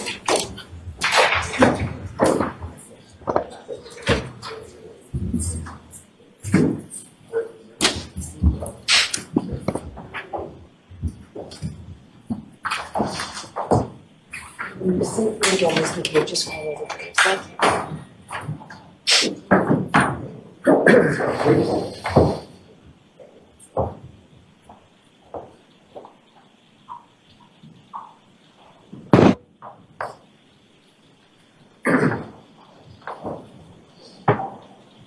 May be seated. So, Mr. Jackson, when you said it's an exhibit, is it in evidence? It's not. Okay. So I'm going to ask to mark it. It's a digital recording of a 4-minute voicemail on John O'Keefe's phone. It does include the 911 call. I don't want to play the entirety of the 911 call, but I do want to play the entirety of this particular 4-minute voicemail. Okay. Do you know what it is, Mr. Lally? I do. Okay. So is there an agreement that it's coming in? There's no objection to it. Okay. All right. Thank you. I just needed to know if it would make sense for me to review it if there was an objection. All rise for the court, please. Okay, whenever you're ready, Mr. Jackson. Thank you, Your Honor. Ms. McCabe, I want to go back very briefly to something you said just before we broke, and that was in respect of the statements that you attribute to my client out of the scene. You said, well, there was an officer possibly asking questions, or it could have been a female EMT, and I wasn't answering questions about that, correct? Hence, you didn't say, I hit him, I hit him, I hit him. Can you be clear on your question? Let me rephrase that. Before we broke a few minutes ago, you had said, the reason I didn't say I hit him, I hit him, I hit him. It's because I was never asked. And the subject never came up about what an officer asked her when she declared that. So I just didn't offer it. And then you said, or it could have been an EMT. Yes, I'm unclear who was there.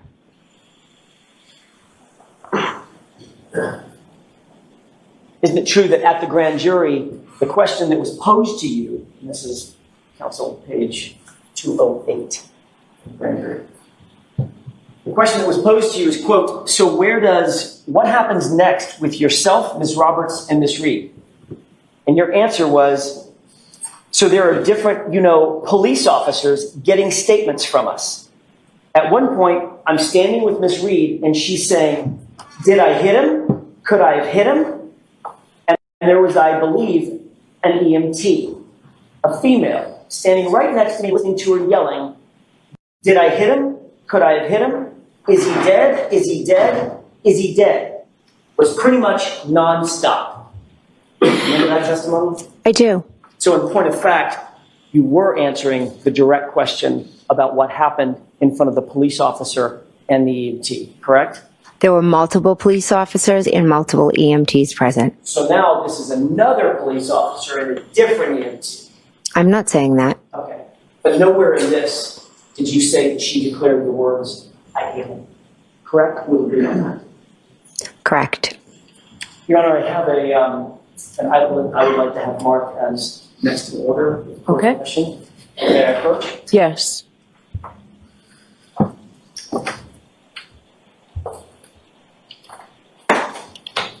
I agreement one that will be in exhibit 96. Thank you.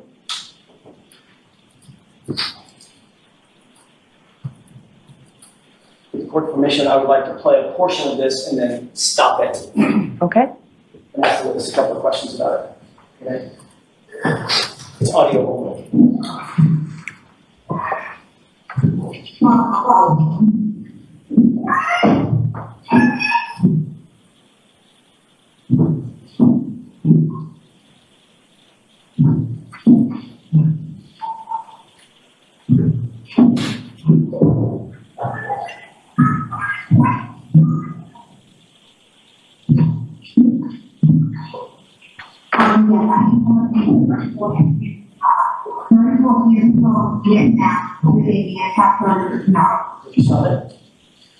Ms. McCabe, I've paused the audio tape just to ask you a couple of foundational questions. Do you recognize what's on that audio tape? Yes, that is my voice. Okay. You recognize you starting a 911 call, correct? Correct. Similar to the call we just listened to a few minutes ago, which was the actual 911 call, correct? What's the difference between the two of them? I'm about to explain it. It's a confusing question. I apologize. This appears to be an open voicemail overhearing your 911 call. Do you recognize that?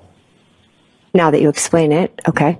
You hear a rhythmic boom, boom, boom, boom. The windshield wipers. Okay. So that was my next question. That would have been an open voicemail that was recorded inside the cab of the SUV that you were seated in, correct? Correct. Overhearing you call 911 and overhearing whatever else was going on, ambient noise at the scene, correct? Correct. Does that sound like a true and correct copy of at least a portion of the 911 call that you heard?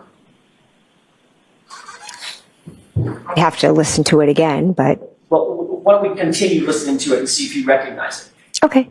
With court's permission? Yes. It's about 4 minutes in total, Your Honor. Okay.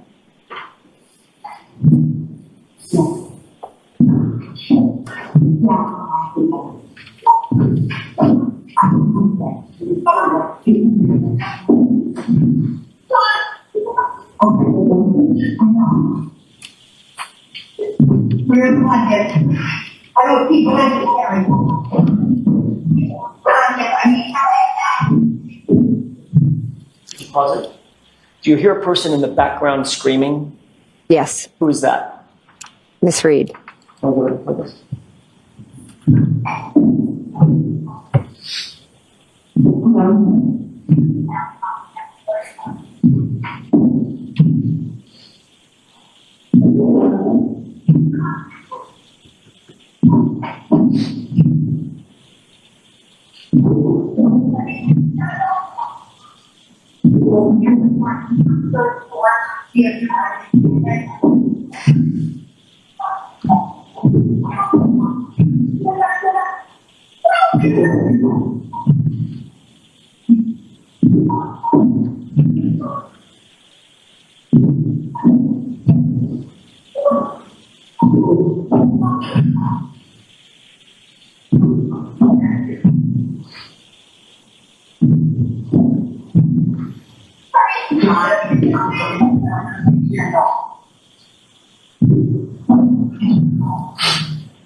Did you hear the audio recording that we just marked into evidence? I did. It was very muffled, and some parts were very hard to understand. Understood. Mm-hmm. The person on the phone, who was that person? I called 911. And the person that was, for the most part, the person's voice that you could hear screaming, sounding sort of hysterical, who was that? Karen. Could you also hear Carrie Roberts' voice at various times in the background? Yes. And she was, for lack of a better word, trying to calm Karen down? Yes. At some point telling her to just shut up, you're not helping. Yes, exactly. Because she was so hysterical and so upset. Erratic. I want to play the rest of this. It appears that this recording is longer than your 911 call. You would agree with that? Well, I'd have to see. Well, the 911 call's already ended, correct? I'm not sure how long was the 911 call. Okay, this is about 3.5 minutes into a 4-minute recording. My only question is, would you agree that the 911 call is subsumed within this full 4-minute recording? I couldn't make that from that muffled. You couldn't tell? I couldn't tell. So if you have my phone record, you could, I'm assuming, tell when the 911 call ended, because I know the 911 call was long because there were multiple, they had transferred me multiple times. Right. My question to you is, I'd like you to listen very, very closely, and I know that it is a muffled recording by definition. I'm not going to do that. From this point forward, I want you to pay very close attention. I want to ask you if you hear a voice, very muffled, toward the end of this recording. We can play it with your permission. Yes.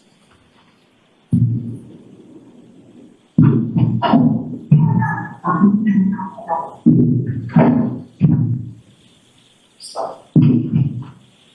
Did you hear a muffled voice in the foreground after you heard Ms. Reed scream or yell? I heard two people talking. Okay. And one of those was a very muffled voice on this recording, correct? Most of the recording was muffled. The one I'm talking about is I just played the voice that was muffled in the foreground of the audio recording, for want of a better phrase. Yes, I heard that, yes. Was that you? I don't know if that was me. There was nobody else in the cab of the car with you, was there? I was standing at the trunk of the car, outside of the car. Carrie Roberts was over by Mr. O'Keefe, Agree. Yes, they were kind of running back and forth at times. and Karen was over by Mr. O'Keefe for most of that. Yes, But you were the one by the car. back and forth. You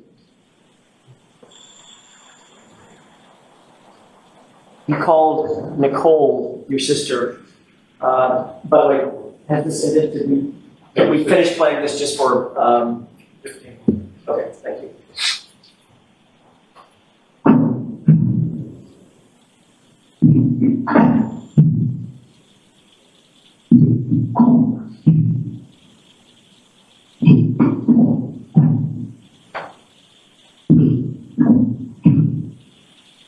Okay, that appears to be the end of the tape. Okay. Okay. You called your sister at 6:07 and 42 seconds, correct? I don't have my phone record in front of me. Does that sound about right? Approximately. And you made a second phone call at 6:08 and 17 seconds. Does that sound about right? I did call her twice, yes. And both of those calls show in your extraction that they were answered phone calls, correct? I don't have my extraction in front of me. Well, you've been asked this question a bunch of times, right? You were asked this question at the other proceeding, is that right? Yes. And And you were shown phone records? well, if you have them, I could see them here. You were shown phone records then? Yes. Okay.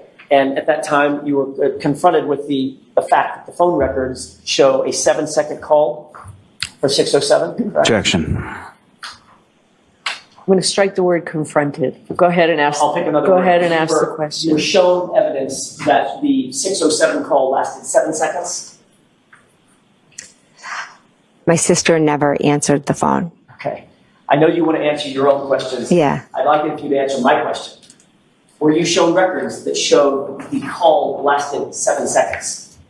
I cannot recall the exact record I was shown, but I was shown a phone record. Okay. And you were shown the same phone record showed that the 6:08 call lasted 8 seconds, right? Again, I don't have it in front of me. Does that sound about right? About right, and there were a number of other calls that showed answered that weren't answered. Well, we'll get to those in a minute. So the two calls at 6:07 and 6:08, at least the records indicate about 15 seconds worth of open line time, talk time. 7 seconds, 8 seconds, right? You have the record in front of you. I don't.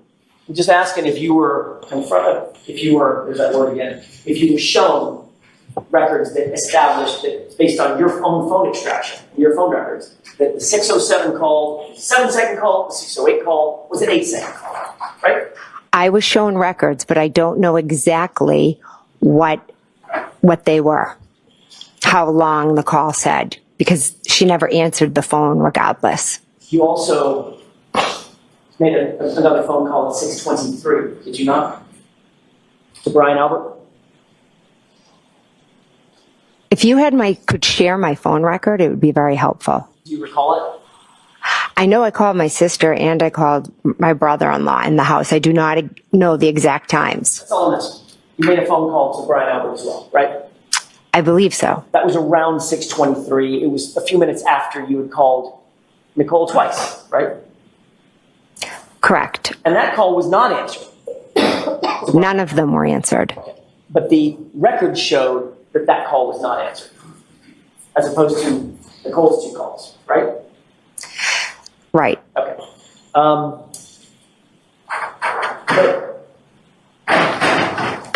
The calls to Nicole were deleted from your phone before you turned that phone into law enforcement, weren't they? Not by me.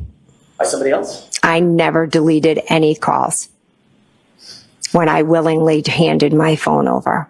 You claim that you didn't delete calls, but you do know that your phone was forensically analyzed and those calls were in the deleted file folder, correct? I have seen that, but there were 20 calls, all in a group that were all deleted. So cherry picking a few makes it look a different way. Okay, so we'll get to those. I'm not cherry picking anything. Okay. I'm asking you questions about the records. Which I would love a copy of if I could see. We'll get to that in a second. I'm just going by your memory. You've seen these records a bunch of times. You've been questioned about these records a bunch of times, right? Yes. Okay. So,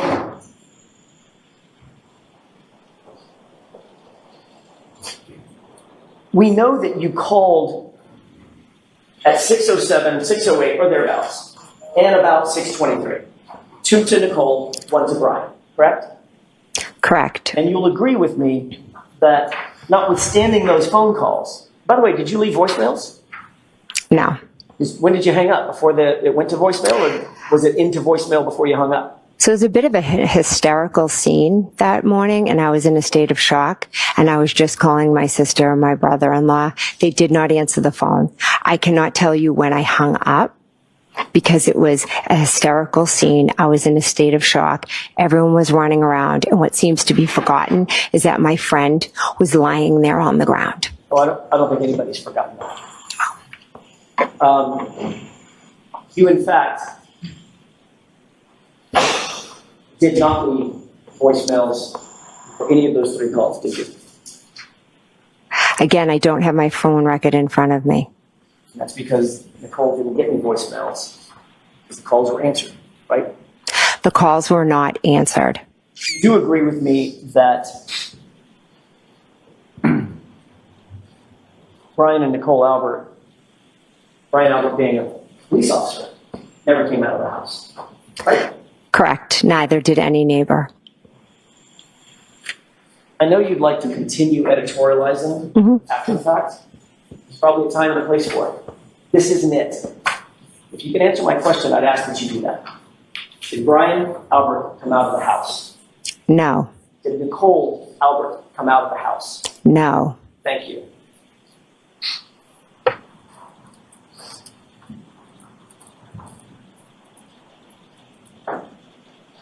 How many of the initial police officers from Canton Police Department who responded to the scene were you friends with? I would say I am friendly with Mike Lank. He was 5 years older than me. I knew him growing up. If I saw him around town, I would say, "Hey, how are you?" Pretty much that's the extent. Anybody else other than Mike Lank that you're friends with? Not that I am friends with. I knew of Officer Sean Good, but I wouldn't say I was friends with him. I just knew who he was. And you also knew that Officer Lank was very good friends with the Albert family. Good friends, yes. You knew that Mike Lank and Chris Albert had a long-standing friendship, correct? Correct. You just indicated you also knew Officer Good, is that right? Didn't know him. I said I knew of him. Okay. With regard to names like Sarah, Delaney, not so much. Sarah has a sister that's the same age as my sister, but I had never, to my knowledge, met Sarah. And of all the officers who responded to the scene, the 2 who actually went inside the Albert home to talk to Brian Albert and others was, in fact, Mike Lank and Officer Good. I don't remember Officer Good in the house. I only remember Officer Lank. The reason you know that, the reason you have a memory of what was happening inside the house is because you were allowed to actually go into that home, correct? Correct. And you went into that home before any of the officers went into the home. Is that right? Correct. You were allowed to have private conversations with Brian Albert? I woke Brian Albert up. Were you allowed to have private conversations with Brian Albert? Yes. And you were allowed to have private conversations with your sister, Nicole? Yes. And that was before the police ever went in to do any formal interviews of you, Brian, or Nicole, correct? Correct. Did you discuss in these private conversations how you 3 were going to answer any questions for the police when you were asked? No. Did you talk about what you were going to say in any respect? We were in shock. There was no. Did you talk about what Brian and Nicole were going to say in their interviews with the police? No. Did Brian Albert give you any advice as a police detective what you should do or say when you were interviewed? No. Did he give you any advice as a police detective what you should do with your cell phone? No. Did he tell you that the police might want to get a hold of your cell phone at some point? No.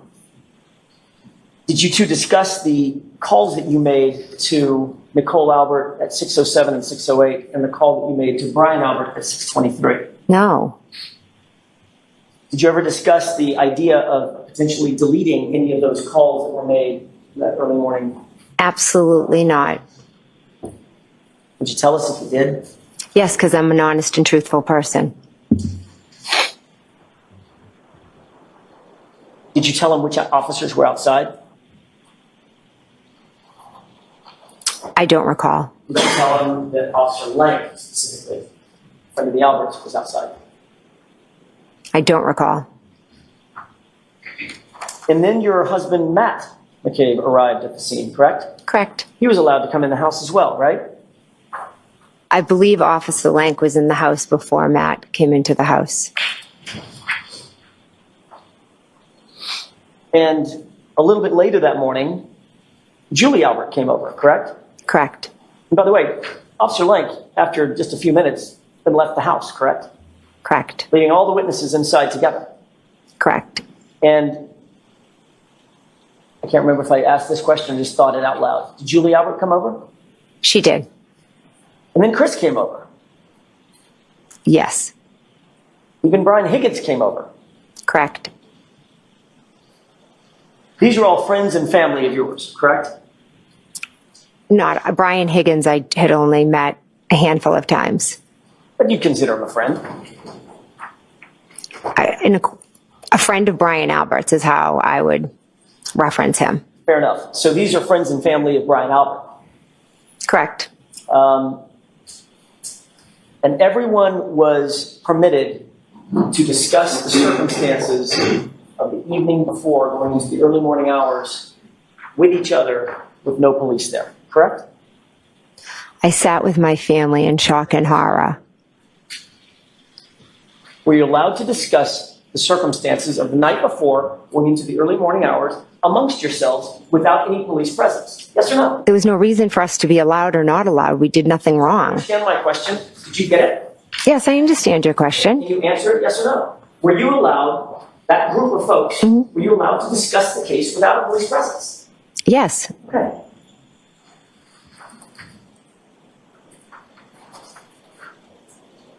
So you listened during that friends and family gathering, you listened to what Brian Albert had to say, correct?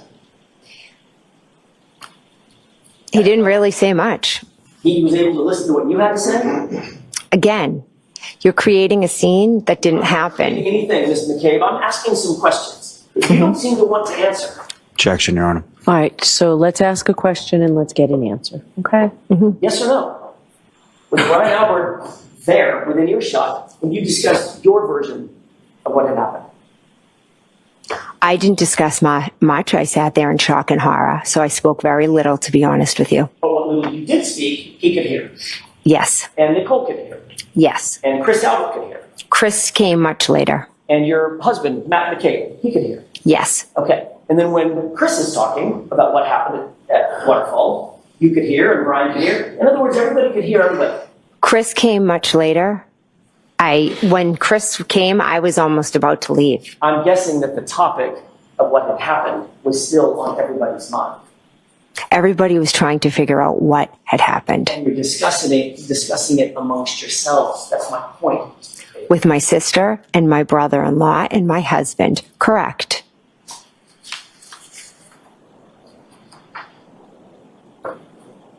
Before you left, you said you were about to leave. Before you left, another Albert came over to the house, correct? I don't recall seeing him. Him. Kevin Albert. How'd you know I was talking about Kevin Albert? Because you said another Albert came over, and I was... 6 brothers. I was told later it was Kevin. I see. So you believe that Kevin was not there when you were still there? I was in a state of shock. He may have walked in. I'm asking, do you remember? I don't remember it, no. He could have been. He could have been, absolutely. And you knew he was a Canton police officer? Yes. You had already gotten a call from Michael Proctor, hadn't you? Yes. He told you he wanted to speak with you? Correct. So you knew at that point that the Massachusetts State Police troopers had taken over the investigation of the case, correct? Correct. Did Michael Proctor tell you that the Canton Police Department had been recused from the case? Objection. Sustained. Let me ask it a different way. Did you have knowledge in any way, shape, form, or fashion, at that point, that Canton Police Department was not supposed to be involved in the case? Objection. Sustained. Speaking of Trooper Proctor, when you first interviewed with him, that was January 29th, 2022. We've already discussed that a little bit today, correct? Correct. And he was taking notes while you were interviewing with him, is that right? I believe so. You mentioned on Friday your observations of the taillight that day. Is that right? Correct. You told Mr. Lally that you indicated that the taillight looked, when you saw it, just like the photograph that he showed you, correct? I told him it was hard to make out and with the snow on it, but it looked in the picture that he showed. He showed you a second photo, a close-up, basically, of the SUV and Sally car. Is that right? Yes. And you said, yeah, that's the condition of the taillight, correct? Yes. You also told Trooper Proctor about your observations of the taillight on that same day, the 29th, right? Correct. That's literally the same day that you saw the taillight, correct? Correct. Just a few hours later, is that right? Correct. And what you told Trooper Proctor that day was that you, quote, saw a crack in it, end quote, correct? I told him that the taillight was cracked.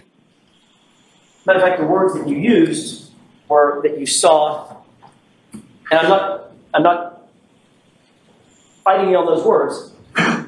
You saw that it was cracked. You actually said, I saw a crack in it, correct? That's what he said I said. I'm telling you, I said the taillight was cracked. This is another example of him screwing up your words, correct? You'd have to ask Trooper Proctor. So I'm asking you, did you say, I saw a crack in it? I said the taillight was cracked. So you didn't say, I saw a crack in it, right? I said the taillight was cracked. The photograph that you were shown, with the court's permission, it's Exhibit 92, I believe, from Friday. Okay. May I, Your Honor? Yes. You see that photograph? You were shown this photograph on Friday. Does that look like, does it like has a crack in it? It's cracked, yes. It's actually completely missing. Yeah. And I believe in one of the reports, one of the many reports, it will say that I said it was cracked and missing pieces. Right. Does that look like it's cracked and missing pieces, or does that look like the entirety of the taillight is basically gone? Again, in that picture, there are the red pieces. There are some of it still there. So it's cracked and missing. In a state of shock, that was my description. Got it. So in a state of shock, you said there was a crack in it. No. Hours after. I said it was cracked. I never said there was a crack in it. So if Trooper Proctor wrote that down, that would be an example of him getting your words wrong yet again. Objection. Right? That's been answered. Let's move along, please. That's okay for that. Thank you, Your Honor. Okay.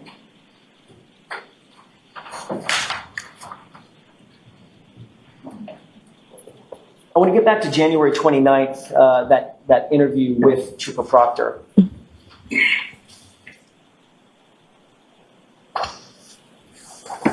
After this interview with Michael Lank, you eventually made your way back to your house. Is that right? Yes. You went with your husband, Matt? Yes. And you knew that Trooper Proctor was going to show up and interview you and Matt, Mr. McCabe, correct? On the phone, he wanted to speak with me. Is that yes? So I wasn't aware. He asked to speak with me. I wasn't aware if he was going to speak with Matt. Okay. You were at least aware that you were going to be interviewed. Correct. You told Brian Albert that Trooper Proctor was planning on interviewing you as well. Correct. Before Trooper Proctor showed up to conduct that interview at your house, Brian Albert actually showed up at your house, correct? Correct. So Brian Albert made sure that he was in your home before Trooper Proctor made it to your house, correct? Objection. Sustained.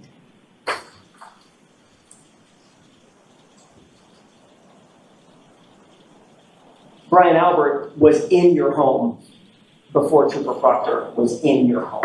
Is that right? I am not sure who arrived first. But he was there when you were interviewed, wasn't he? He was upstairs, yes. And you believe, of course, with that statement, he didn't hear anything about what was going to happen, right? He didn't hear anything about the interview. No, I don't think he could hear it from where he was.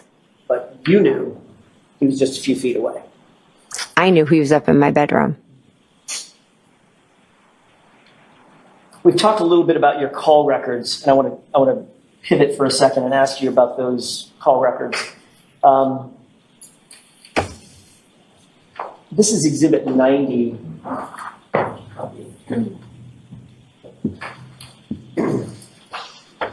Donna, may I approach? Yes.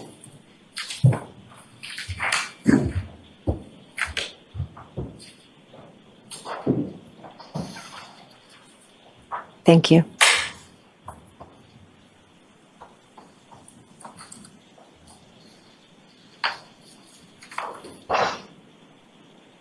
Do you recognize that document?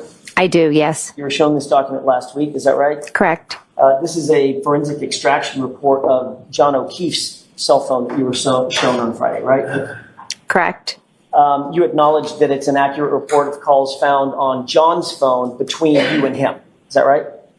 I believe so, yes. Okay, and this shows the calls that you made to John's phone or you received from John's phone on or between or at or between 12:14 a.m. and 12:50 a.m. I want to direct your attention to those time frames, correct? Correct. All right, I want to start at the bottom, and it may go in reverse chronological order. Okay. I think it does. At 12:14, it shows that you called John O'Keefe and that call was answered. Is that right? Yeah, correct. At 12:18 a.m., it shows that John O'Keefe called your phone and that was answered as well. Correct. And then at 12:29 a.m., you also called John O'Keefe's phone and y'all had a short conversation as well. Is that right? No. The record shows, I think it shows, pardon me, unknown, correct? In terms of whether it was missed or answered? Excuse me, can you repeat that? Sure, the 12:29, I want to concentrate on the 12:29 a.m. call. Okay. That one, in the Celebrite extraction, it shows in terms of whether the call was answered or not, the status is unknown, correct? It's on the last page. Yeah. Second row from the top. At 12:29. Unknown, yes. Unknown. However, you've already acknowledged that y'all did have a short conversation on that 2:29 No. call, correct? We didn't speak at 2:29. We spoke at 12:14 and we spoke at 12:18. We never spoke at 12:29. So you're indicating that the 12:29 call was either missed or otherwise? Went to voicemail, something? The 12:29, yes. Okay. I want to show you a document. Well, let me ask it this way. According to this, there were 6 more calls between your phone and John O'Keefe's phone. Correct. Count them, correct? 1, 2, 3, 5, 6. And that's before, or that's up to 12:50 a.m. Is that right? Correct. All right. I'd like to show you another document. Or if I could approach briefly.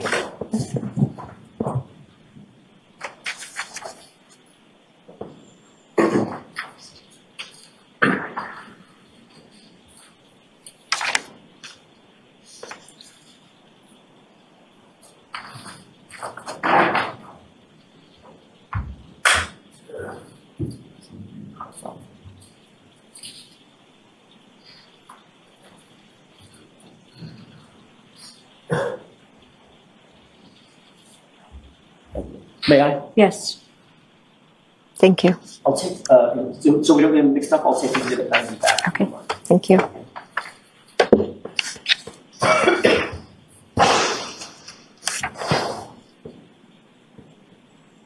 I want to show you one more document that you weren't shown on Friday. Do you recognize this one? No. Okay. If you look where it indicates on the left column, I'm just putting my thumb here, the Okay. left column, the MSISDN user, there's a number that ends there. MS. 0142, sorry, 0142.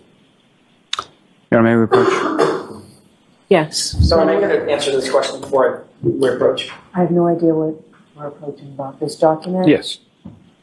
Why don't we just go up there? Sure. May I have that, please? I know you need to look at it.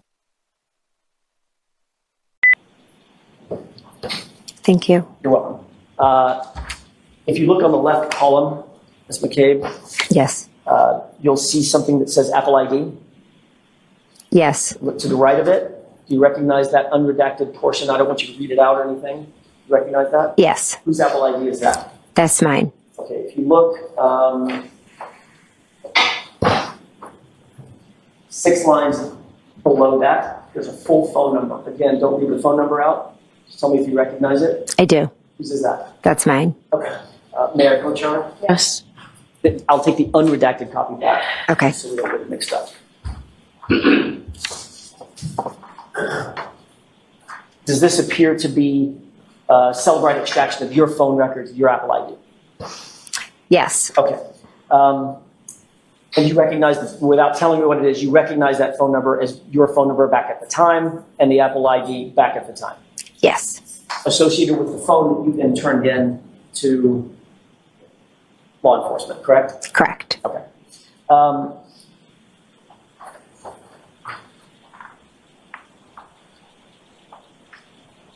You've just looked at the extraction report for John O'Keefe's phone, and you saw those calls between your phone and John O'Keefe's phone after going from 1214 after that all the way up to 1250, correct? Correct. Take a look at the last couple of pages, page 3 and 4 of your own cell phone extraction report. And tell me if you see a single call listed between you and John O'Keefe for January 29th between 1214 and 1250.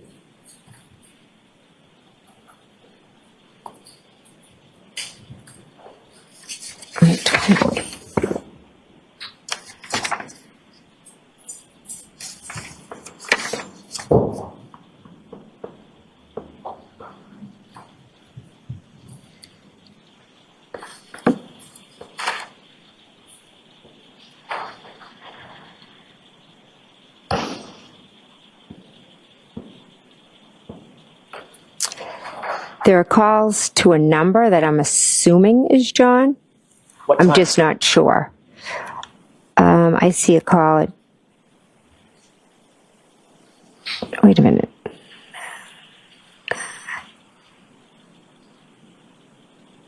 This report has times everywhere. Right. It's chronological except for the calls that were deleted. You see a call at 5:52 to John O'Keefe's phone. I see a call at 5:52, yes. But there's not a single call before 5:52 a.m. between 12:14 and 12:50 a.m. Is that right? Not one.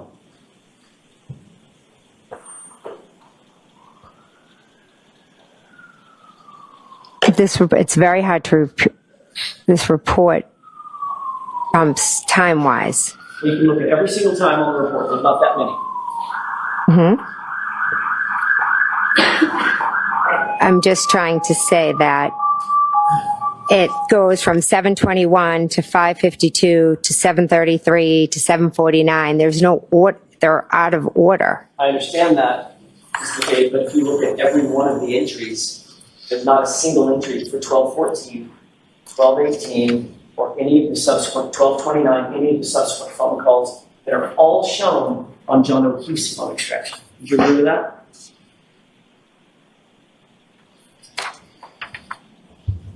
Correct. May I approach? Yes. Thank you.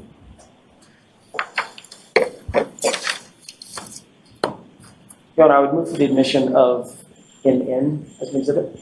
Okay, is there an objection? No, Your Honor.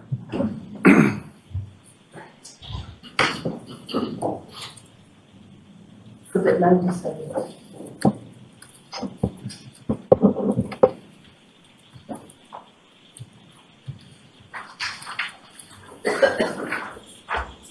May I inquire, Your Honor? Yes.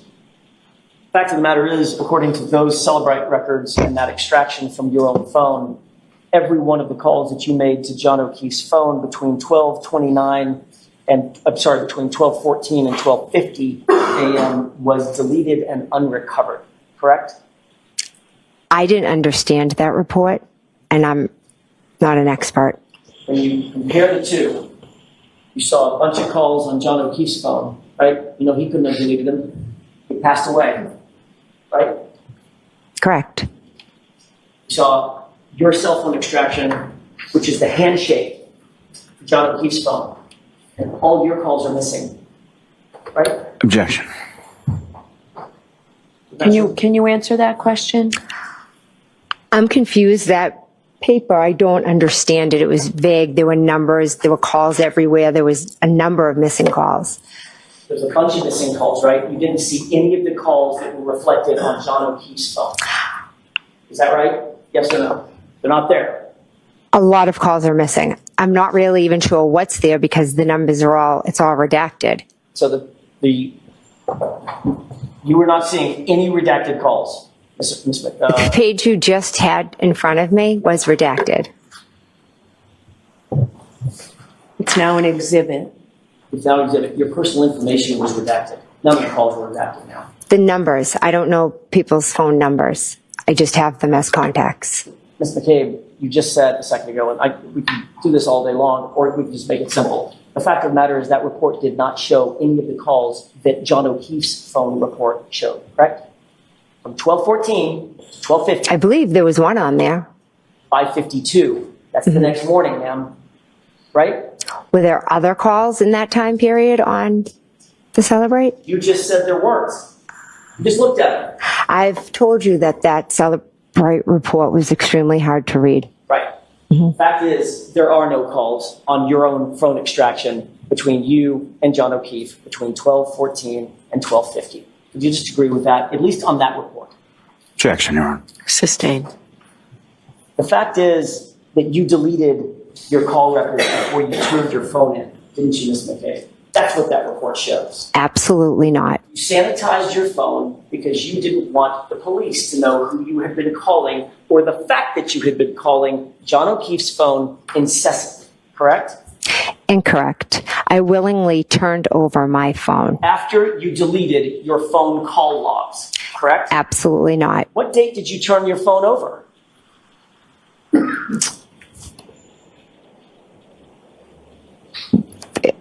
Possibly February 3rd. How many days after this incident was that? 4 or 5. So you had plenty of time to talk to that friends and family group and ultimately decide to delete your phone calls, correct? Objection. Sustained. Did you ever have any group chats with family members who are witnesses in this case? Yes.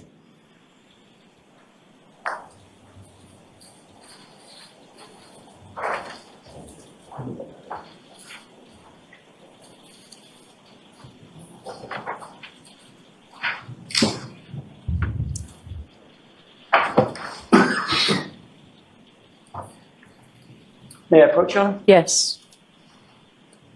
Flip through those.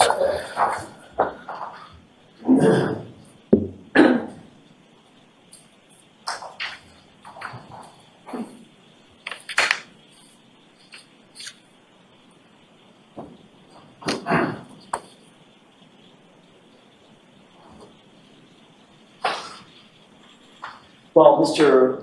Lally is looking through that packet, can I just ask to make sure the record is clear, did you delete any of your calls before you turned your phone into law enforcement?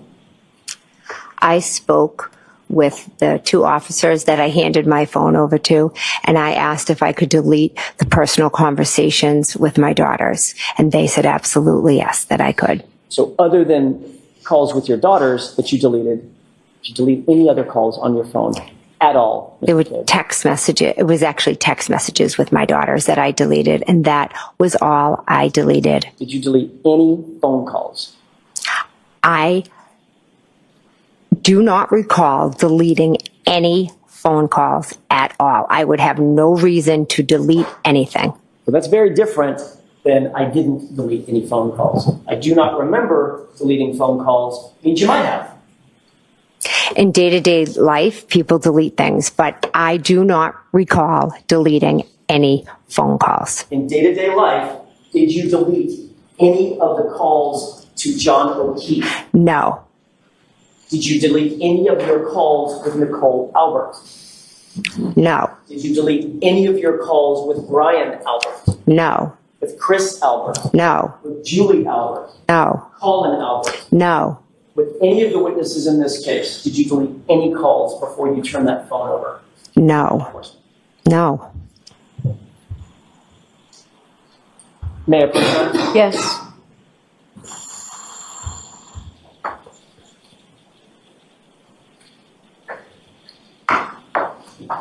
Ms. McCabe, I'm handing you a packet of documents.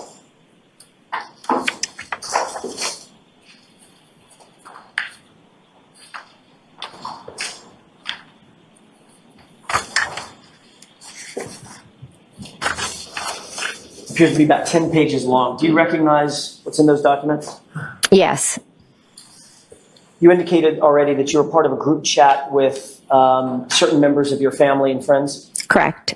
Did that group chat, I'm most interested in the group chat between yourself, Nicole Albert, Brian Albert, Matt McCabe, on or around, that group chat starting on or around February 1st, 2022. Okay. Does that look like a true and accurate reflection of the text messages between, or certain of the text messages between and among that group? Yes, the ones I've seen, yes.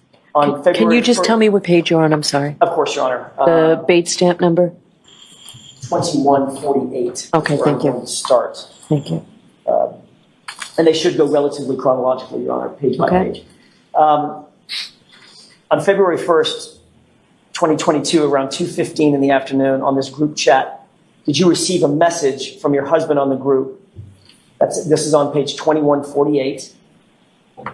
It should be the middle bubble, the middle and the bottom bubble.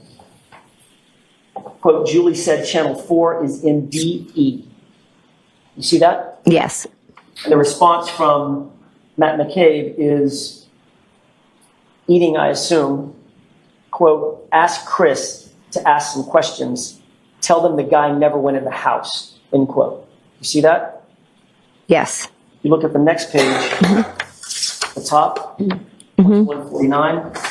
There's a one-word answer from Brian Albert. What is that answer? Exactly.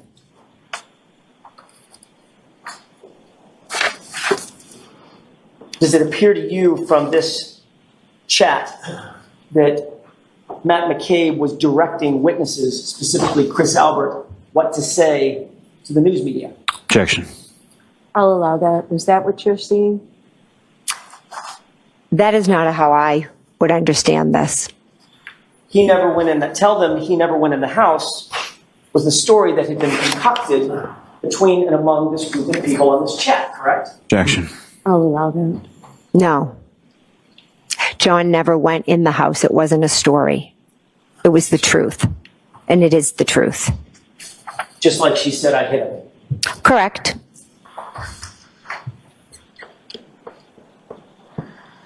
So according to this chat, at least, at the very base level, this is one witness telling another witness to give certain information to the media that could be useful to the group, correct? Tell them the guy never went in the house, right? Objection. Sustained. Matt McCabe was directing Chris Albert. Chris Albert wasn't even at the house, was he? Chris Albert was not at the house, no. But this chat is Matt McCabe, your husband, telling Chris Albert, who was never at the house and would have no personal knowledge of what happened at the house, to specifically say, the guy never came in the house. The guy, by the way, being John O'Keefe. Right? That's what he wrote.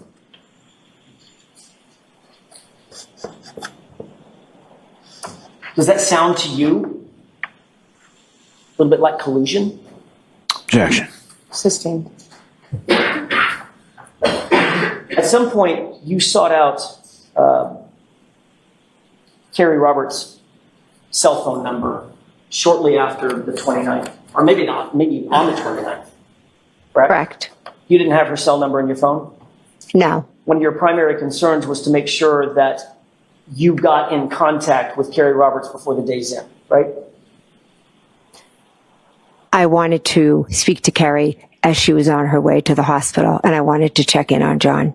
One of your primary concerns, Ms. McCabe, was that you wanted to make sure you got a hold of Carrie Roberts and had communication with her before the end of the day.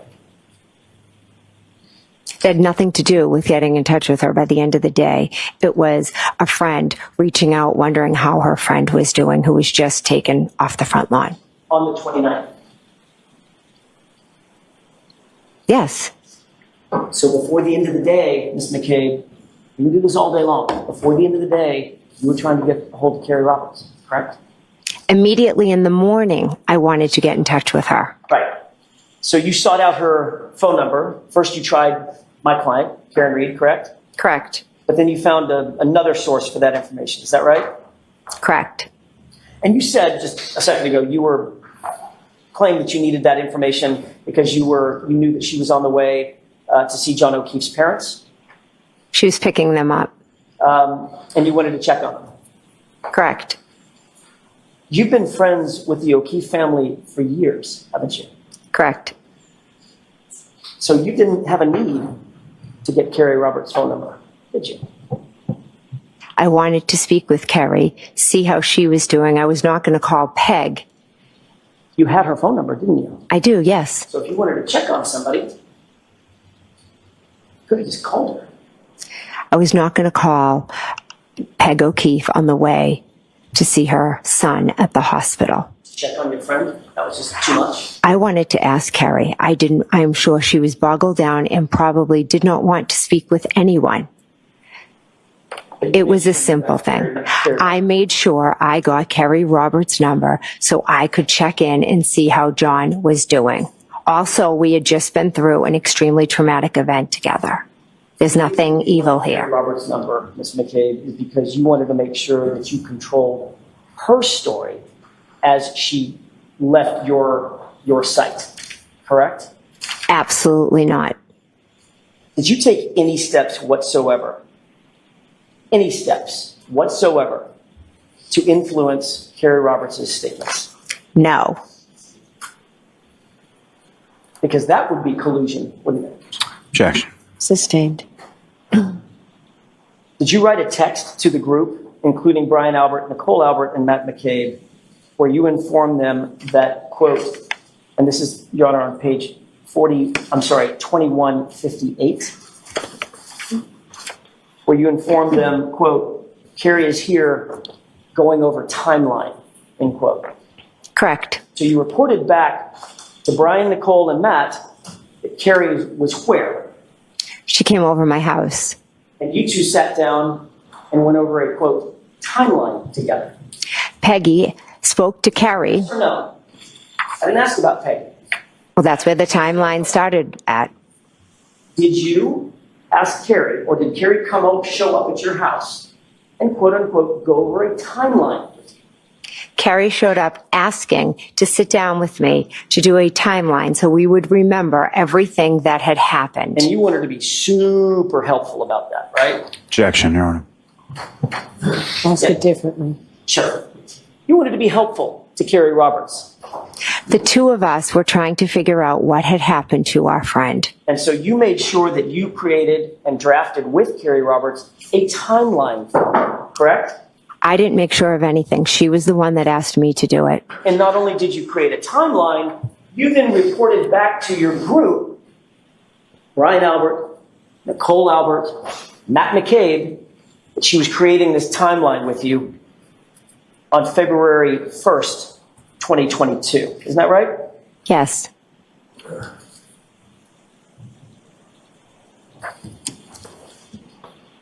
After you created or drafted this timeline with Carrie, she actually sat for an interview with the police, did she not? That's not in the chats. I'm just asking. She sat down for an interview with the police, didn't she? When? You tell me. That's my question.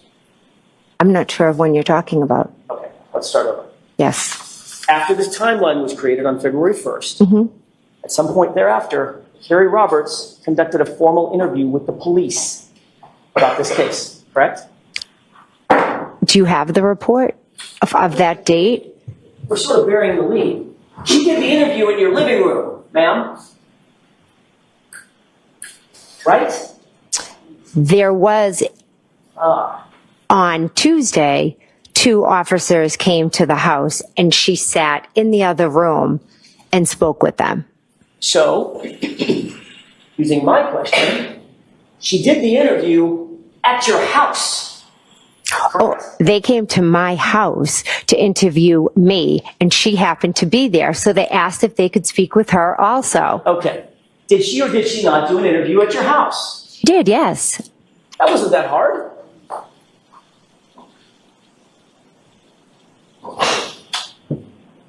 You were present for that interview, weren't you? I was eating dinner. You were present for the interview, Ms. McCabe. I was in the house, yes. And you listened to that interview, didn't you? No, I did not. You made sure you gave Carrie Roberts everything she needed for that interview, correct? Quote, everything she might need for that interview, didn't you? And where is this that you're quoting from? I'm asking you. Oh, I'm sorry. When you quoted, I thought it was in here. I apologize. We'll get to it in a second. Did you tell her everything that you wanted her to say? No, I did not. Did you in any way attempt to influence her testimony before she gave that interview in your living room? Absolutely not. Carrie is her own person. But then you did report her progress to the Albert and McCabe group in that group chat, didn't you? Can you show me where, please? Sure. Isn't it true that in a group text with Brian Albert, Nicole Albert, Matt McCabe, you wrote, and this is on page 2159, quote, and we handed Carrie, and handed phone to Carrie. Remember that? I see that, yes. And the very next text is from you telling the group she's telling him everything in all caps, 2 exclamation points. Yes. And then you went on to say at 2:55 p.m., at basically the same moment, quote, all this stuff, end quote. Correct? Correct. So when you said a couple of minutes ago that you weren't listening to what she was saying, that was a lie, wasn't it? We're talking about 2 different interviews. I'm talking about when the officers came to my house and spoke to her there. You're saying that I handed the phone over, so that would be a different interview. McCabe, this is on February 1st at 2:55. I wasn't there. You were there. She was in your house on February 1st giving an interview to the police, wasn't she? One day she was there giving an interview to the police. And while she was there... But I do not believe it was at 2:55. It was later in the evening. So I think you might have 2 events confused. So either way, whether she was on the phone with the police or sitting there in your living room with the police, you were listening to her and reporting back to the group. She's telling them everything. No, it's not correct. The one that she did with the police, she did in the other room. And the one she did on the phone, I said, she's telling them everything. I know. Because Carrie is an extremely blunt person, and she was giving personal feelings about the situation. And I was horrified by it. To the police. To the police. And you're listening. I heard a statement she said that horrified me. And then you're reporting it back to the group, weren't you? That one thing she stated, I reported back to the group, yes. So you're listening in on a police interview, correct? It was a phone call. One side of it, right? It was a phone call. You're listening in on a police interview, one side of it, correct? Correct. You're eavesdropping on that interview, correct? I'm sitting with her and she's taking the call. And then you're reporting that interview back, or her success in that interview, in your mind, back to the group involving Brian Albert, Nicole Albert, and Matt McCabe. Isn't that what you're doing? Objection. I'll allow it. I absolutely not. That is not how it went. I was horrified because Carrie's a blunt person, not like me. And she had made a comment about Miss Reed and Mr. O'Keefe's relationship. And I was shocked and horrified that she said it the way that she did. You're so shocked and horrified that I said, oh my God, she's telling them everything. Yes. you decided it was so important that you needed to report that back to Brian Albert and his friends. I was horrified. So you reported that back? Yes, I said she told them everything. When you were first confronted with these messages at a separate proceeding in June of 2023, you claimed that you couldn't remember what that exchange was about, correct? Correct. And now you just all of a sudden have this newfound memory of exactly what that text message was referring to, correct? Objection. I'll allow it. Yes, because Carrie Roberts said a statement and it jogged. I said, oh my God, that's what I meant when I said she said everything. When did she say this statement? Probably in the fall. She has made this statement a few times in reference to Karen. You and Carrie Roberts are still coordinating your statements together. Oh no, we're not. It's just an opinion she has of Miss Reed. And all of a sudden that became your, quote, everything. All this stuff. It didn't just become it. I forgot that I had written it, and one day Carrie made the statement, and I'm sure it happens to everyone. You forget something, and then you're like, oh my God, that's what it was. No, I'm not sure that happens to everyone. Objection. Sustained. Let me ask you a different question. When you were asked under oath a year ago, when it was things were fresher in your mind, you were asked specifically what you were referring to, and your answer was, I have no idea, correct? Correct. Because you didn't want to tell them that you had coordinated your statement with Carrie Roberts. Isn't that right? No, that is not right. I did not remember what it was. Went on to be asked specifically, do you know who you were referring to? And you said, maybe Carrie, maybe. I'm talking to Carrie. And the question was, but you don't recall this text? And your answer was, I don't remember. That's what you testified to a year ago, correct? Correct. But now you're talking about some memory of a disparaging comment that Carrie Roberts has about my client. And that's the everything in your mind. Yes, the things that she was saying. Quite obviously, what you were referring to in that text in real time, Ms. McCabe, was that Carrie Roberts was telling the police, quote, everything that you had laid out for her in this timeline meeting you had with her, correct? Objection. So it's sustained as to that form. You can ask that question in a proper way. The everything you referred to in that text in real time was what you had worked out with Carrie in that timeline meeting, wasn't it? That was the everything you were referring to, correct? Incorrect. We never worked together to come up with a story. We have the facts, and the everything was a comment about your client. You went on in your group chat with Brian Albert, Nicole Albert, and Matt McCabe to give running updates about whether or not Carrie Roberts was actually following the script, correct? Incorrect. There was no script. 167. Matt McCabe texted the group, Brian, comma, sitting separate, end quote, correct? Yes. Sounds like Matt McCabe is reporting back to Brian Albert, following their instructions, we're sitting separately. Objection. Sustained.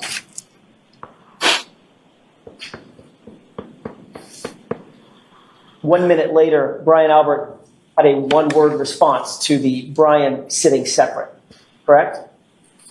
Yes. What was that one-word response? Okay. So it sounded like he was giving his approval for where people were situated in that meeting, correct? Objection. Sustained. At page 2168, 515. It's very hard to just look at two texts and try to understand what the context is. Ms. McCabe, if you don't understand a question that I have, just let me know. But otherwise, let me ask the question. on page 2168, at 5:15, you wrote the group, quote, "You listening?"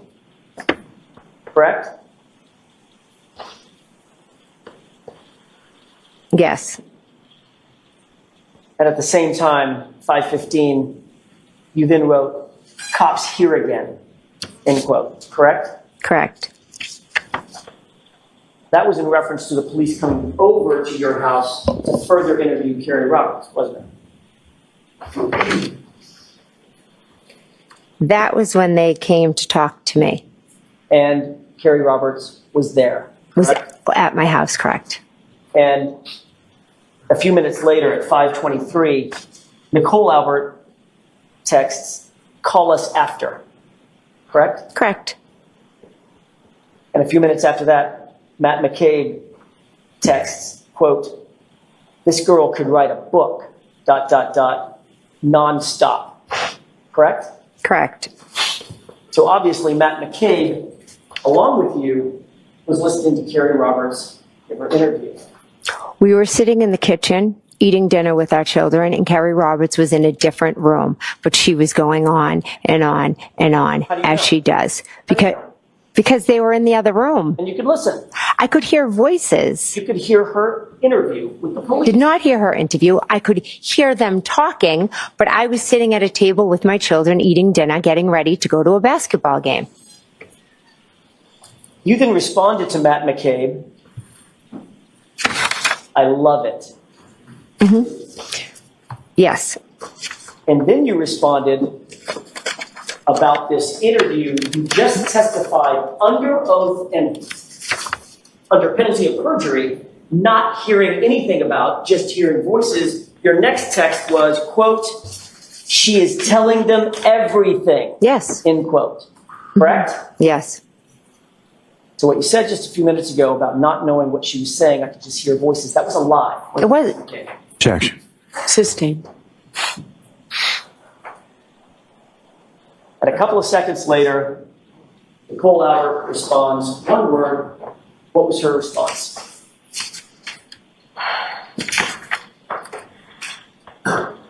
Good.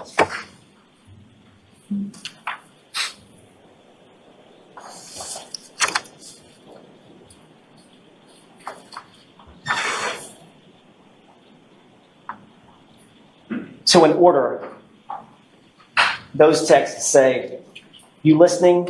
You say, "You listening?" Objection, Your Honor. The objection sustained. At the end of the day, you were eavesdropping on an interview that Carrie Roberts was having with law enforcement in their official capacity, weren't you? No, I was sitting eating dinner, and some of the things, obviously, I overheard, but I was not eavesdropping. I'm saying there's a possibility, if I'm sitting in this room eating dinner and someone's in another room talking, you can hear bits and pieces. Was I eavesdropping? No. Is there some big cover-up story? No. Well, why, Ms. McCabe, does your testimony keep evolving? A second ago, you told this jury, you said, "I couldn't hear a thing. All I could hear was voices, like muffled voices from the other room." She was going on and on about something. Yeah. And then when I confronted you with a text message where you said, "She's telling them everything," now it's, "Well, I may have heard a couple of things." Which is it? No, she was going on and on and on like she does. And you were listening on and on and on like you do. I was probably hearing bits and pieces.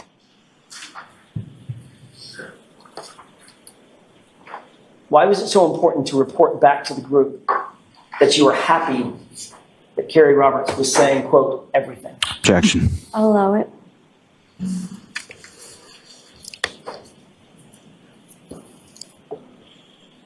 We had both lost our friend. Carrie Roberts was in shock, as was I in shock. The two of us had all this information that just kept coming back to us and back to us. And it's terrifying when you go through an experience and you're in shock. And Carrie was remembering things. I was remembering things.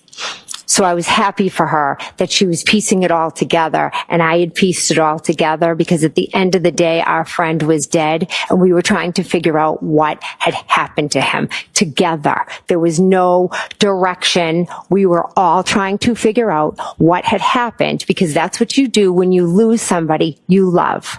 Were you happy for her, or were you happy for you and Brian and Matt and Nicole? For me and for her, because we were going through this together. There was no conversation. You got the story out that you're trying to get out through Carrie Roberts. Right? Objection. I'll allow that. There is no story. There's facts and truth on this side. There's no story. The story that you've created is not the truth. Did I create I hit him, or did you? That's fact. A fact that conveniently you didn't mention in your report. A Lank, grand jury, right? That kind of fact. Objection. Is that right? That is the fact I mentioned. So in some reports, it's there.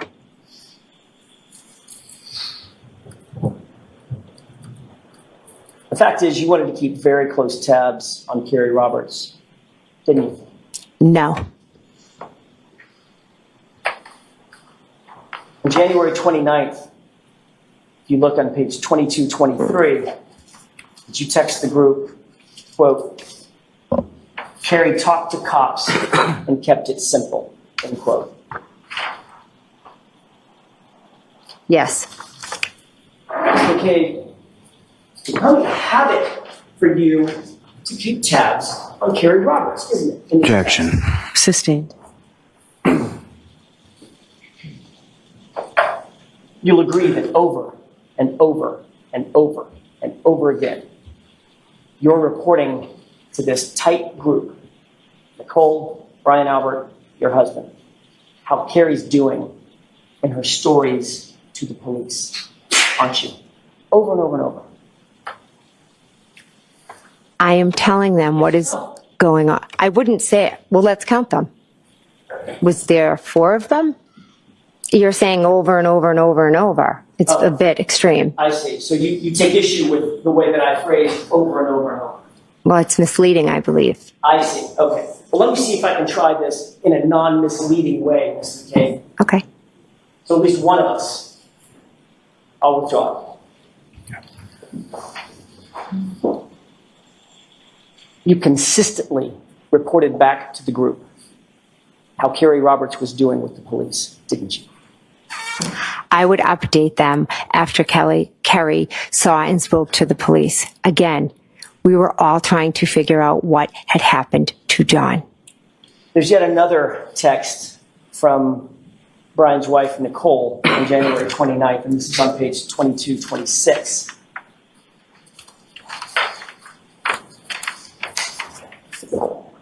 And she says, quote, we'll get more info tomorrow. Don't want to text about it, end quote.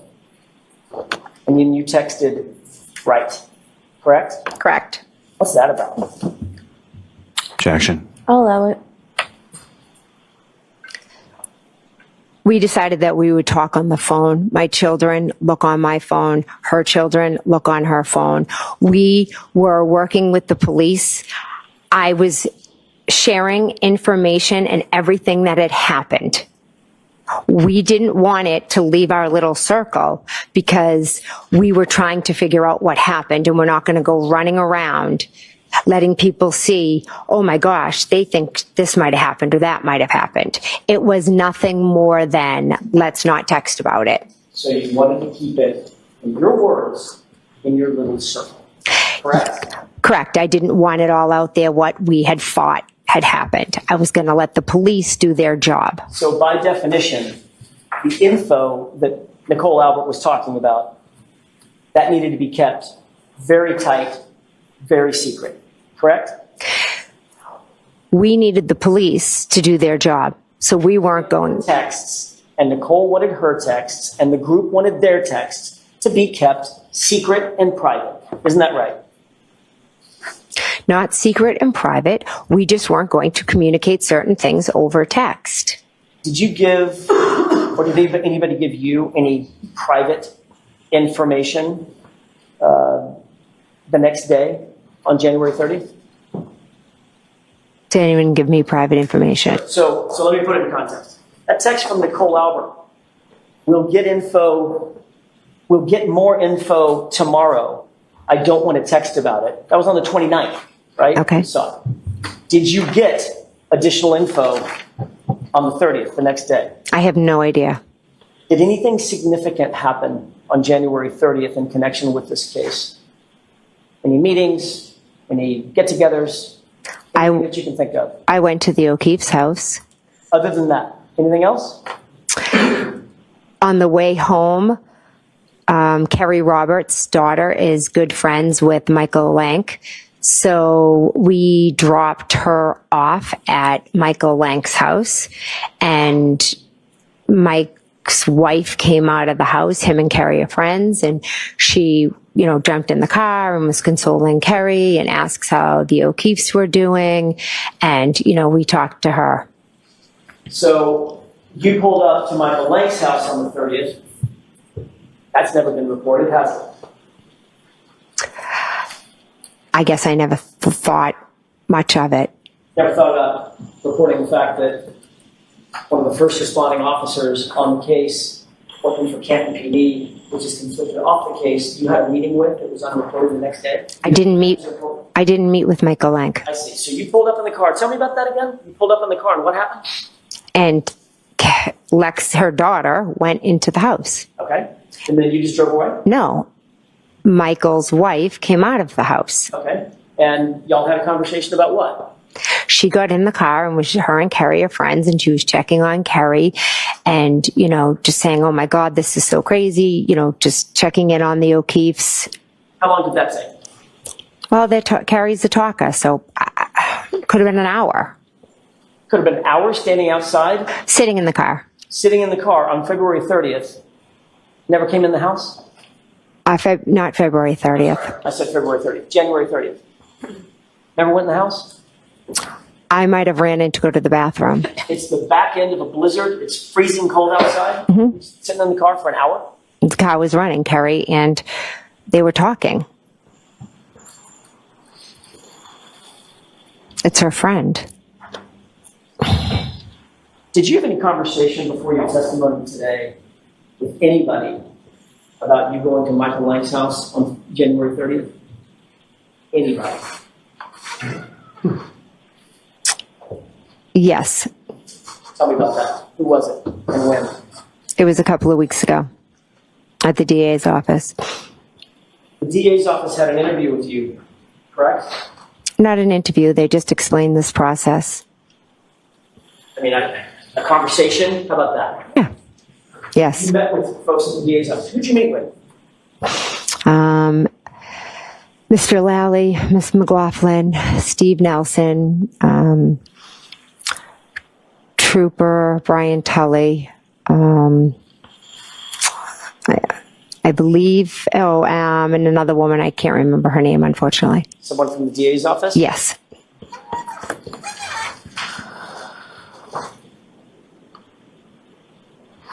Beelan? No. Lynn Beelan?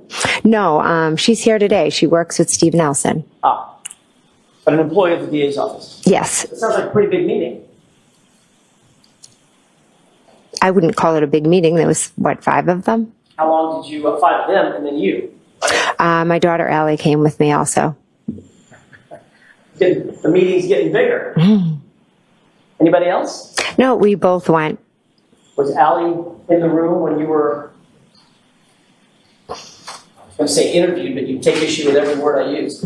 When you were talked to by the DA? Allie and I were both in the room when they went over everything, how this all works, because this is all brand new to us. And then they asked me to leave the room.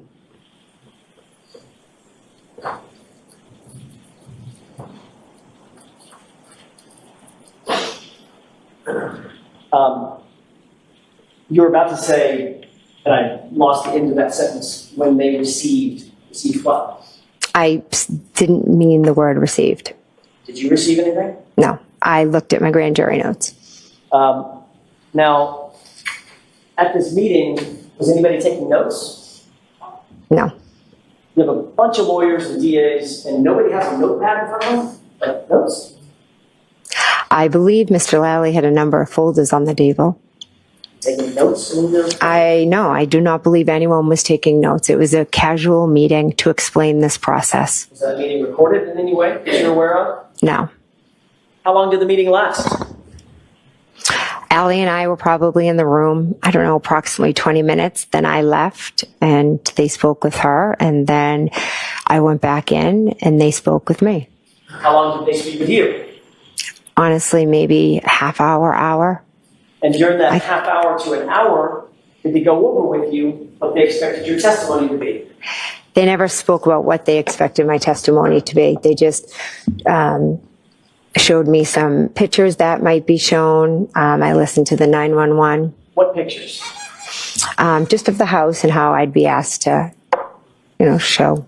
Okay, we're going to put a picture of the house and they'll have a laser. Okay, when we started this conversation, it was because you said, in answer to my question, was anything ever brought up to you about this meeting at Lank's house? Mm-hmm. You said yes. Mm-hmm. So obviously they did talk to you about your testimony. It wasn't just about the process, correct? I asked what discovery had been turned in regard to me. So you wanted to prepare to make sure that you knew what you might be asked on cross-examination, correct? I wanted to know what was coming, yes. And you knew that one of the things was coming after this meeting. Well, let me ask it a different way.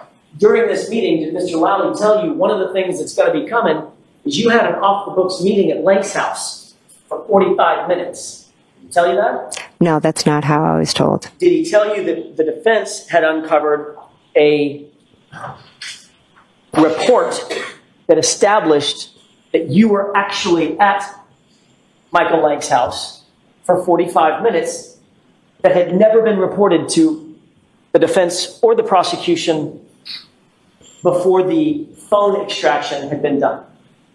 Did he tell you that? I was asked, were you at Michael Lank's on the 30th? So you've had a lot of time to come up with a story about why you were at Michael Lank's, correct? Objection. I'll allow it. I didn't need time to make up a story because I have the truth of why we went. And the truth, according to you, is you pulled up at Michael Lank's house. The first responding officer and friends of the Alberts had a meeting with him the next day that was never reported to anybody for any purpose. I just met with his wife out in the car while the car was running for 45 minutes to an hour. That's your story. It's not a story, it's the truth. Carrie dropped her daughter off. The wife came out. Carrie is a talker. They started talking. A tragedy had happened the day before. It is interesting, would you not agree, that the day before you had this off-the-books meeting at Michael Lank's house, Nicole Albert says, we'll get more info tomorrow, meaning the very day you show up at Lank's house. Again, I never spoke with Mike Lank at his house. It was not an off-the-books meeting. It was Carrie dropping her daughter at one of her good friends' house, whose husband happens to be a Canton cop. That is what it is. That is the truth. A lot of coincidences. Do you agree? Objection. Christine.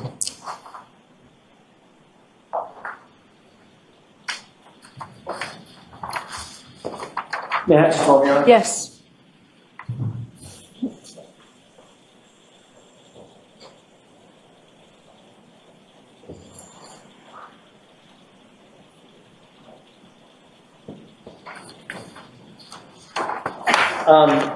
That's, by the way,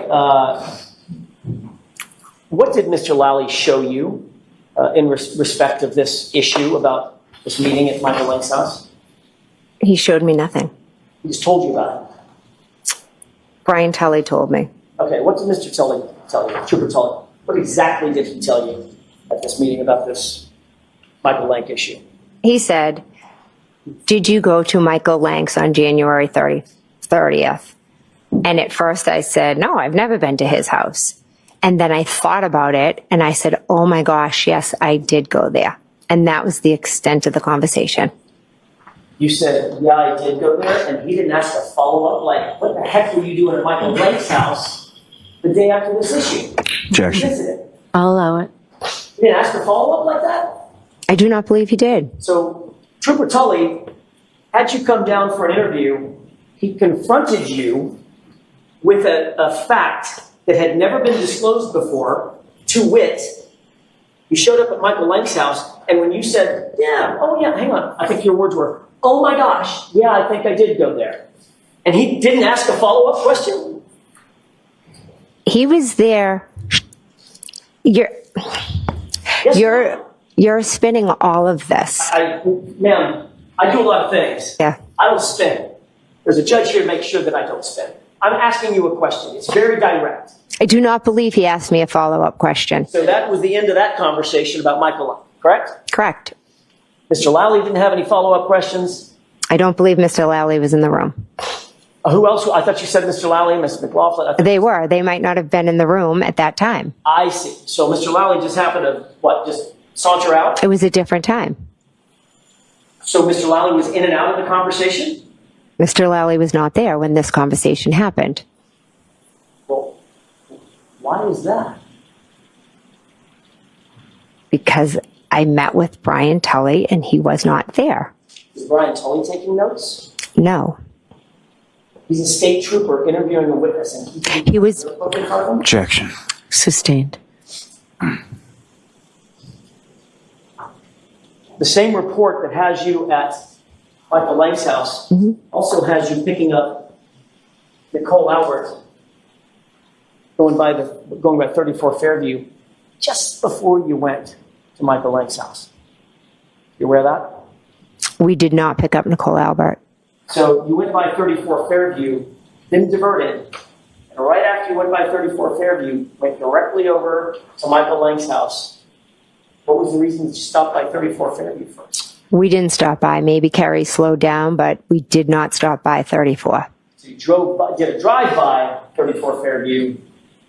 Giggles? What? No, that's how we get to Michael Lang's house. If the report shows that you actually stopped at 34 Fairview and then went to Michael Lang's house, would we have another oh my gosh moment? Nope, no oh my gosh moment. We did not pick up Nicole Albert. Did anybody else go with you over to Michael Lang's house? No, it was Carrie, myself, and her daughter. Your Honor, maybe approach briefly. Okay.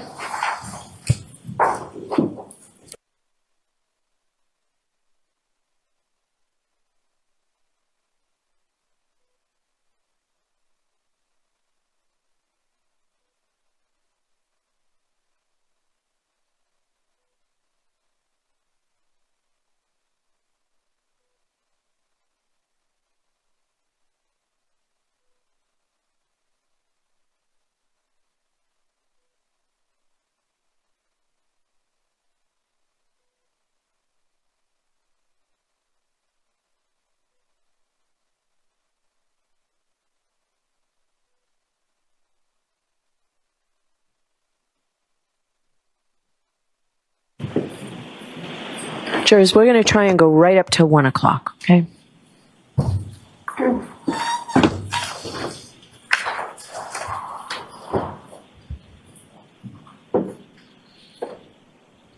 Ms. McCabe, we've talked in some detail about your calls with John O'Keefe on the morning of January 29th. Do you recall that conversation? Yes. I want to focus your attention on or at 12:14 a.m., moving up to about 12:50 a.m. You have that time in mind? Yes. You've seen the Celebrite extraction from John O'Keefe's phone, which Mr. Lally showed you the other day, correct? Correct. And you went through the series of phone calls that were made and that appear on his extraction report, correct? Correct. I just want to run through those time-wise very quickly just to orient you, if I can, and then I'll ask you some specific questions about it. There was a call at 12:14 a.m., correct? Correct. That was a call that you indicated was answered. You had a conversation with Mr. O'Keefe. Correct. There was a call at 12:18 and 47 seconds. That call also was answered by you. John O'Keefe made that phone call, correct? Correct. Then there's the 12:29 and 44 second call that you indicated was not answered. Correct. And that was a call to you, from you to him. Correct. There was a 12:41 call from you to John O'Keefe, correct? That was correct. There was a 12:41 and 54 second call from you to him. Is that right? Correct. There was a 12:43 and 19 second call from you to him. Correct. 12:46 a.m. and 16 seconds from you to him. Correct. 12:47 and 52 seconds from you to him. Correct. And 12:50 and 37 seconds from you to him, correct? Correct. You saw in his extraction report that all of those calls after 12:18 were missed calls, correct? In his report that you showed me? Correct. In other words, the only two calls that were answered were the 12:14 and 12:18. Everything else was a missed call. I believe so. I would have to refer to it again because I've seen so many reports. And Ms. McCabe, according to the extraction reports that you've seen this morning, comparing yours to his, every single one of those calls was deleted off your phone. Correct? According to the reports. According to that report, yes. Let me ask you another question. Have you ever misplaced your phone? Yes. Just in life. Everybody does it, right? Yes. What's one of the first things you do if you're with your daughter or your husband or a friend and you're in your house and you misplace your phone? What do you do? Oh, I'll ask them to call my phone. Right. Even over and over and over, right? Correct. Could be as many as 5, 6, 7 times. Usually I hear it the first or second time. You're looking for a buzz or a ring, isn't that right? Correct. And you might do that if you're searching for a missing phone, correct? Correct.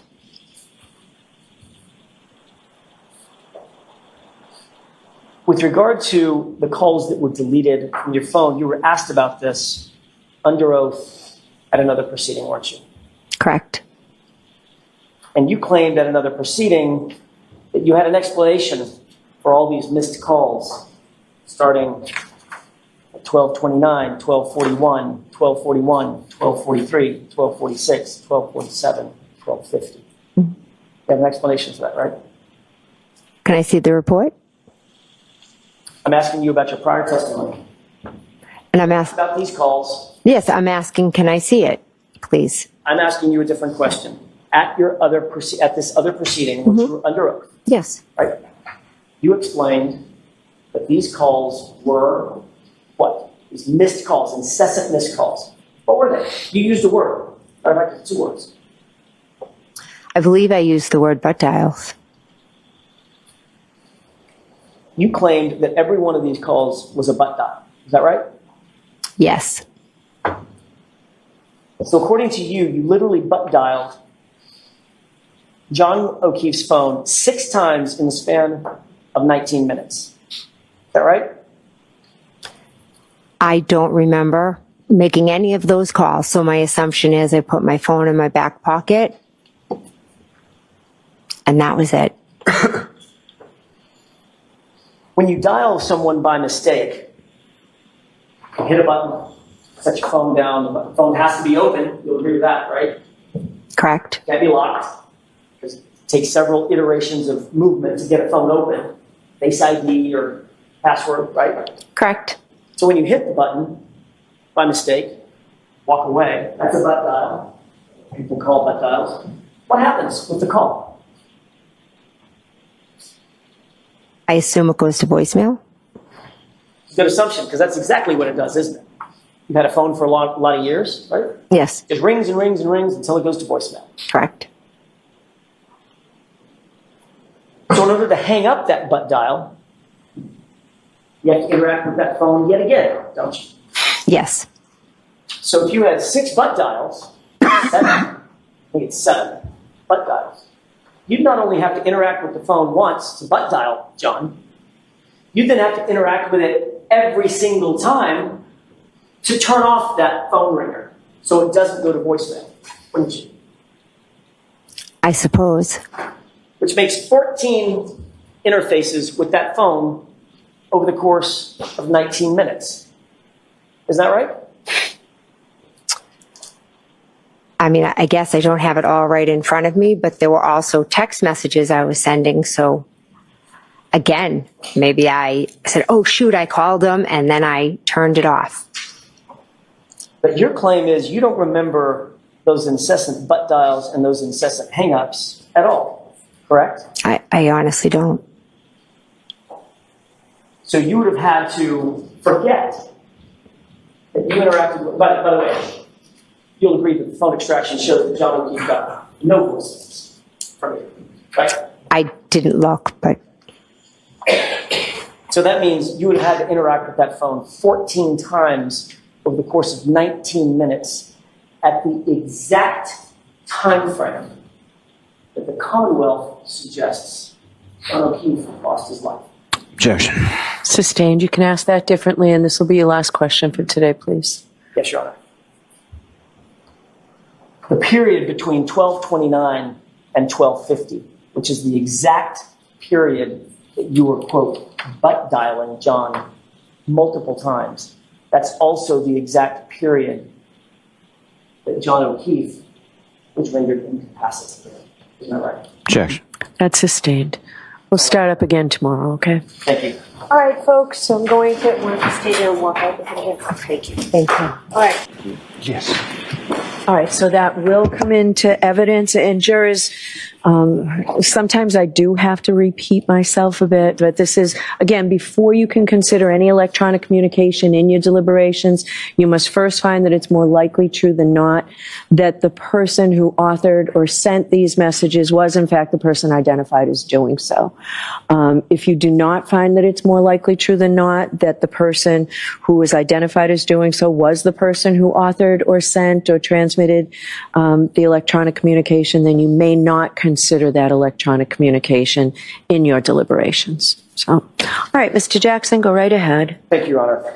Ms. McCabe, you'll recall yesterday we talked about the 12 times in your grand jury transcript that you talked about statements that you attributed to my client. You remember that conversation?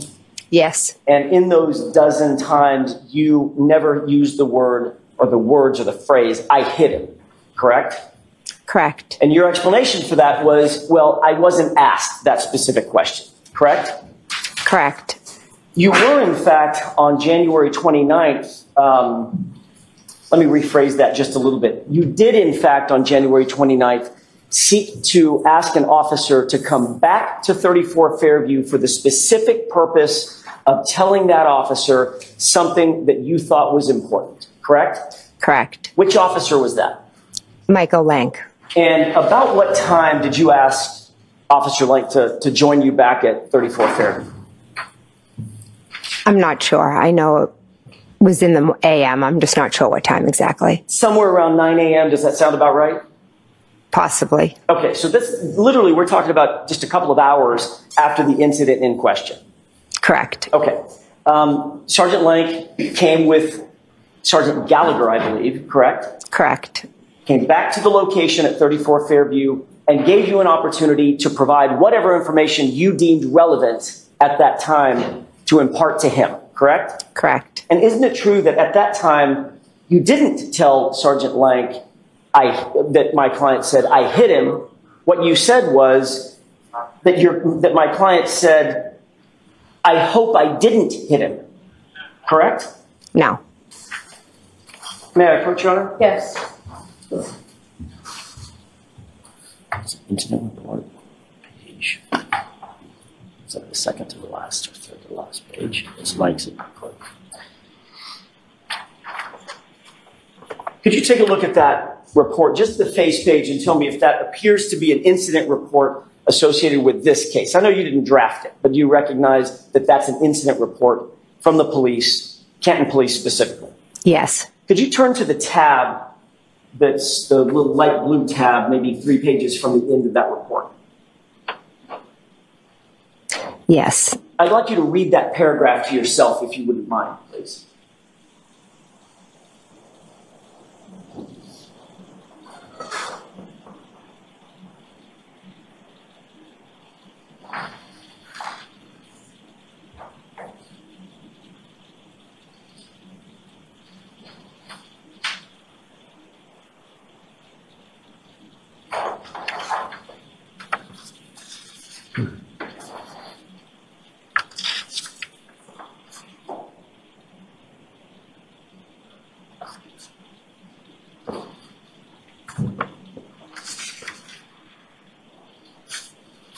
Do you have that in mind? I do, yes. Okay, may I approach, Your Honor? Yes. Thank you. What you read just now appears to be a report of the incident in which Sergeant Lank came back to 34 Fairview to give you an opportunity to tell him whatever it was that you thought was important, correct? Was that a full report, or is that just an excerpt from it, Well, that paragraph? That right there is a full report of that incident of Sergeant Lank going back to 34 Fairview. Would you agree? Well, that's not a full report of what I said, but if that's his full report, it's his full report. Okay. And in this report, what he writes that you said to him... Objection. The objection is sustained. Isn't it true that what you actually told Sergeant Lank when he returned is that while driving around with her and Roberts looking for the victim, Miss Reed said something to the effect of, quote, "I hope I didn't hit him," end quote. Isn't that what you told him? Yes, because she said that when we were driving around. And then you went on to say that, quote, she, Karen Reed, made these statements again at the scene when the victim was discovered, correct? Correct. And then you went on to say she, Karen Reed, that you thought that Reed may have made these same statements in front of a police officer, but she was not sure, meaning you were not sure, correct?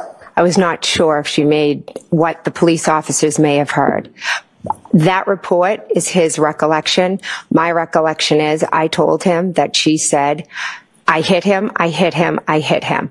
And I told him that he should ask the responders if they heard that, because it was a great possibility that they heard it as well. But none of that, you'll agree, you just read the report, none of that is in his report. That's a very brief report.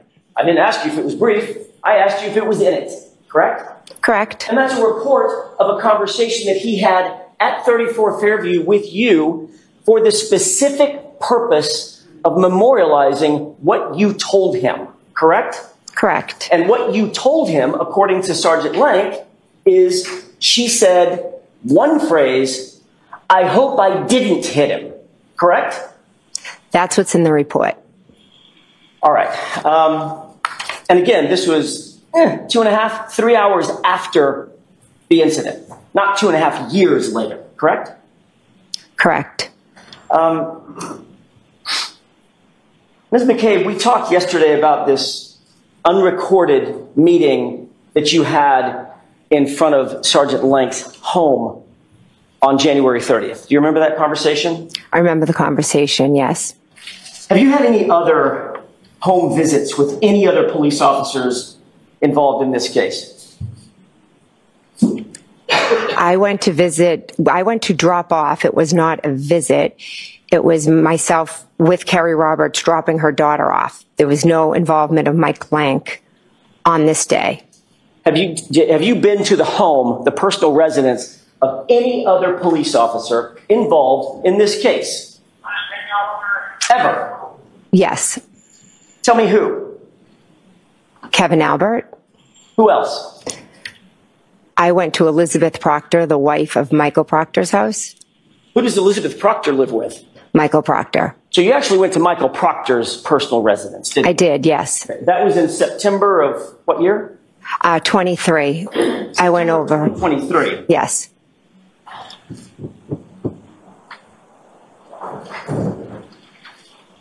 Why'd you go to Michael Proctor's house in September of 2023? I met Elizabeth Proctor in approximately July or August of 2023. We are two mothers that are being viciously terrorized and harassed by social media. Things that were stated in this courtroom and allegations that were made have torn our lives upside down. We receive hate letters saying that they hope things. Why? I know you want to give a narrative. She gets to answer this. Mr. Jackson, the door's open. Your Honor, if she could answer the question why she went to the house as opposed to the narrative behind her motivation. It sounds to me like she's explaining why she went to the house. Okay. The door was open, Mr. Jackson. Go ahead. We receive letters, we receive emails, we receive calls. People drive by our house. There was a rolling rally outside of my house where people just screamed at us. They take pictures of our children. They took a picture of my daughter and put semen on it and said property of some named blogger that I think the defense is very familiar with. So that is why myself and Elizabeth Proctor got together. Michael Proctor was not home. We are two mothers trying to get through the unthinkable together. So you were upset about the public outrage concerning your family's involvement in the death of John O'Keefe. I was outraged because I am a state witness that is being tortured because of lies. Because of public outrage concerning your family's involvement in the death of a police officer, correct? No, it's a social media witch hunt. I see. So you decided that the best way for you to address that angst that you were feeling is to go to the lead investigator's home, personal home, in this case, correct? I went to visit Elizabeth Proctor. So Michael Proctor was not home. So just like when you went to when you went to Sergeant Lang's house, and the only person you met with was his wife, when you went to Michael Proctor's house, your claim is the only person you met with was his wife. I personally did not go to Mike Lang's. It was not Jen going to Michael Lang's. It was Kerry Roberts dropping her daughter off, and I happened to be in the car with her. Elizabeth Proctor I met with because we couldn't take the torture any longer. And you were later asked about this unrecorded visit at Trooper Proctor's home by Massachusetts State Police, correct? Can you remind me? Sure. Did you have a conversation with a trooper by the name of Tully, who interviewed you specifically about your contact with Michael Proctor? Could I see the report to refresh my memory? Do you not remember having a conversation with Trooper Tully? I've had many conversations over the last 2 years. Tully? Over the last 2 years with a number of troopers. Okay. All I'm asking you is, and I've got a report that can refresh your recollection. I want to know, first of all, do you remember having a conversation about your relationship with Michael and Elizabeth Proctor with Trooper Tully? I know I had a conversation with a trooper about it. I don't remember exactly which trooper. Fair enough. May I approach? Yes. It's the multi-page report. I'm going to show her this page. Okay. Thank you. Take a look at the face page of that. Read it to yourself. And then I'd ask you to turn to the tabbed page, which is paragraph 27.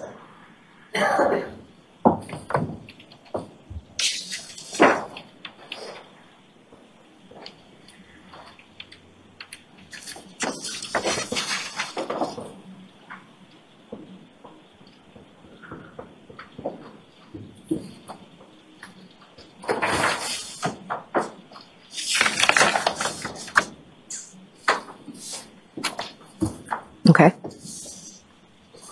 You have that in mind? Yes. May I approach, Your Honor? Yes. Thank you. Does that refresh your recollection, Ms. McCabe, that you had a conversation or an interview, formal interview, with Trooper Tully about your relationship with Elizabeth and Michael Proctor? Yes. And you told... Actually, let me back up for a second. Okay. Was that somewhere in the vicinity of September, late September, early October, when you had that conversation? Is there a date on it?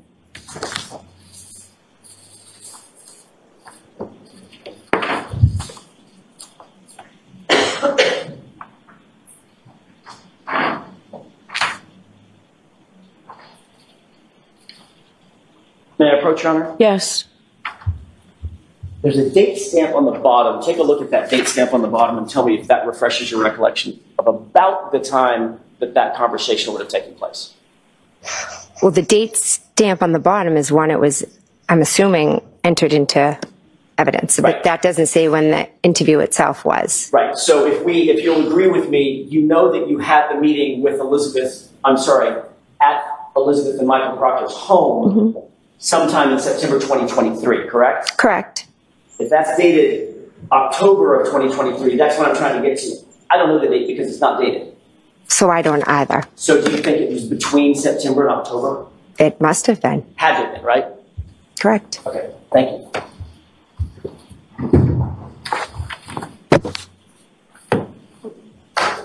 Before I get to that, I've got a couple of other questions.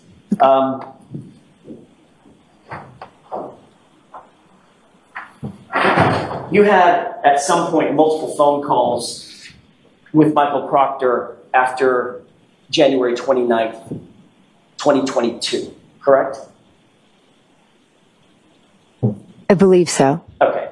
Do you remember all the phone calls that you had with him? No, I don't. Would it refresh your recollection to take a look at a log of your phone calls? Yes, that'd be great. Thank you. May I approach? Yes. Is this what was marked 00 or It's 00 not. this morning? That will be next. Okay. This is just a full the ones that are tabbed, highlighted.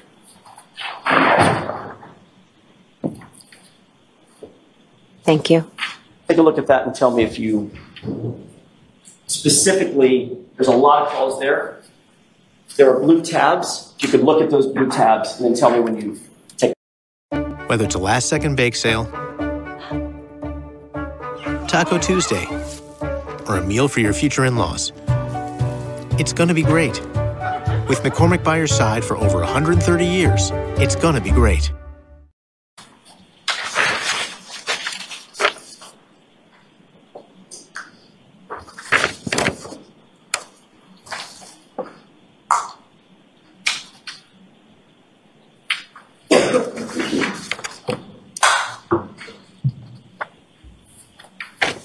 Okay.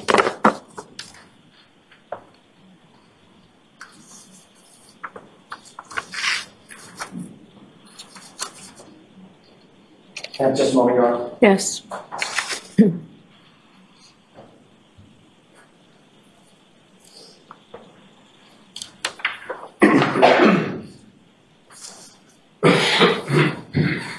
May I approach? Yes.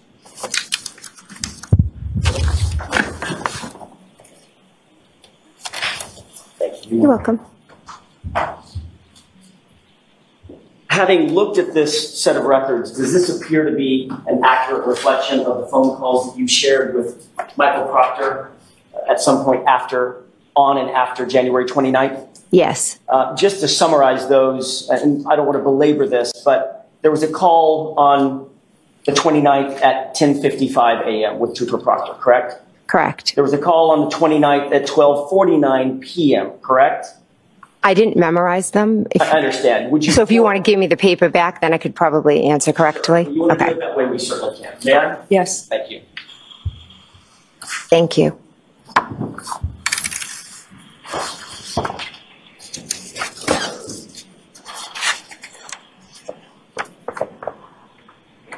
Okay, first call, January 29th, 10:55 a.m. Trooper Proctor calls you for 1 minute and 17 seconds. Correct. Next tab, January 29th, 12:49 p.m. Trooper Proctor calls you for 1 minute and 8 seconds. Correct. January 30th at 9:51 a.m. You called Trooper Proctor, 4-second call, probably a voicemail or something. Correct.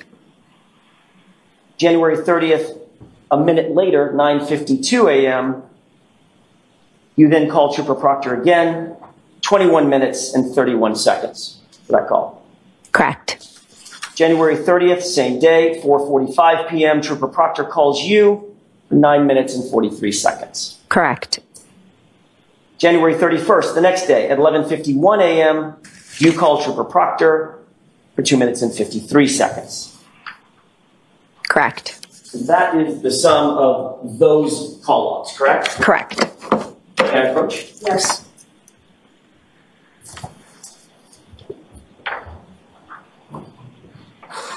Those aren't all the calls that you had with Trooper Proctor. That didn't stop. It's just where these logs stop, correct? I'd have to see my further call logs. Do you believe that you've had additional phone calls with Trooper Proctor after that last call on the 31st? I know I did in 2023. Okay. In 2022, did you have additional phone calls with him? I'm not sure. Okay. I'd have to look at phone records.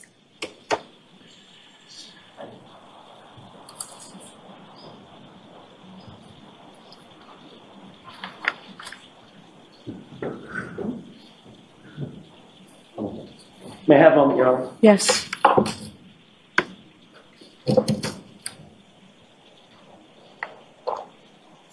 May we approach briefly? Okay.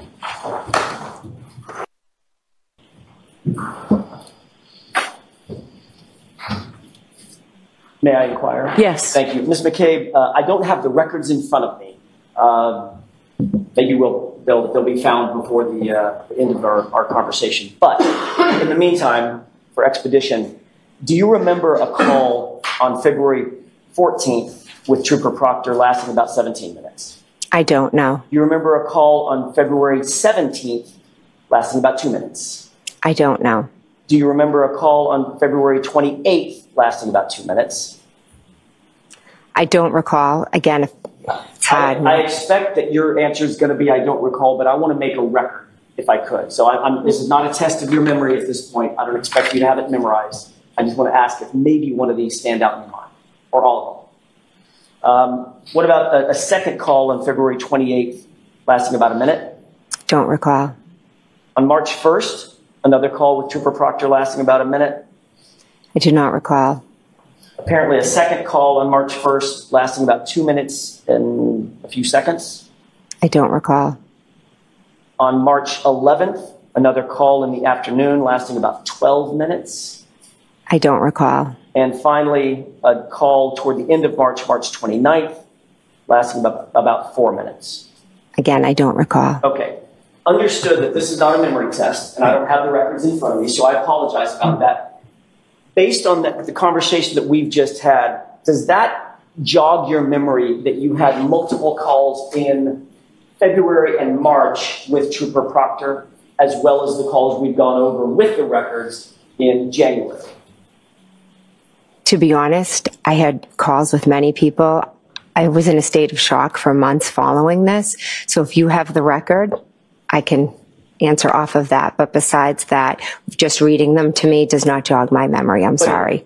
That's okay. You wouldn't quarrel with the idea. I don't want to hold you to a number. You wouldn't quarrel with the idea that you had multiple calls with Trooper Proctor in January, in February, in March, correct? Well, the ones I've just saw on the record, yes, there were multiple calls there. And of course, you met him in your home on January 29th.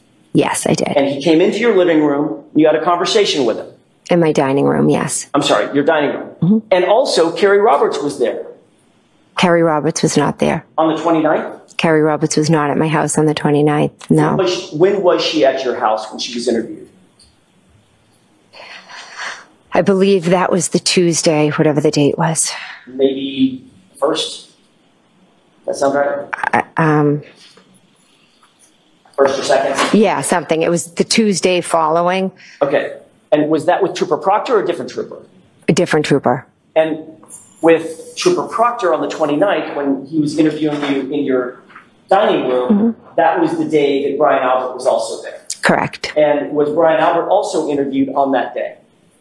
I believe so. So Trooper Proctor was in your house for, gosh, it had to have been an hour.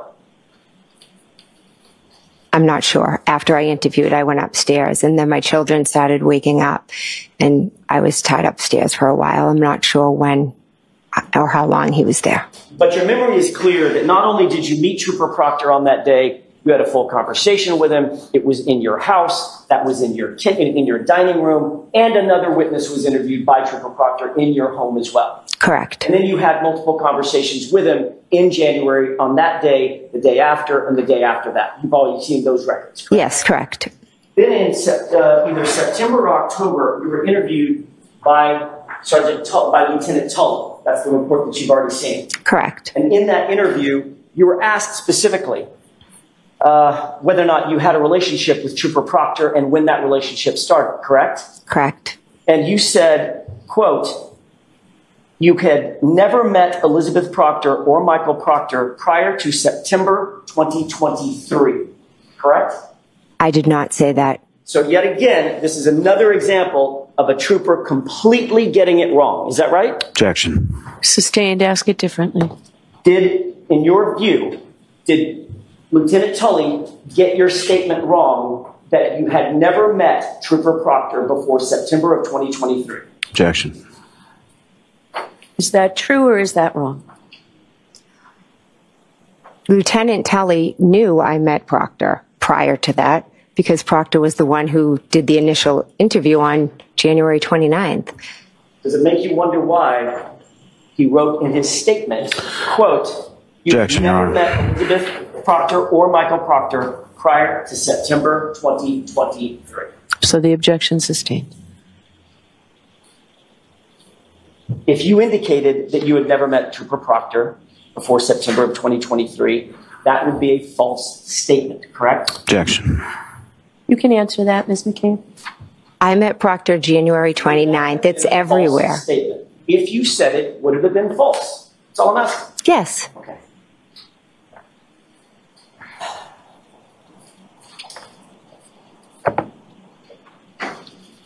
On January 29th, in the early morning hours, I want to take you all the way back to 1:30, 1:45 a.m. when you left 34 Fairview on the 29th. After you dropped off the girls, where did you and Matt McCabe go? We came home. After you got home, you indicated that you went upstairs, correct? Correct. After you went upstairs, you indicated that you got on the phone. Correct. On your cell phone, correct? After you got on your cell phone, you indicated that you started searching for stuff. Correct. So if there's GPS, that you've seen the forensic extraction or part of it, correct? Which one are you referring to? The forensic extraction of your phone. I saw what you showed me yesterday from Celebrate. That's what I mean. Okay. From Celebrate, part of it. I saw, the phone calls, yes. Okay. You're aware that that extraction shows that you got home after 2 a.m. or so that would be generally correct. Correct. The Celebrite extraction shows from your Apple Health data that you actually went up a set of stairs. That would be accurate, correct? Accurate. The Celebrite data shows that you actually logged into your phone, did a login, either Face ID or a passcode, opened up the phone. That would be accurate. Correct. The Celebrite data shows that you were engaging with an app called Safari to engage some Google searches, correct? Yes. That would be generally accurate as well, correct? Yes. So after you opened up Safari, you indicated that you Google searched something about Ozone basketball. Is that right? Yes. That was sometime after 2 a.m., right? Yes. What was so important about Ozone basketball at 2 a.m. that it couldn't wait until the morning? Why did you search it then? Well, first I was home, I was wide awake, and I had been texting about a basketball chat, and basketball was clearly on my mind. My daughter had been invited to join a team. I didn't know much about the team, so I just was like Googling to see, because the woman who had given my daughter the offer had wanted an answer. So you say that basketball was on your mind, correct? Yes. Was there anything else on your mind in that early morning hour time frame? Don't believe so. Ms. McCabe, if you wanted to know, in general, how long it takes for a human being to pass away because of exposure to extreme temperatures, right? If you wanted to know the answer to that, what would you Google search? What phrase would you use? I'm not sure. All I recall is what the defendant asked me to Google in the morning. if you wanted to know, I'm asking a different question. Mm-hmm. If you personally wanted to know, how long does it take for a person to die of exposure due to extreme temperatures, what would you put in? What phrase would you use? Objection. Sustained. Well, we don't have to guess at the phrase that you would use if you wanted to know something about dying of hypothermia, do we? Did you actually Google searched it? Objection.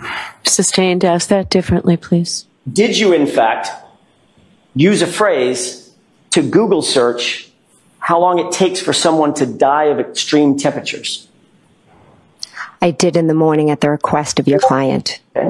And what phrase did you use? I'm not sure. Really? Correct. I was... 2.5 years of this, you don't know the phrase that you used? Objection, Your Honor. There's so many lies and misconceptions on social media. No question. Oh, I apologize. Okay. Are you telling me you don't remember what Google search you put in? Karen was screaming. My hands were shaking. And she was saying, Google hypothermia. How long does it take to die in the cold? And what phrase did you put in your phone? I'm just asking you to say it. Why don't you show me it? You literally don't remember? Again, she was screaming, Google hypothermia. How long does it take to die in the cold? How about? And I picked up my phone and I started Googling. And you literally, to this day, right now, under oath, you're saying you don't remember that phrase that you used. Objection. I'll allow it. Is that what you're saying? I'm saying that at her... Do you remember it or do you not, Ms. McCabe? That's a simple question.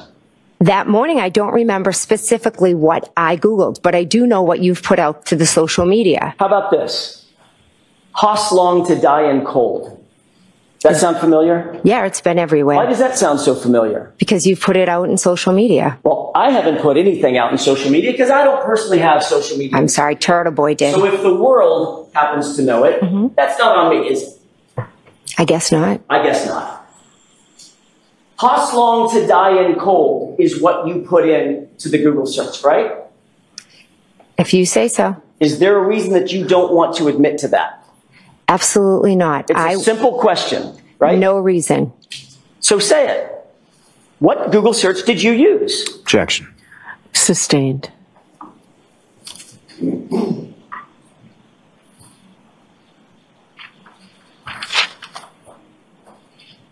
You were seeking, at some point, to Google how long to die in the cold, correct? Correct. And you made a mistake and mistakenly typed Hoss long to die in cold, correct? You could show me it. I'd appreciate it. You later Google searched. May I approach, Your Honor? Yes.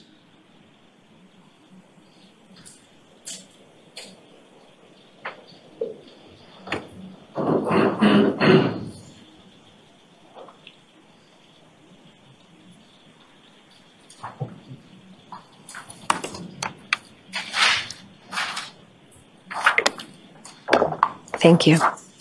While she looks at that, Mr. Jackson, can we bring our clerk back upstairs? Of course, yes. I think we're back to ship. Thank you very much. Can you text Jimmy and tell him? Take a look at that report and tell me if that refreshes your recollection.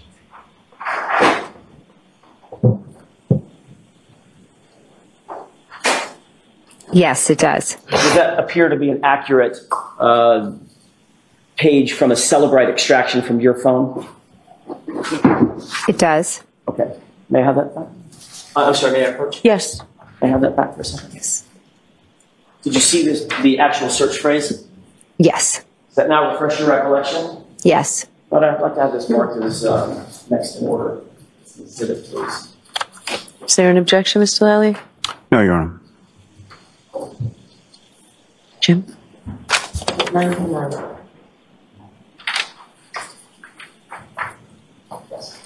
Yeah. May I? Yes. Is that, Madam Court Reporter? I'm sorry. Thank you. Thank you. Move to publish this, Your Honor. Okay.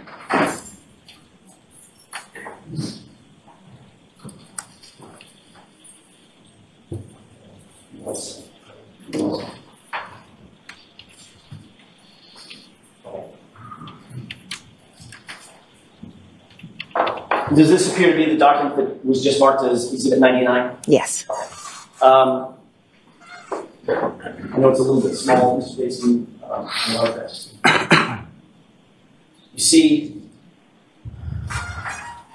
this column? Yes. Third column from the, actually it's the fourth column from the left. One, some dates, some data, and then a Google search, correct? Correct. What does that Google search say? House long to die in cold. Now, you indicate that you did that, you made that search at 6:23 a.m., correct? Correct. And then you indicated that you did it again thereafter at 6:24, correct?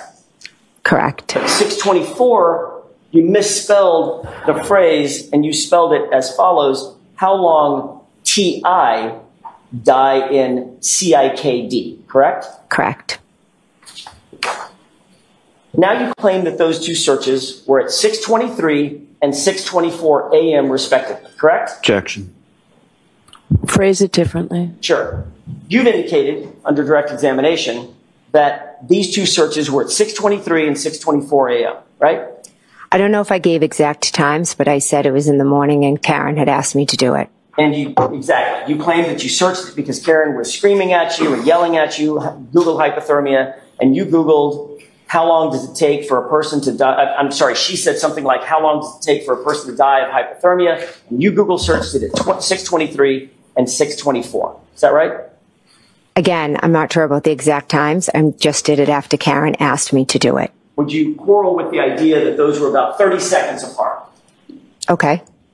And you're aware, Ms. McCabe, that both spellings, both misspellings of that phrase result in the exact same search results, don't they? I'm not aware of that, no. Well, you Googled them, ma'am. You're looking on your phone and you Googled how long to die in cold and how long to die in CIKD. Both of those. You Googled them, right? I did, yes. And they result in the exact same search results, don't they? I have no idea. So my question to you is, why the two searches? She was standing next to me screaming, shaking my hand. My hand was cold. I was trying to Google it. Obviously, maybe whatever came up first didn't make sense because I had some misspellings, so I did it again. So Hoslong to die in cold results in articles concerning dying of exposure, doesn't it? We never got the chance to read it. Well, you're the one, when you say we, who's we? Karen and myself. Well, you're the one holding the phone, Ms. McCabe. Correct. So you're looking down at your phone and you see exactly what comes up, correct? I don't remember exactly what came up. Well, what came up was something about dying of hypothermia, didn't it? That's what she asked. So why do it again? Why do it again, Ms. McCabe? You had the result. Why the second search? I cannot answer that beyond telling you that my hands were frozen. She was shaking me and screaming at me. And you see the time, let me scroll up, please. According to the Celebrate data, you see this first search that says Hoslong to die in cold? I do. What's that time? You've got the, it's right over at 2:27. AM or PM? AM. Ms. McCabe, you made that search at 2:27 a.m. because you knew that John O'Keefe was outside in your sister's lawn dying in the cold, didn't you? Absolutely not. I did not make that search at that time. No. Realized the next morning, after John was discovered, after 6 a.m., that you had an incriminating search on your phone, didn't you? Absolutely not. To cover your tracks, you searched it again in order to overwrite the original search at 2:27, correct? Again, absolutely not. But you were nervous and you screwed it up. So the first search you made at 6:23 was Hoslong to die in CIKD, wasn't it? No. When you see the search, right there, correct? I see the search, but I disagree with your narrative. And what's the time frame of that search? 6:23. And you agree that that time frame is accurate, right? Again, it's what the report says. And that comports with your memory of that morning, about 6:23 in the morning in 51 seconds. Correct. There's a second search, correct? Correct. And this one,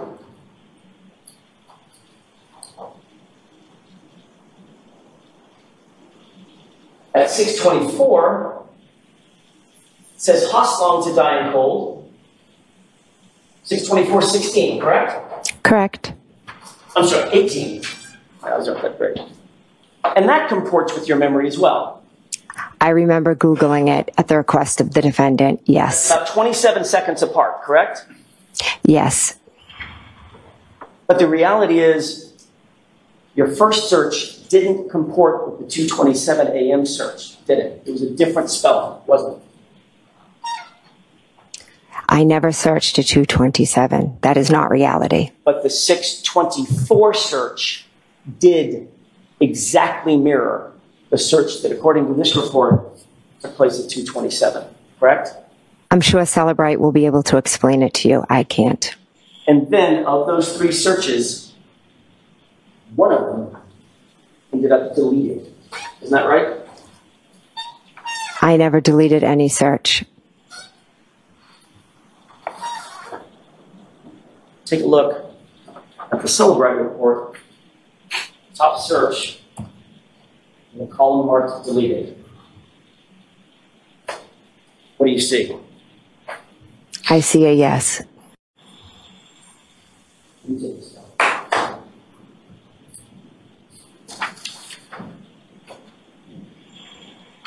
McCabe, the reason you deleted that 2:27 a.m. call is because you realized that if you were caught Googling how long it takes for a person to die in the cold 3.5 hours before John's body was found, that would incriminate you, wouldn't it? Objection. The objection sustained. Did you delete that search because you knew that you would be implicated in John O'Keefe's death if that search was found on your phone? Objection. Could you answer that, please? I did not delete that search. I never made that search at 2:23. I never would have left John O'Keefe out in the cold to die because he was my friend that I loved. But he's not your family, is he? Family and friends. Objection.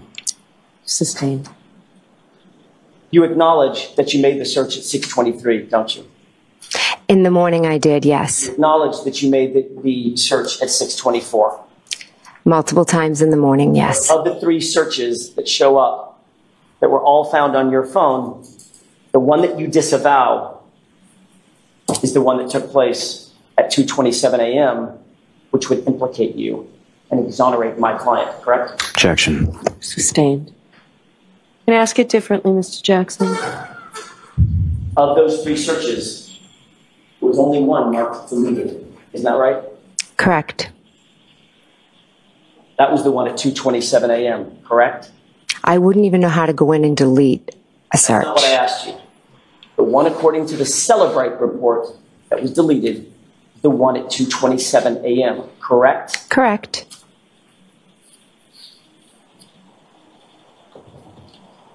You would agree that that's awfully convenient for you, isn't it? Objection.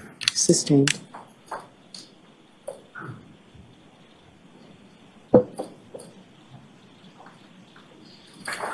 That's all I have, Your Honor. Thank you. Okay. Mr. Lally?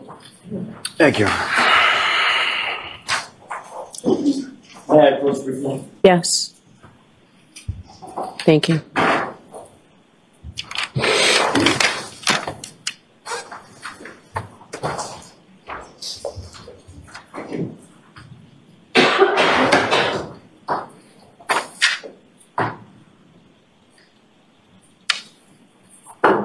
Good morning, ma'am. Good morning. Going back a little bit, you were asked some questions about Life 360 application that you had on your phone. Is that right? Yes. And you're familiar with that app and familiar with sort of using that app to see where your children are at various times. Is that correct? Yes. And from your experience using that app, how accurate is it as far as location or time or anything in regard to it? Pretty accurate, varying some of their locations and sometimes weather. Have you ever had instances in which you were told someone was somewhere and they were not there? Yes.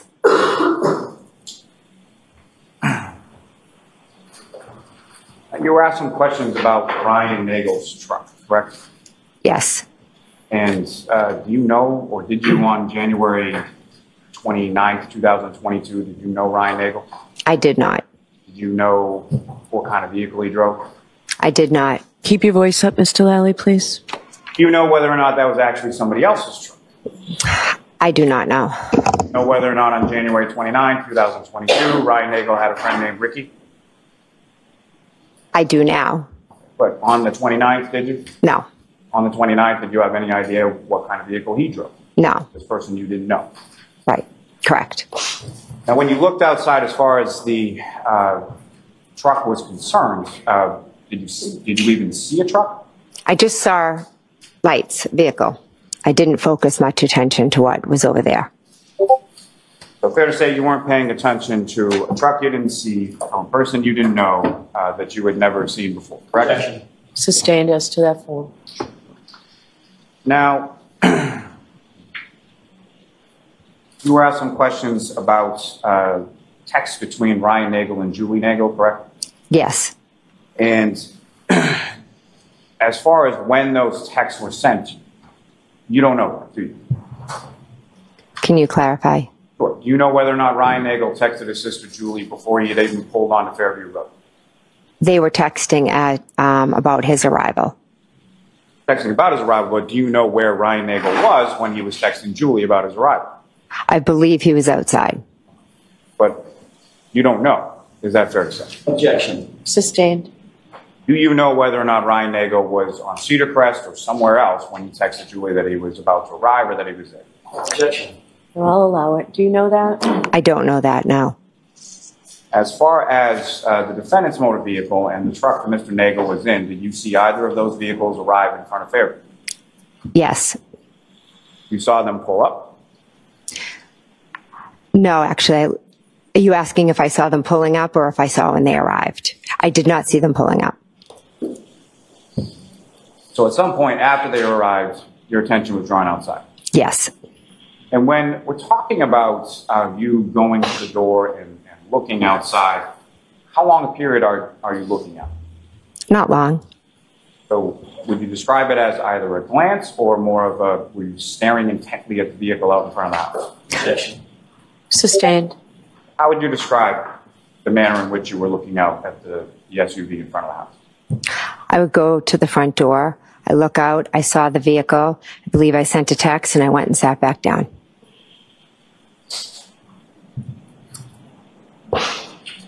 Now, in any of those times that you went to the door, and do you know how many times you went to the door? I don't know exactly.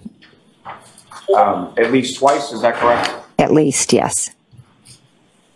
Now, in those at least twice that you, well, at least twice that you saw the vehicle and once that you saw that the vehicle was gone, correct? Yeah, so I guess actually it was more than twice because I saw the vehicle move as well. And when you say as far as you saw the vehicle move, did you see the vehicle physically move or it was in one place and then you came back later and it was in a different place? It was in one place and then when I came back it was further up. Now, at any of those points in time that you took a glance out the storm door, did you see anybody outside of the vehicle? No. Did you see inside of the vehicle? No. Did you see anybody outside other than Julie Nagel on the front lawn, front walkway, or anything else? No. At any point in time while you were at 34 Fairview that night, did you see John O'Keefe? No. At any point in time when you texted John O'Keefe after you arrived at Fairview, did John O'Keefe respond? No. At any point in time after you arrived at Fairview, or after you hung up from the 12:18 a.m. call in which you were describing where 34 Fairview was in reference to Bella's house, did you ever hear from John O'Keefe ever again? No.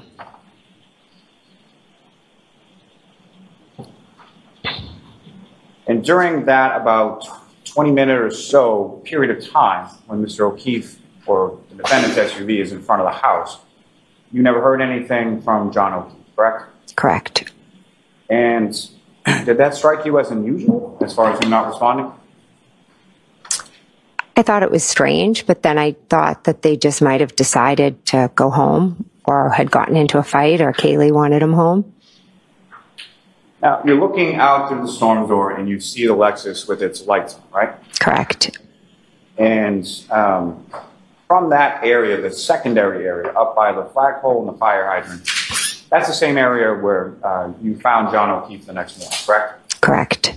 And with reference to that area, is there any lights as far as street lights or anything that you're aware of in that area? No, it's a dark area in the corner of the lot. Now, at any point in time, were you looking or were you expecting to see John's body on the lawn? Absolutely not. And fair to say that when you're looking in the dark, in the snow, from the storm door out towards a vehicle, not the same conditions as if you're standing in a courtroom or sitting in a courtroom today, about 10 feet away from somebody during the daytime with lights on, correct? Correct.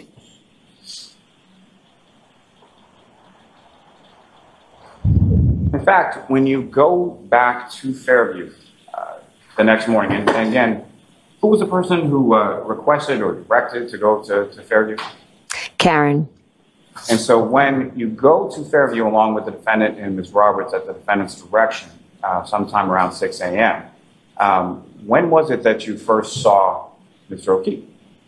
I wasn't the one to first see him. Karen was. So she's banging on the door, asking it to be let out. She goes directly over to the body, correct? Correct. And neither you nor Ms. Roberts, well, you didn't see Mr. O'Keefe on the lawn until after she did that, correct? Correct. And that was after you had already sort of driven a little bit past where he was, correct? Correct.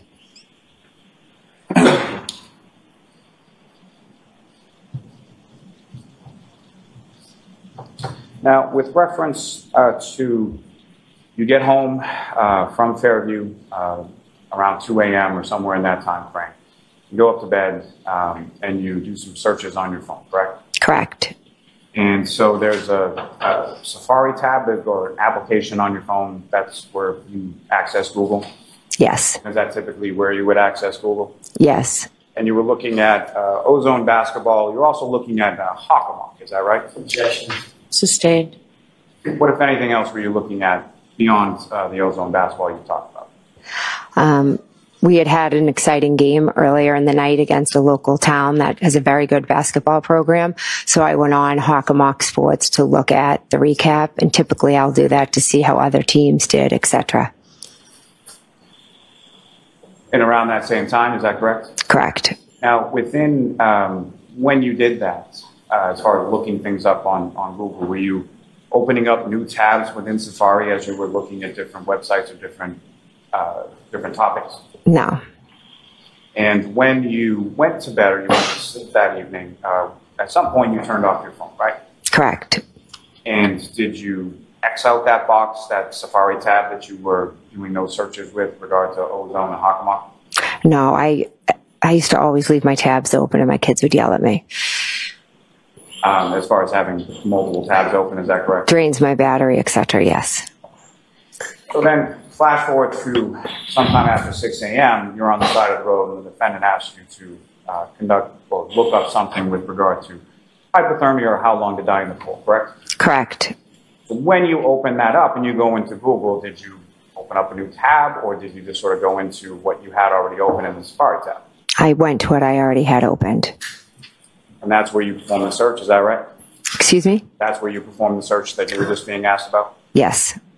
And you never made any search like that at 2:27 in the morning, correct? I did not, no. Now,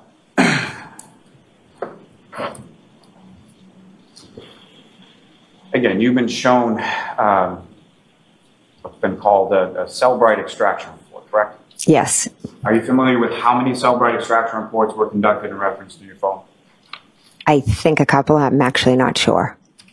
And prior to January 29th, 2022, had you ever seen a Cellbrite extraction report?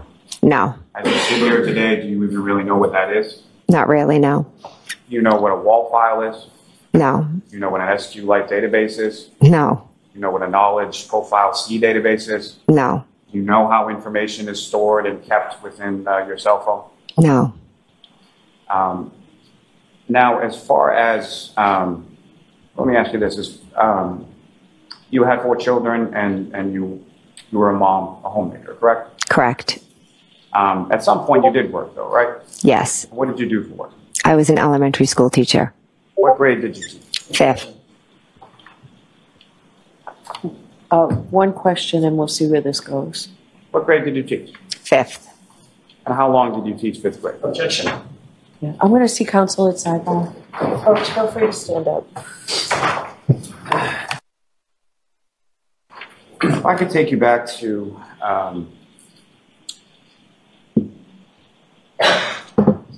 4:53 in the morning is when you get that first call from Kaylee Kerbush, is that correct? Correct. You answer that call and then the defendant is put on the line, correct? Yes. And so what is the first sort of iteration of the story that the defendant tells you happened the night before? That they got into a fight, she left him at the waterfall, and he never came home. And at some point later, you confront her with that you saw the vehicle out front of the house, correct? Correct. And so then what is the defendant's story changed at that point? That they went there, and it changed multiple times. I'm not sure exactly. She said, at one point, "Oh my God, I don't even remember going there." She was telling other people that he was dead, that a plow hit him. The story changed multiple times that morning. Now, on cross-examination, you were played a voicemail. Do you know whose phone that voicemail was from? They never said no. Fair to say that you're on 911 in the background of that phone call, correct? Correct. So it wasn't your phone. Correct. And there's 2 other people beyond that as far as Ms. Roberts and the defendant there, correct? Correct. Was Kerry on the phone at all that you saw? No. Okay. And so with reference to the timing of that phone, you had called 911 and you were on the phone with 911 at the time that recording starts, right? Correct.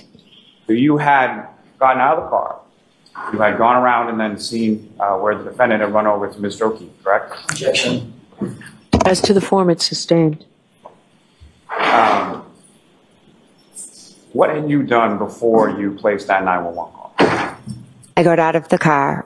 I ran behind the car over to the body. I was in a state of shock for a couple of seconds. Kerry and I looked at each other and I said, "I'm going to call 911. And there was a period of time when you made the call before it connected and you said you got bounced around to different agencies, correct? Yes.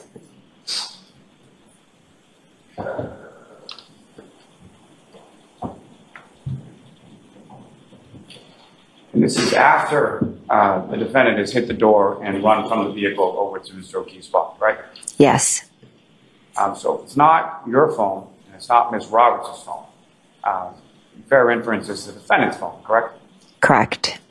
And so this phone call had been made or started recording at some point before you had even gotten out of the car, made your way over to Mr. O'Keefe, been in a state of shock for a few seconds, called 911, connected to 911. So at some point, it had to have been made in the car, correct? Objection. Ask it differently. Do you know when that voicemail or that recording that you heard, do you know when that call was placed? I don't. Now, at the time that you are making the 911 call, where is the defendant in relation to the vehicle? She is over with Mr. O'Keefe.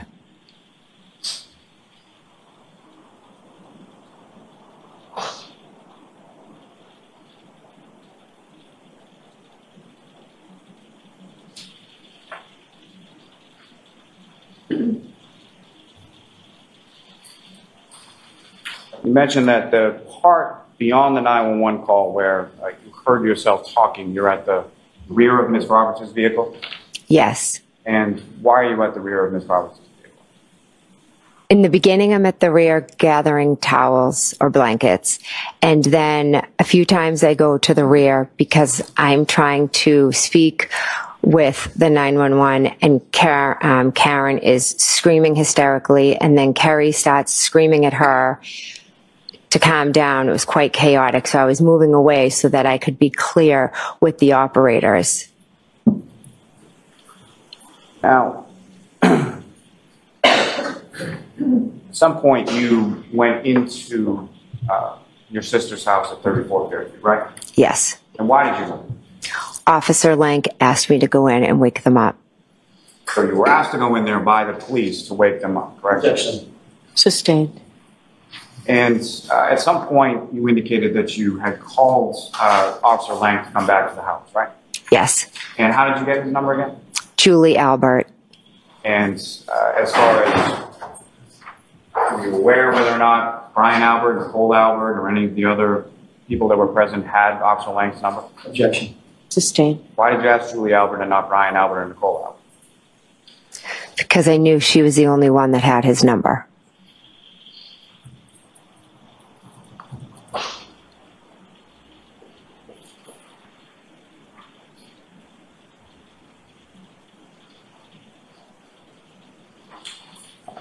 You were asked some questions about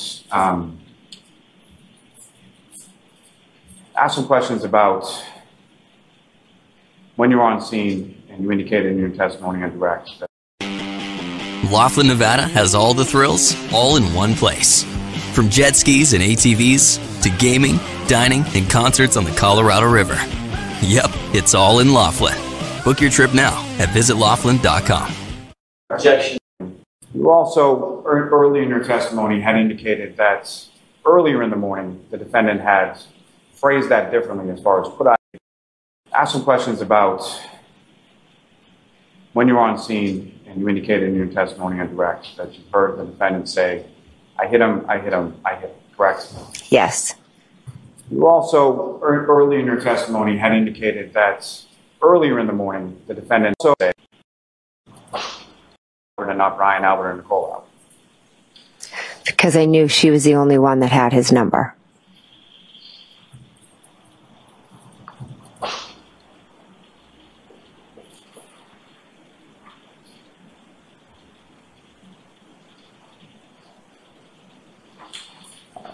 You were asked some questions about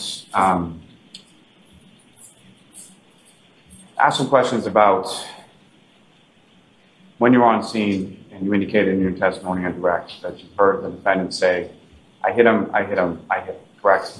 Yes. You also, early in your testimony, had indicated that earlier in the morning, the defendant had phrased that differently as far as could I have hit him or did I, correct? Objection. Sustained as to the form. You heard the defendant make a variety of statements over the course of the night, correct? Yes. And more to my point, as far as you recall testifying at another hearing under oath in June of 2023, correct? Yes. And do you recall being asked some questions specifically about this topic? Objection. Allowed. Okay.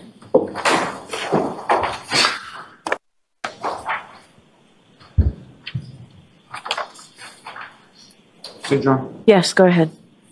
Yeah, Ms. McCabe, as I was asking before, in June of 2023, you testified in another proceeding, correct? Correct. And you were asked questions specifically about those statements that you heard the defendant say on the morning of January 28th, correct? Correct.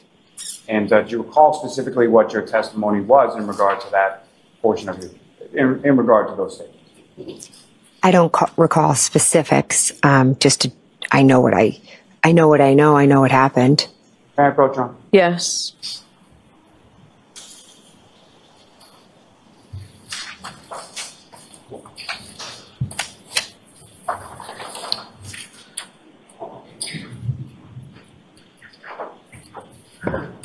Now I'm giving you 2 pages. Direct your attention to the bottom of the first page and then into the next page. If you could just review that to yourself and look up what you think.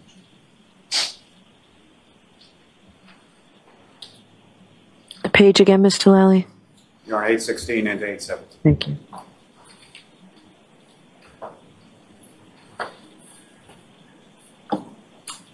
May I approach you? Yes. Mr. McCabe, is your memory refreshed as to what you said in that prior proceeding in regard to those statements? Yes. What did you say?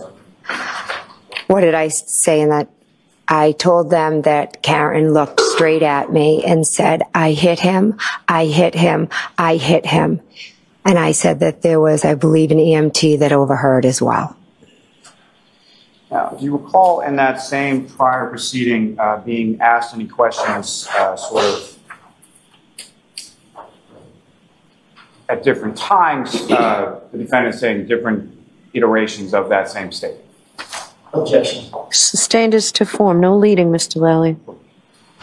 With respect to that that's testimony in that same prior proceeding, what, if anything else, were you asked about statements the defendant made to you that morning? I was asked what were some of the statements that Miss Reed had made, and it was like, repeat, did I hit him? Could I have hit him? Is he dead? Is he dead? Is he dead? Could I have hit him? Did I hit him? I have a cracked taillight. And then her, I hit him, I hit him, I hit him. And so with respect to questions and as far as did I hit him or could I have hit him, and the statement I hit him, those were at different times, correct? Correct.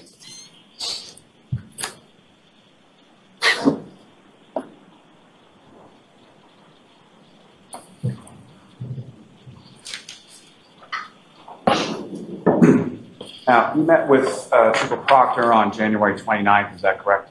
Correct. Was that the first time that you had met him? Correct. And who, if anyone, was with him when you met him? I believe it was Trooper Yuri. And subsequent to that date, did you meet with other troopers? Yes. And by other troopers, I mean not Trooper Proctor and not Trooper Yuri. Yes. And with respect to meeting with other troopers, was it at that point that they had talked to you about taking your phone? Correct. And they asked you for your phone, is that correct? I had shared my Life 360 and my texts, and they asked if they could take a copy of my phone. And did you agree to that? I agreed to it, yes. And were you presented a form at all in regard to your agreeing to hand over your phone? Yes. And beyond what you had testified to earlier as far as things to do, were there any limitations that you put on what they could look at or take from your phone? No limitations. May I approach, Your Honor? Yes.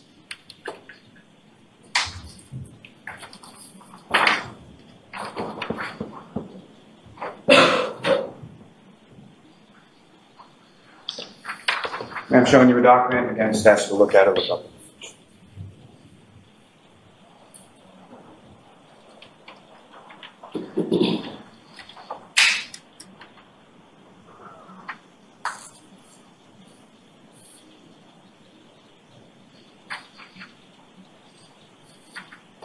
Just in general, ma'am, do you recognize that? Yes. What do you recognize that to be? This was the consent form for my phone. So that's the form you filled out with the troopers in regards to giving over your phone. Correct. May I approach again, Your Honor? Yes. I'll move to seek to submit as the next exhibit. Is there an objection, Mr. Jackson? No objection. Okay, thank you. Exhibit 100. Thank you.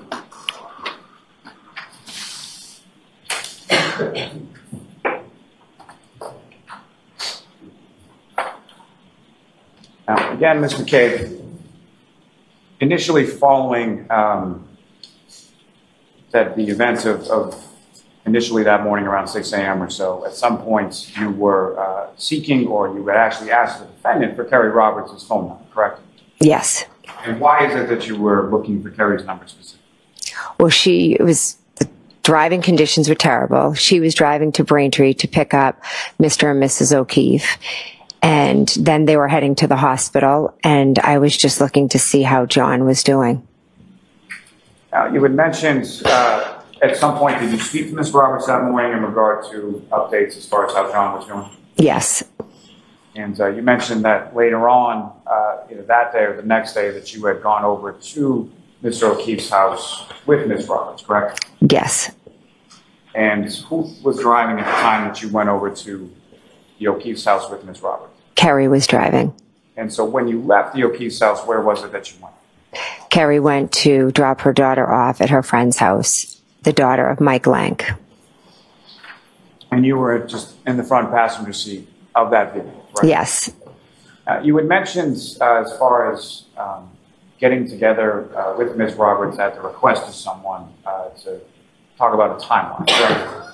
Yes. And can you explain to the jury sort of how that came about or who was making that request? Carrie called me and she told me that she had talked to Peggy, and Peggy had... No, I'm going to allow it. And Peggy had suggested to Carrie, you know, you guys should write a timeline. You know, you don't want to forget anything, you know, when the time comes, meaning when the trial comes, you don't want to forget anything that happened.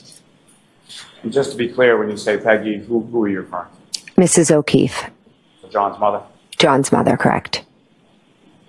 Now, you were asked some questions about subsequent date as far as hearing bits and pieces or portions of Ms. Roberts' statement to troopers at your home, correct? Correct. Do you know whether or not that was the first time that Ms. Roberts had talked to troopers or officers or anyone from either the Canton Police or the State Police?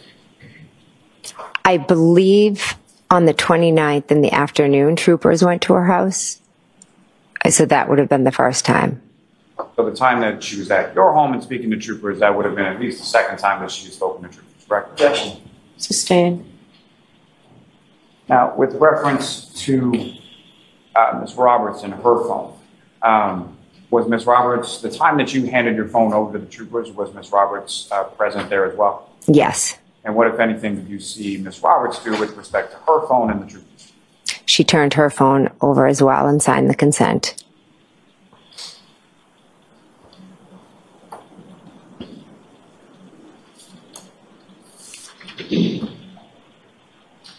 Now, during that time, you had indicated that you had heard a statement that you said was horrified you in some way. Is that correct? From Miss Roberts? Yes. Correct. And what was that? What was she talking about? Objection. The door has been opened, Mr. Jackson. That means you can answer. Okay. So basically, Carrie is a talker, and once she started... I think just focus on Okay. what she said. Okay. She said something like,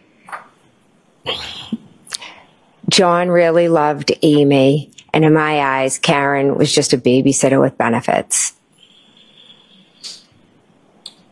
And is that what made it memorable to you as far as what had transpired at that time? Yes.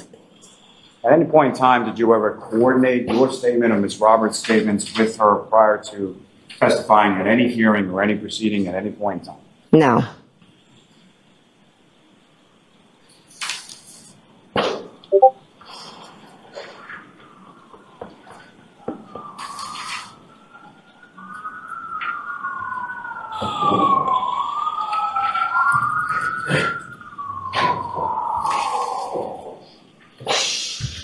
Let me ask you, when you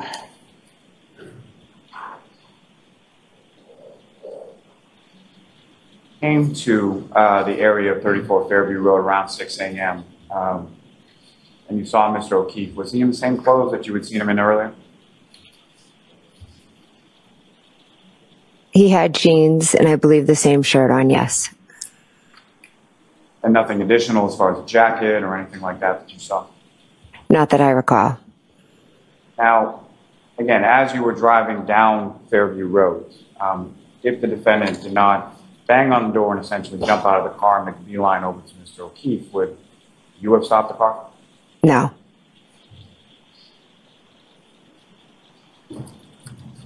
Recall when you were leaving 34 Fairview Road earlier, as far as sometime between 1:30 and 1:45 when Mr. McCabe is driving.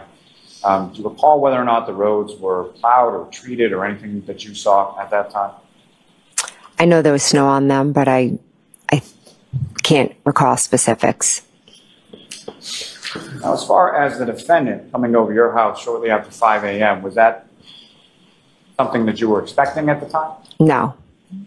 And what was it prior to the defendant showing up and sort of screaming in front of your house? What was your sort of plan as far as based on the information that Ms. Reed had called for? My husband and I were going to go out and we were going to drive over to Tom Beatty's house to see if John was there. Now, as far as the 911 call that you were making, that information that you were providing, what was that based on? What I was seeing.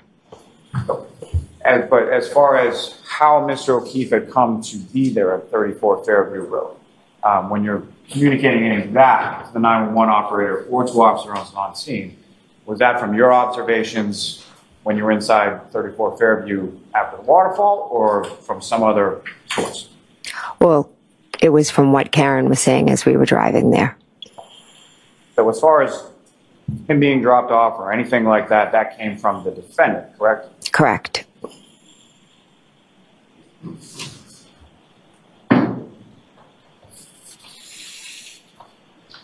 Now, as far as you had been asked and you had testified about going over to Trooper Proctor's house to meet with his wife, correct? Correct. And you testified about certain incidents of harassment that you had undergone, as well as Mrs. Proctor, is that correct? Correct. How long had that been going on for at that point? At that point, it started in April, and now I believe I went over there in September. And what, if anything, was the frequency of the harassment? Was it sporadic, or how often were you experiencing that? Daily, sometimes hourly. And in addition to what you've already testified, what, if any, other incidents do you recall specifically involving either you or your children or your home? People come by my house, they take video, they scream. They've gone to my child's sporting events and called me names. They've written letters to my daughter's colleges and said that they shouldn't allow them to play. And then they've attached these horrific articles that have been complete lies about all of us. They send me Facebook messages. They call my phone, home phone and cell phone, all hours of the night. They tell me to kill myself. They tell me I'm a terrible mother. They harass my children. My daughter testified here the other day. We didn't even get out of the building, and people were, saying horrendous things, that she's a liar. Your mother should die. It's just, it's unimaginable what my entire family is going through. I go to the beach, they take pictures, they post it, they threaten that there are eyes everywhere. I'll never be able to live a normal life again. I am a witness. That's all I am. I am not on trial. I am a witness. And these people are terrorizing me. Stand as to that part. I'll strike that part. Everything else will stand. Okay. And so, your understanding that Mrs. Proctor had sustained similar issues as you had? Correct. Now, again, Trooper Michael Proctor never met him prior to January 29, 2022, correct? I have never met him prior, no. And the time that you went over to meet with Elizabeth Proctor, was Trooper Michael Proctor home at that time? No, he was not home. And had you ever been over to his house prior to that, or any time subsequent to that? No, never. Now, you did have some conversations with Trooper Proctor following this day and around let me ask you this. You testified a bit about a rolling rally. Is that correct? Correct. Can you describe to the jury sort of what that was, or what occurred on that day? So that day in July, a group got together under one blogger, and they all met and they decided to go to different houses. So Michael Proctor had been made aware of what was happening, so he had reached out to tell me, what was going to be happening and how they had set up some cameras. It was a Saturday. I had just come home from vacation, with my children and my husband. Mrs. O'Keefe picked up my 2 younger children and brought them out with her so they wouldn't be home for this. And my 2 older children and my husband were in the house while about, 50 to 75 people came to my house. They screamed, they yelled, "There's a murderer." They just caused an absolute ruckus outside. And prior to that, did you have any conversations with Proctor or any other troopers from the state police about knowledge of that incident occurring prior to its occurrence? Yes. And as far as setting up sort of whole cameras around your house to memorialize whatever was going to happen? Yes. Now, you were asked some questions with regard to the Google search. Again, that was initiated after 6 a.m. Why again? Because Miss Reed asked me to Google how long to die from hypothermia. She said, Google hypothermia, Google how long it takes to die in the cold. She was shaking me, screaming at me to do it.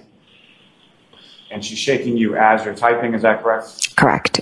And there were some misspellings, correct? Correct. I also have MS and I have issue. Well, I'll allow that. I have MS and I have, issues with my hands. So I, a lot of times Google and make errors, but the cold also makes my hand go completely numb. So I'm not surprised that that's how it would come out. When you were in your bedroom sometime after 2 a.m., fair to say the defendant wasn't there shaking you when you were Google searching for ozone basketball or Hakamak? Objection. Sustained.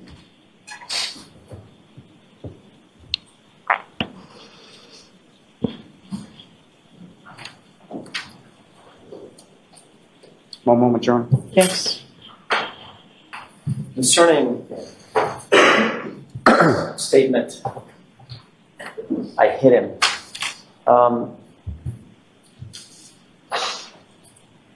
He gave a statement on January 29th to Sergeant Light.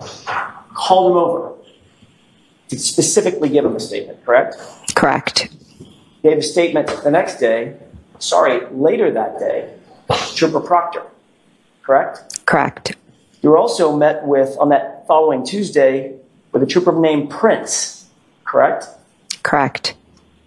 And then you testified in April of 2022, no fewer than 12 times about statements that you attributed to Ms. Reed, correct? Correct. And in not one of those instances, not one, is there a report that says you said, she said, I hit it, correct? Correct, although I told Mike Lank. Oh, we already know that the officers all got it wrong. Objection, Your Honor. Sustained as to that. Next question, please, Mr. Jackson. So you indicate that you were, the harassment that you just described, this terrible harassment that you just described, started in about April 2023, correct? Correct. That was around the time that there were public hearings concerning this Google search. Is that right? Objection. I'll allow that. Is that right?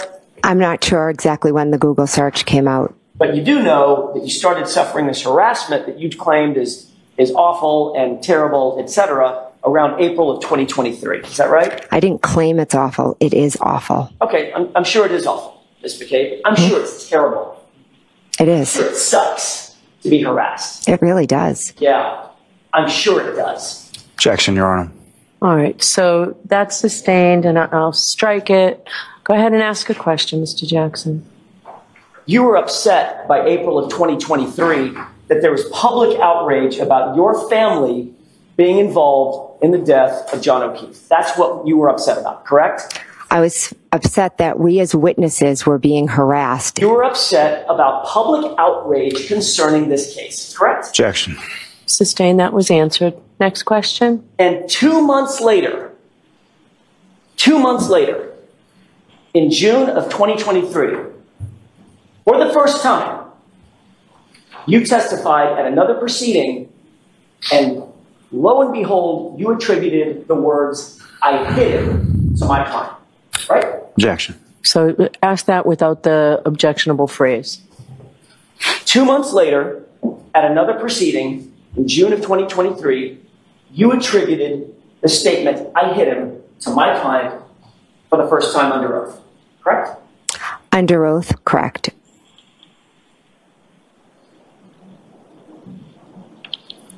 You indicated when you turned your phone in, the police were perfectly okay with you deleting communications with your children, correct? Correct. Including Allie, who's a material witness in this trial. Objection. So part of that is objectionable, and I'll sustain that. So You're aware that your daughter Allie was a witness in this case. At the time, I was not aware of that, no. No, but you did know that ultimately she was going to indicate that she drove Colin home, correct? You knew that at the time. Objection. that's sustained. Did you know at the time that Allie had driven Colin home, or she said she drove him home? I had no idea she drove him home. But you deleted all those communications with Allie, didn't you? Objection. Sustained. Did you delete all the communications that you had off your phone with Allie, your daughter? Objection. So this has already been answered, but go ahead, finish. Let's finish this loop. Did you delete them? I deleted the conversations with my 4 daughters. At that time, Allie was not a witness. Okay. All I asked you, you heard my question. Did you or did you not delete the communications with Allie McCabe? Objection. That's been answered. You said that there was this statement that horrified you, your words, horrified you, that Carrie Roberts made during her interview that you were eavesdropping on, right? I'm not sure if she made it during that interview. I'd have to look back to see when I said she told them everything in bold, because I know she had said it to me multiple times. So I'm not sure if it's when she said it in the interview or just in general. When she said, I told them everything. I told them, etc. So when you said in that group chat, she's telling them everything, that might not even be what you're talking about. No, it was. And you said that horrified you, correct? I didn't know Carrie Roberts, so yes, her statement horrified me. Horrified you. Yes, that was horrifying. And in that group chat, your response to that horrifying statement was 3 words. I love it. Was there a response prior to that? You tell me, ma'am. I'm not the one under oath. You are. Well, if you want to show me it again, I'd love to get. Yesterday. So, do you have it handy, Mr. Jackson? I don't, Your Honor. I'll grab it. It's marked. Okay. Your Honor, it's been marked and entered. It was the packet this morning that I did. That's it. May I approach? Sure.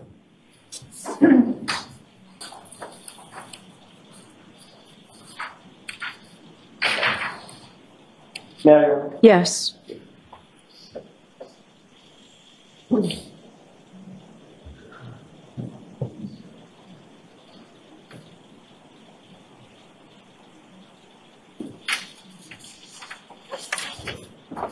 Take a look at those 2 pages, if you would. Could you tell me what pages, please? 169 and the second page, Ms. McCabe, if you wouldn't mind. What's the second number, Ms. McCabe? Number, on the bottom right. 2170. Thank you.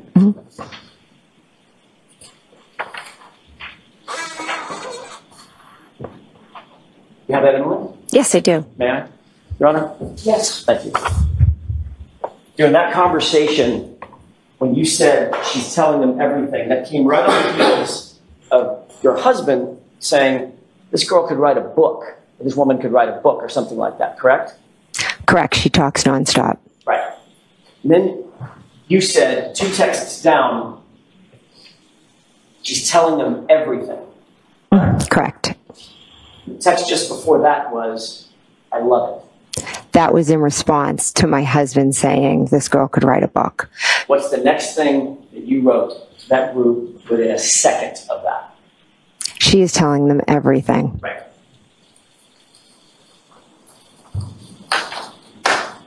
May I approach the court? Sure.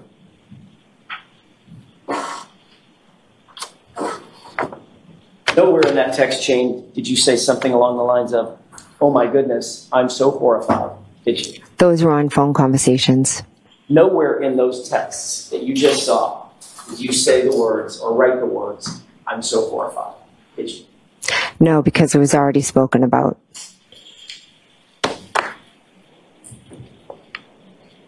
You were asked on that morning,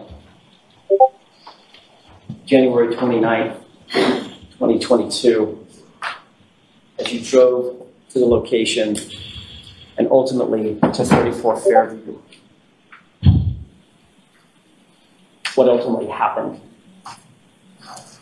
And your testimony was, as you approached, my client was searching frantically for John O'Keefe, correct?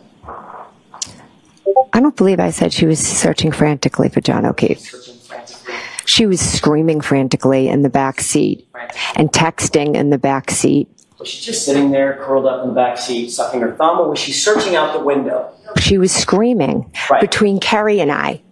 So I'm not really sure how she saw John over here when her head is up here screaming and then looking down and texting. Was the whole point of that trip, Ms. McCabe, to search for John? It was, because she knew where he was. The whole point of that trip was to look for him, correct? She directed us to go to 34 Fairview. The whole point of the trip was to look for John, correct? At 34 Fairview, where Karen said to go. And your testimony is that if it hadn't been for Karen jumping out of that truck, you wouldn't have stopped, correct? Because I wouldn't have seen him. I didn't know he was there. She did. Yes or no? Was that your statement? If she hadn't gotten out of the car, you wouldn't have stopped. I don't believe it was stated like that. I believe there was a question and I answered. And the question was, would you have stopped? And your answer was what? What was the direct question? Oh my goodness, Miss McCabe. It was 5 minutes ago. Right. Did he ask, did you see something? You like to change words. I just want to be certain. So, Mr. Jackson, just keep it to questions, not comments. You were asked just a second ago by Mr. Lally if Karen Reed hadn't jumped out of the car, you wouldn't have stopped, correct? Correct. Thank you. Okay. All right, Ms. McCabe, we are finished. Jurors, I'm going to ask you to follow them out like you've done.